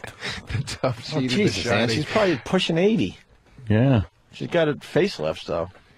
I like. I thought Biden's wife was all right, dude, with those leather boots on. Biden's all right. She that kind red of had coat. a slutty look to her today with those boots, huh? That was fucking great, dude. This is just like he doing the red carpet, huh? Oh. You know what it is? Like I was saying, this They let us tradition. do that. This tradition of like respectability of the White House and stuff on the inauguration day, it's turned into like I'm hearing woo woo woo and seeing flags like it's like a fucking sporting event, and buttons and the fucking t-shirts, the merchandising, the fucking like there's no tradition to it. Oh no, yes, Danny. It's like Spaceballs when they were just marketing everything. It's like that's what the inauguration has become. It's fucking Spaceballs. Look at Clinton looking way better than ever. 62 for Clinton. Jesus. Dude, well, look, And that slob Hillary. it does. She's wearing a Snuggie. Fucking Hillary's wearing a blue Snuggie. You know, you do make a good point about what you said earlier. Every one of these broads is buttoned to the fucking turkey skin, Yep. dude. They are not showing a goddamn thing. Not a thing. Nothing. Look at pants. No skin. If they could wear a fucking burqa so they wouldn't have to show their face, they would. Christ, look at this fucking facade. He's holding her hand. She's getting some other chick's vag fucking secretion. I know. all This over is her just a glove right load now. of shit right here. It's just. Yeah. Oh, take him through the White House. Remember this room, honey? That's where I got my blowjob. Like, if she ever want to go in the Oval Office, she's going to have to spend time in there as Secretary of State, knowing when she walks in, it's like, oh, yeah, that's where Bill got his dick sucked. Remember this room? This is where I made you use that double-headed dildo just so I could possibly get off by you fucking rag. Oh, Jesus. Clinton has a blue tint to his hair now, too. Oh, my God. A slight blue tint. Look at fucking George Bush Sr. is like a weeble. Oh, another guy with a cane. He's wobbling around. He walks like Cotton Hill from King of the Hill. Yeah. His dad. Oh, Who's Bush and Jesus Clinton Christ. hugging. Nice. Yeah, that's good. How are you? Look at Barbara. This is why it's all bullshit. I mean, this is what I hate. These people literally want to spit in each other's faces. No, they got together after, what was it, Katrina? They had a Did whole they? thing that happened. I know. They were arch enemies, but then they got together. Really? For the cause. I think it was Katrina, yeah. I didn't know They that. started like campaigning together, and Oh, never mind. they were on Okay. TV Holy together shit. doing PSAs and stuff. What's Yeah. fucking... Look at that. Oh, that's right. They were doing those commercials. Yeah. I remember that. This is the Black Woodstock happening down there, man. Right? Look at all those people. And Who's that broad? just That's, plenty of reporters That's around. Andrea. What the fuck is her name? Andrea, motherfucker. I don't know. I forget her name. Whatever. McCain. There's Jimmy Carter again. Jimmy Carter. With what? What's her name? Rosalind. Rosalind. You're right. I Rosalind? wouldn't bang her now that I see it up Fuck close. no. I was wrong. I'm sorry. Cindy God, McCain, though. Come on, Joe. Oh, dude, Up I would- top. Dude, Up top. I'm serious. No. Would you? Yes. In 2 a seconds second. flat. Right. In 2 seconds flat. Hillary for the goof. I don't think I could do it. You know, No, ever that's since tough. I heard Norton do that joke where he goes, she's got these thick calves. Like when he said that was burned in my fucking head, and every time I look at her, it makes me like, I'm like, ugh. You know how gnarly her toes would look and everything? Her toes? corns on them. Like she's naked in bed, so you look at her calves, big fat fucking veiny calves, gnarly fucking calloused feet, fucking thighs with the varicose veins, and you're gonna be like, yeah, fucking that. Oh, she just looks like every bitchy teacher that you had in grade school. You know what I mean? Just no fucking fun at all. Who the fuck thinks it's a good idea to stand next to the Washington Monument and try to check this shit out? You know how far away that is? That's limited fucking view. And who's this now? Who we got? Oh, the Carters that's again. The Carters. Okay. Now the presidents, ex-presidents. They're announcing and seating President and Mrs. Carter. There they go. This is such horseshit. Look, I mean, think it. You think she's sitting there like, it's my birthday. Everyone came out for my birthday. No one knows. She doesn't look like she has a clue. She's like the aunt in Christmas Vacation. Oh, shit. Oh, she wrapped her cat. Oh, my God, everyone came for my birthday. She's like clueless. Who's going to say the blessing? Right. Well, someone's adjusting the line. It's actually Hoodstock, not Woodstock. Oh, Hoodstock. There you That's go. Rob G from New York City. That's not bad. Think about what fucking filler this really is. It just dawned on me. Like, we're sitting here glued to this. It's nothing. They've shown that shot of the fucking Carters 8 times already. Yeah, there's like 8 different points that they pass through with the cameras. Yeah, show Barack jogging. This at is a the good pace for the the Bush girls. The Bush girls. Shit, here we go. Now we're talking. Yeah, now we. All right. Yeah, Let's take a look. See. They've grown up in the last 8 years. Come on, baby. Could they have piled up more bulletproof boy. glass around that fucking podium? Holy shit. Dude, the one Bush girl is such a dish, dude. She's so fucking hot. Yeah. Oh, what happened to Bush Senior, man? He's had a bit of a. He's old, man. He took over after Reagan. No, but he was Reagan's VP. He was sky jumping and all that shit. And Yeah, now he's wobbling with a skydiving. cane.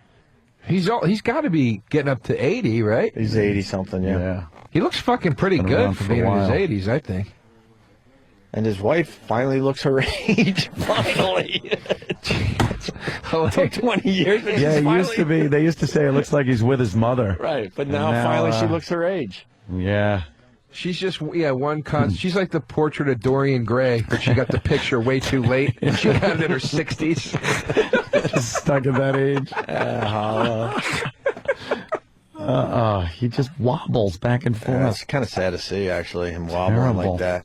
What happened to the Bush chicks? Did they come out? Did they- What the they'll- fuck? They'll show him again. One thing we wanted to see. I'm sure George. George Bush has his fucking hanky. Yeah, Bush Senior just broke out his hanky to get some boogers out of his nose. Hanky. I'm sure he's happy to hear that a billion people just saw that. What's his bugler playing? Well, a Some billion Miles people saw him Davis. puke in that Chinese guy's lap. Remember that? Yeah. He doesn't give a fuck at this point.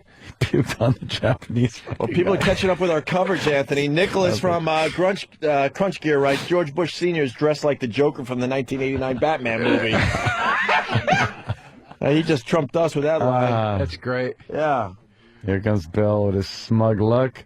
And Hillary with that stupid big open mouth that they always get her in the Post with. New York Post. Look at this fucking Wow, look at that. flag waving Wow. Wow, that's impressive. For the, that's a lot of people. for the Clintons. Here come the Clintons out on the stage. How you doing? Look at this shit. I want to fucking show those Bush girls. Jesus Christ. I know. We'll Is get that back all? to that. I mean, that's all Astound. a guy wants to see. It's a couple fucking Bush chicks. Fucking Clinton's a rock star still, man. Who are you kidding? They were doing He community. walks out and he's just a rock What's star. that? Why does he get 3 of diamonds? 3 of diamonds On that playing card. card for What is Clinton. it? 3 of That's diamonds. Not a loads Ace of of drops spades. in the Oval Office. What is that? Is that the Lincoln Bible that they've been talking about? Probably. Is that the one? I don't know. Look at the little. Are they already moving in? Oh shit! Here oh, we go. Boy. That's not They're good. showing boxes being loaded or unloaded at the White House. That's not good. They are. Oh, shit. That's It's Bush's shit. Really taking your time? Or are they moving No, the they're shit going in? Oh, no, it's going in. All right. That's like fucking masks and dashikis. Oh, jeez. They're going to hang shit up on the wall that Jesus. the White House has never seen. Let's try to keep it between the lines here. I'm keeping it between the lines, but you think fucking You're Ulysses S. off-roading. Grant's picture is still going to be hanging in that motherfucker? You're off-roading a little bit right I'm now. not off-roading. Let's keep it between the ditches. Like, it would be horrible for me to say there's going to be African art on the walls. Probably for the first time ever. That was a nice save. All I was saying was that these people have the right to celebrate their culture. And any way they deem Oh, God. They couldn't let you move the boxes in before today. They don't I have know, enough right? to worry about. They couldn't bring the boxes Or in you couldn't move them in tomorrow? Yeah, It's gotta be exactly. during the inauguration? Yeah, that's what this guy wants to deal with today. That sounds like, it seems to me to be a security threat, too. Excuse me, President Obama, I know you have to make your speech, but where do these sheets go? Yeah, oh, fuck, I should be there. Hey, did we get Bush with the dramatic shot of him just getting on the helicopter today? We get all that, right? Hey. Does he leave today like that? Oh, yeah, he's out. This Unless is- he wants to get a room at a hotel, but, I mean, they're sold out in Washington. Comments coming in on your where the What? the sheets go line. It should be over the people's heads. What do you? I want to ask you guys a question. What do you think of this? They, Rolling Stone has that cover of Bush. He's on the cover this month, and it says farewell from Bush, the apology we wish he would have given or whatever. And it made me start thinking, because in Frost Nixon, the whole premise of the movie was this guy Frost is going to interview Nixon and try to get him to give this apology for what he did that he never gave. Right. And there was all this clamoring about it. So I was like, do you think there's going to be that clamoring around Bush, that people are going to be lining up to try to get this candid interview with him now that he's out of office and try to get him to go, hey, I made some mistakes. His I'm last sorry. speech, though, he kind of did fess up to some of the mistakes. What did he said say exactly? history will judge him. So I don't think I think in a few years, you'll be able to like take I think a more open-minded view of his presidency. Right. And if he wants to talk, then The Obama's daughters now. What's with the fucking They are going to be. stuff shit? They're going to be lookers in a few years. Are they really? Absolutely. There's the Bible on MSNBC. We're watching Looks like CNN the and Necronomicon. MSNBC at the same time. Jesus. It is. Oh, that's great. Yeah, I don't know. I'm curious to see if. Nah, he'll keep his yap shut. You know, I think he'll just shut his mouth and disappear for a while. Well, I'm not saying he won't do that. What I'm asking is, do you think that reporters will be clamoring to try to get that interview right now? Do you think they'll be pushing for it? Because everybody pushed for it with Nixon. At least that's what they said in the Wow. movie, and that's as far as my research went. Just the movie. Yeah. Hey, can I jump in? Chris Rabb, Anthony from Illinois. Are Yeah. they taking Bush's boxes and throwing them out by the dumpster like in About Schmidt? Thank you for the reference. Love that fucking movie. It's Good old classic. Jack is like explaining everything to the young guy, and he's like, yeah, got it. And there's his lifetime of work in a dumpster. Does that God, movie- does that make me laugh? Does that movie not just sum up life? I Yeah. mean, Oh, I've hell watched that yeah. movie so many times and been like, this, Yeah. they really nailed what it's Yeah. all about. Just Hey, good news. The food has arrived. Aretha Franklin, they're going to put her on a spit and feed the crowd. Holy shit, how large is she? Look at this thing. What is Aretha going to do? Uh-oh, we're getting close. We got Laura... Laura Bush looks Laura insane. Bush. She has crazy woman eyes. She looks like a Stepford wife. She's a little cockeyed. And there's the Obama daughters again. Coming out probably Who's with a that lady rousing in the back? ovation. I don't know, maybe an aunt. Maybe the auntie. Is this true? On NBC, Tom Brokaw said Jack Kennedy ruined the hat. He had a little faux pas. He said ruined the hat industry when he appeared. Oh, hold on a second.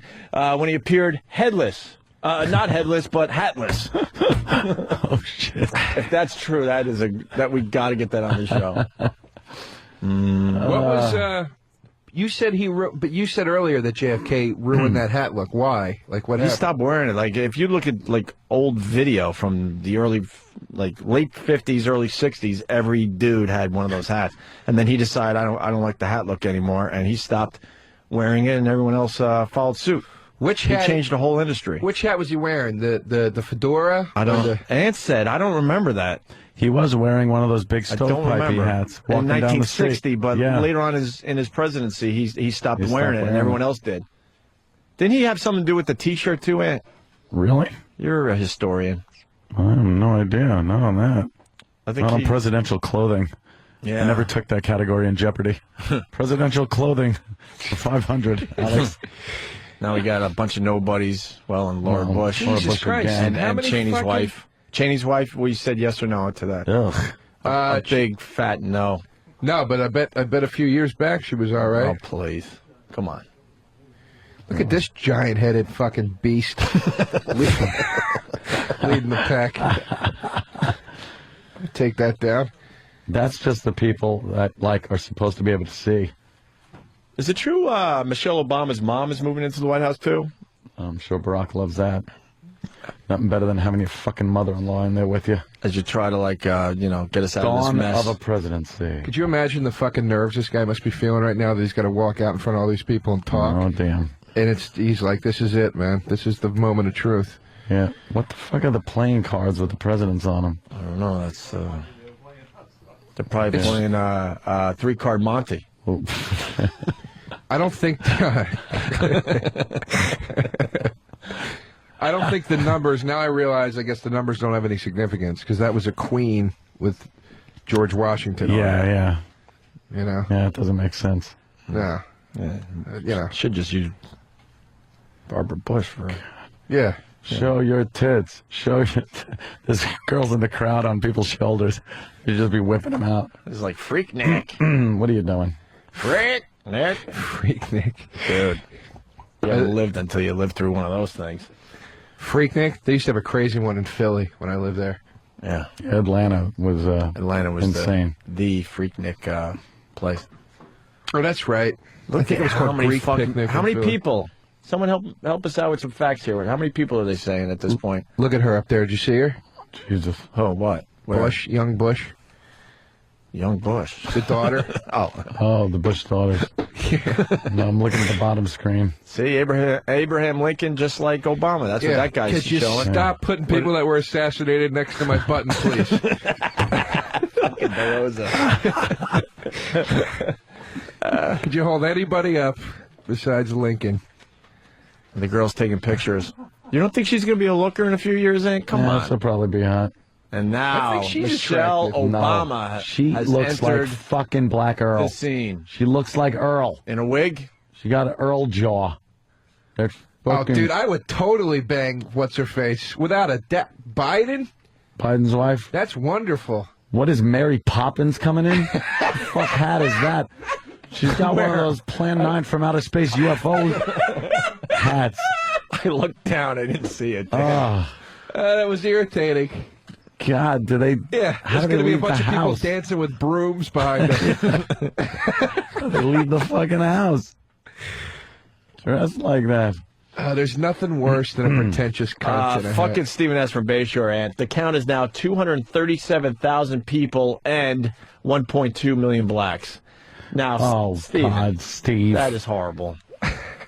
Thank you, Anthony. Let's see that. That's not nice. My goodness. All right, we got Biden's wife and Michelle Obama making their way. Gonna get quite an ovation when she comes popping out of that door from the festive crowd. How long is this fucking walk, dude? You're right. Jesus Christ. Oh, how about that? Some audio. Yeah, maybe we could have had some audio to See who some of these fuckers are. Yeah. And there's President Bush.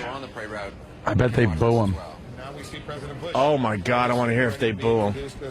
That would not be cool. He's looking around like, huh? In the U.S. Congress. This guy never knew how to walk right. Pretty much as he always did. He was up pretty His early, walk always briefing creeps with me his out. national security team Yeah, around he's looking 7 around. a.m., as he almost always Don't worry, did. pal. You're not the one that's got to worry. Dude, he gained some years. He looks youthful, right? He's been relaxing. He's happy he doesn't have to deal with this shit anymore. Yeah, exactly. Pelosi, you hear? Said Pelosi's name. Bush walking down.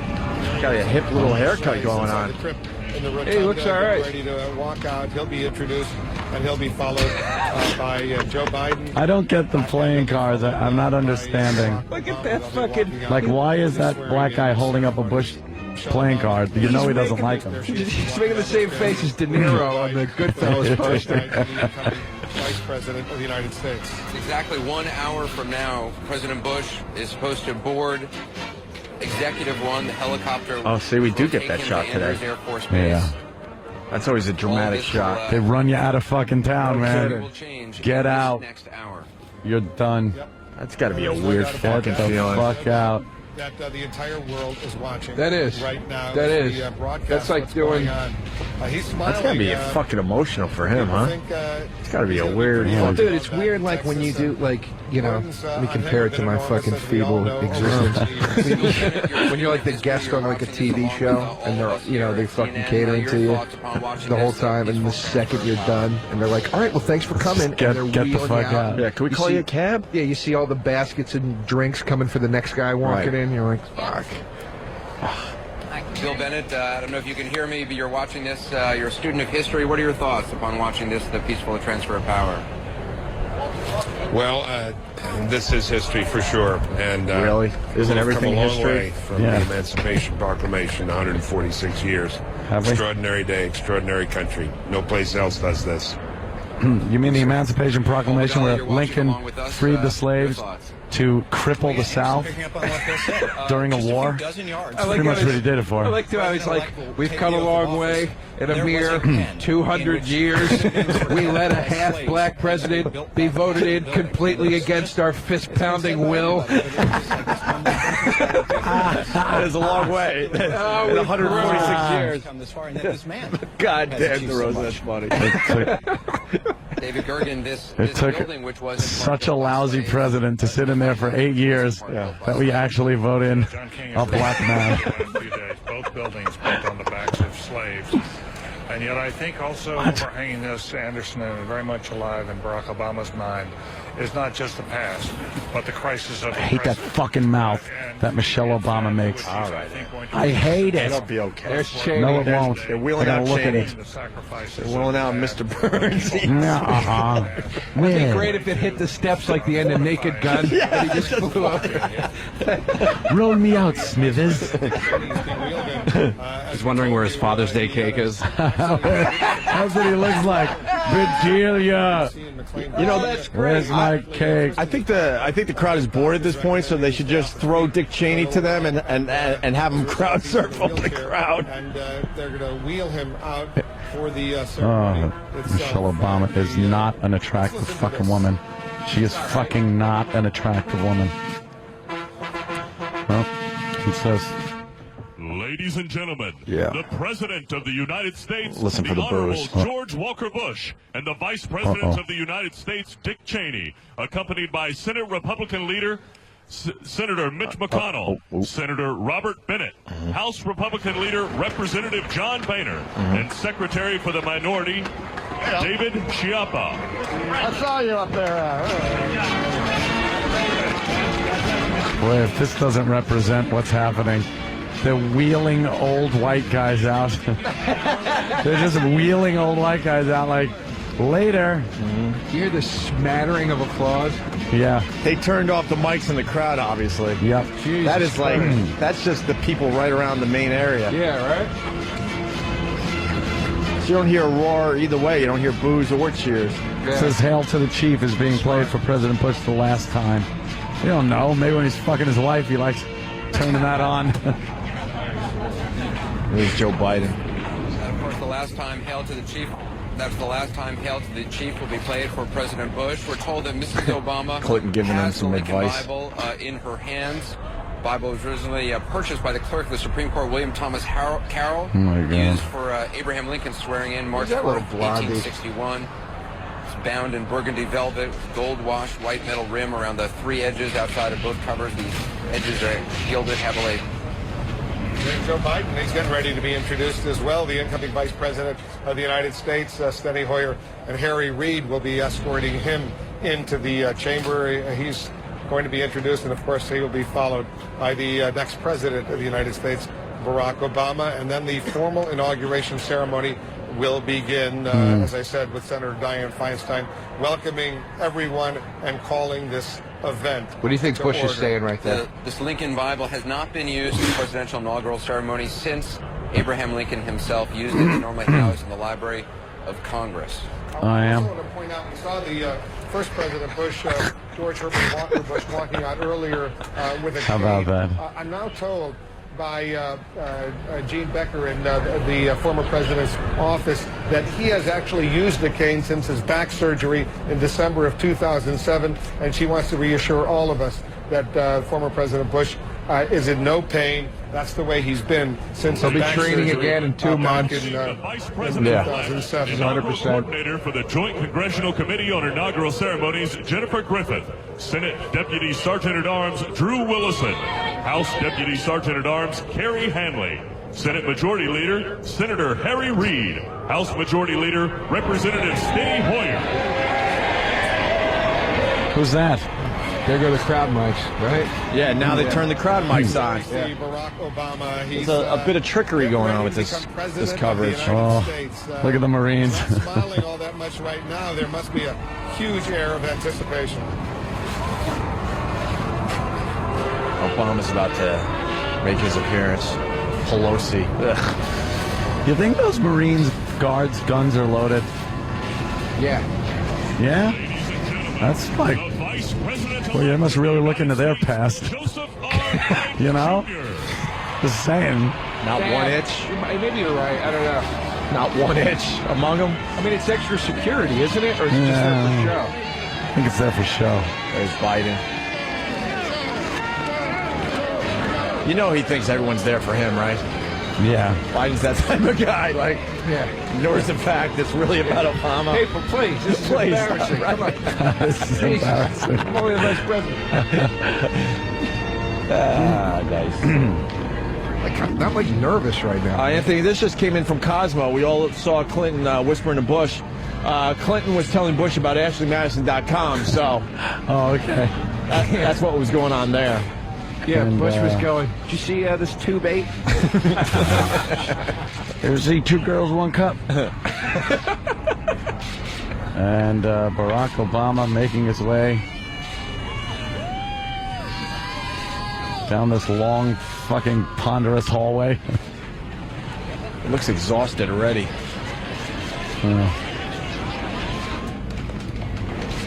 Holy Here it shit. comes. Oh, boy. They are happy. They're happy. Where is this?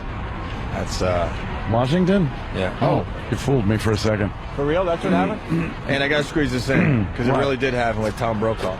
Tom Brokaw. Hold on, we'll get back to that in a second. This is where it's playing. You know, one of the things that I've been watching is that hats are back. Jack Kennedy almost ruined the hat industry in America by appearing headless. Well, they're creeping not headless, back. but hatless when he made his inaugural address. Whoopsie, that is a faux pas.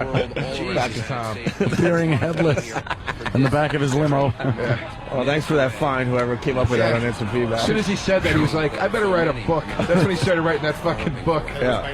The bomb could fall out here. Washington, D.C. and to go through all the problems, all the hassle of getting onto the National Mall, but they're there in record numbers, no doubt about that. No doubt. And they're extremely excited, but that's nothing. A lot of crowd compared to shots. what is about A lot of to excitement. happen in the next few moments.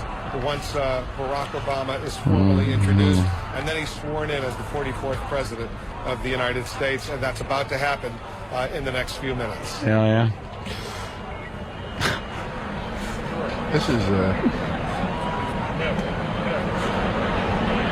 Boy, they must have just combed that area. I mean, I can't imagine the security. Sea of people. How do you possibly have About to be introduced, and then the security for a crowd that big? ceremony begins. Staff Director for the Joint Congressional Committee on Inaugural Ceremonies, Howard Gantman. The Senate Sergeant at Arms, Terrence W. Gaynor. The House Sergeant at Arms, Wilson Livingood. Chairman of the Joint Congressional Committee on Inaugural Ceremonies, Senator Dianne Feinstein. Senator Robert Bennett. The Speaker of the House of Representatives, Nancy Pelosi. Senate Majority Leader, Senator Harry Reid. House Majority Leader, Representative Steny Hoyer. House Republican Leader, Representative John Boehner.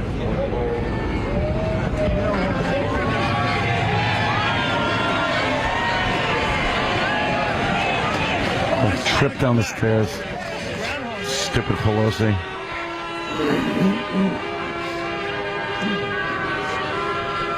And of course,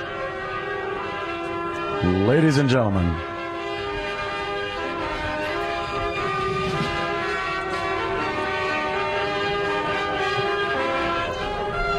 finally some pomp, circumstance, and respectability. Jesus.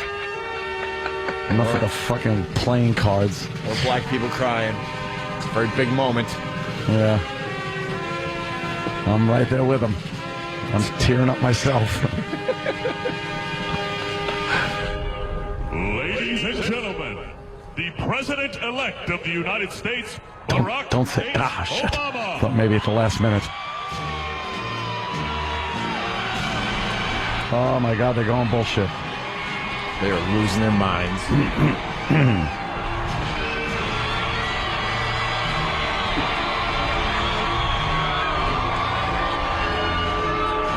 Someone's saying there was a wow sign in purple on CNN.com on their live feed.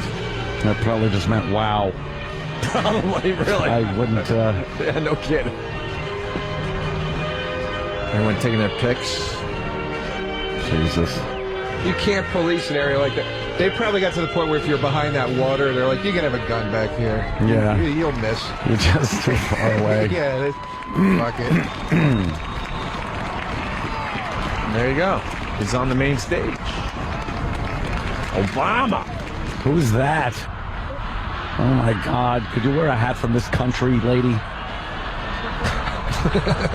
God damn it. You're very traditional, Ann. What are they saying? Obama? I don't know. It doesn't sound like that. What'd you think they were saying? Look at Al Gore.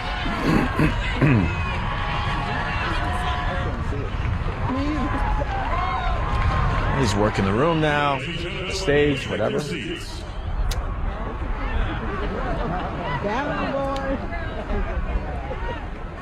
I hear some background talking. Usually some people fuck up. It's a nice, healthy piece of glass right there, right? That is the thickest glass I've ever seen in my life.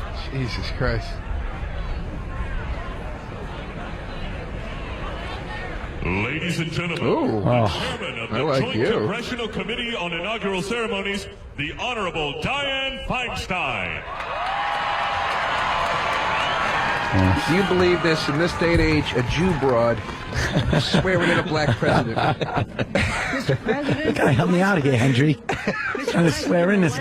and Vice President-elect, ladies and gentlemen, welcome to the inauguration of the 44th President of the United States of America. Jesus. She should have used some conditioner this morning. What's wrong with her hair? The world is watching today Horrible. as our great democracy engages in this peaceful transition of power. Slow down. Here on the National Mall, where we remember the founders of our nation and those Who you could hear fought to make it spinning in their grave. another line in the solid stone of history. The freedom of a people to choose its leaders is the root of liberty. In a world where political strife is too often settled with violence, we come here every 4 years to bestow the power of the presidency upon our democratically elected leader.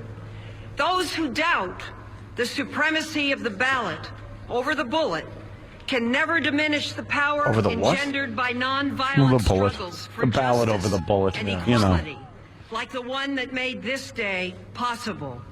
No That was a good shot. triumph tainted by That's brutality some old woman's fucking dripping cold nose. of this hour. Yeah. And of what it means to those Bush who is so marched happy. and died. It's like finally, no more approval rating bullshit. No more war bullshit. I'm done. He's gonna go No more ride his terror. horse, bang out his wife for the next few That's years. it. Eat some fucking barbecue. Some fucking pork rinds and just be done with it. Yeah. That this was the moment Yeah. when the dream that once We need tight echoed shots on all the across ugliest people in from the audience, steps please. of the Lincoln Memorial Oh, boy. finally Steven reached Spielberg? the That looks like it, walls right? of Yeah. the White House. Yeah, it was him. Oh, brother.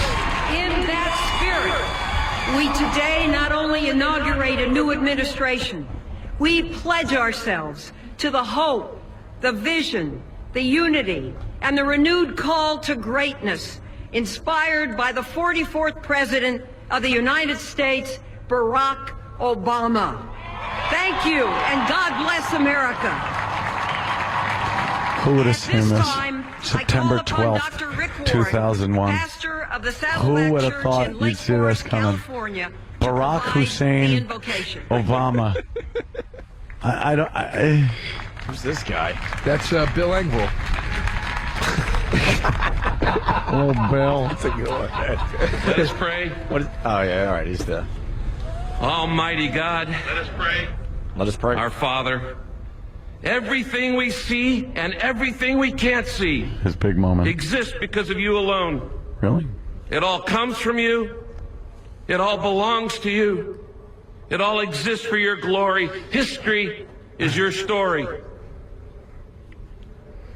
The scripture tells us here, O Bring this Israel, religious shit into the it. Lord is our God. That's what's got to suck about being president. Lord Is is you one. can't even fake like you.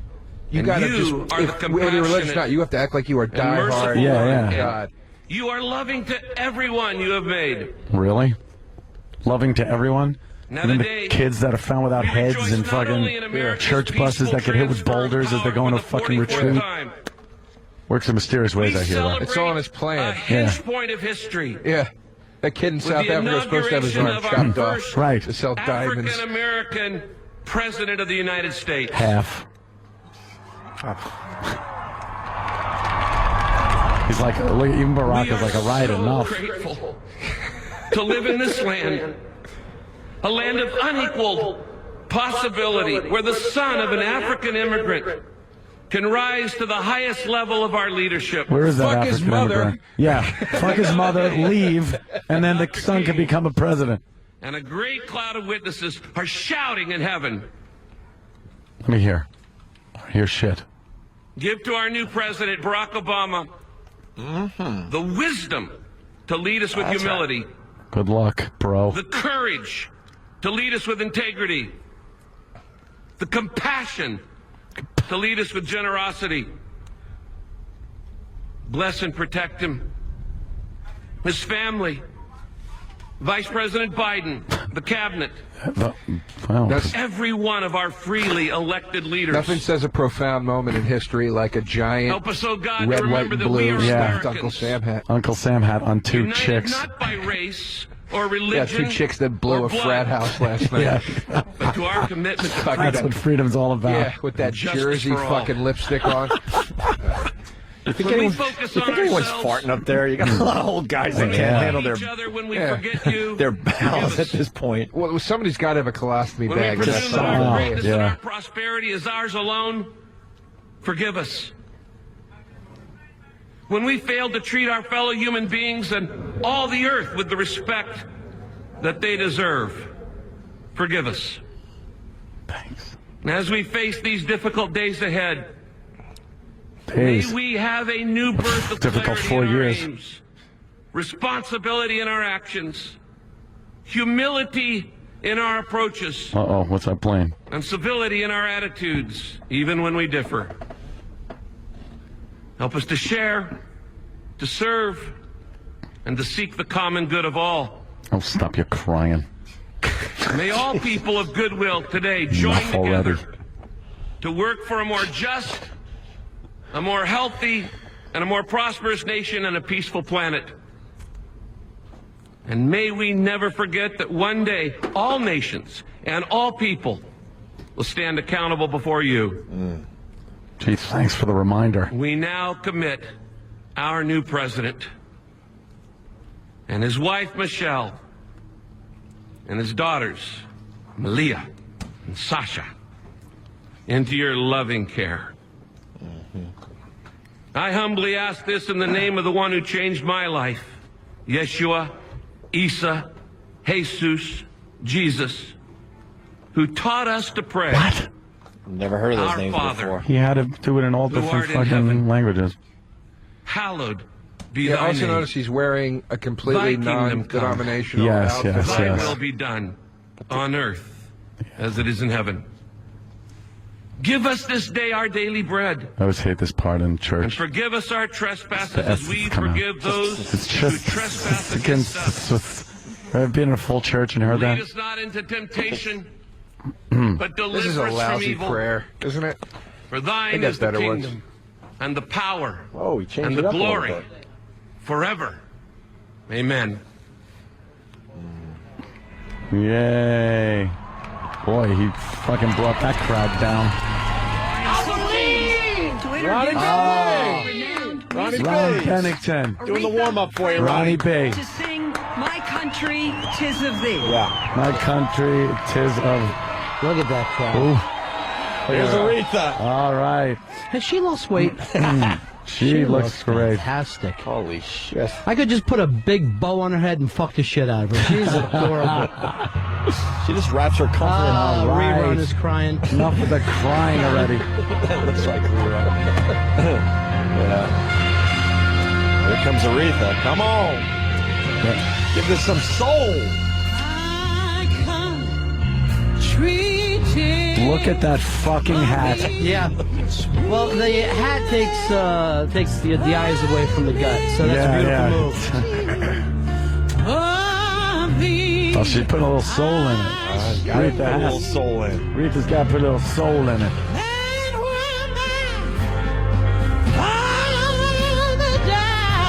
She sounds like shit. Sounds like me. I think she was in Atlantic City playing blackjack.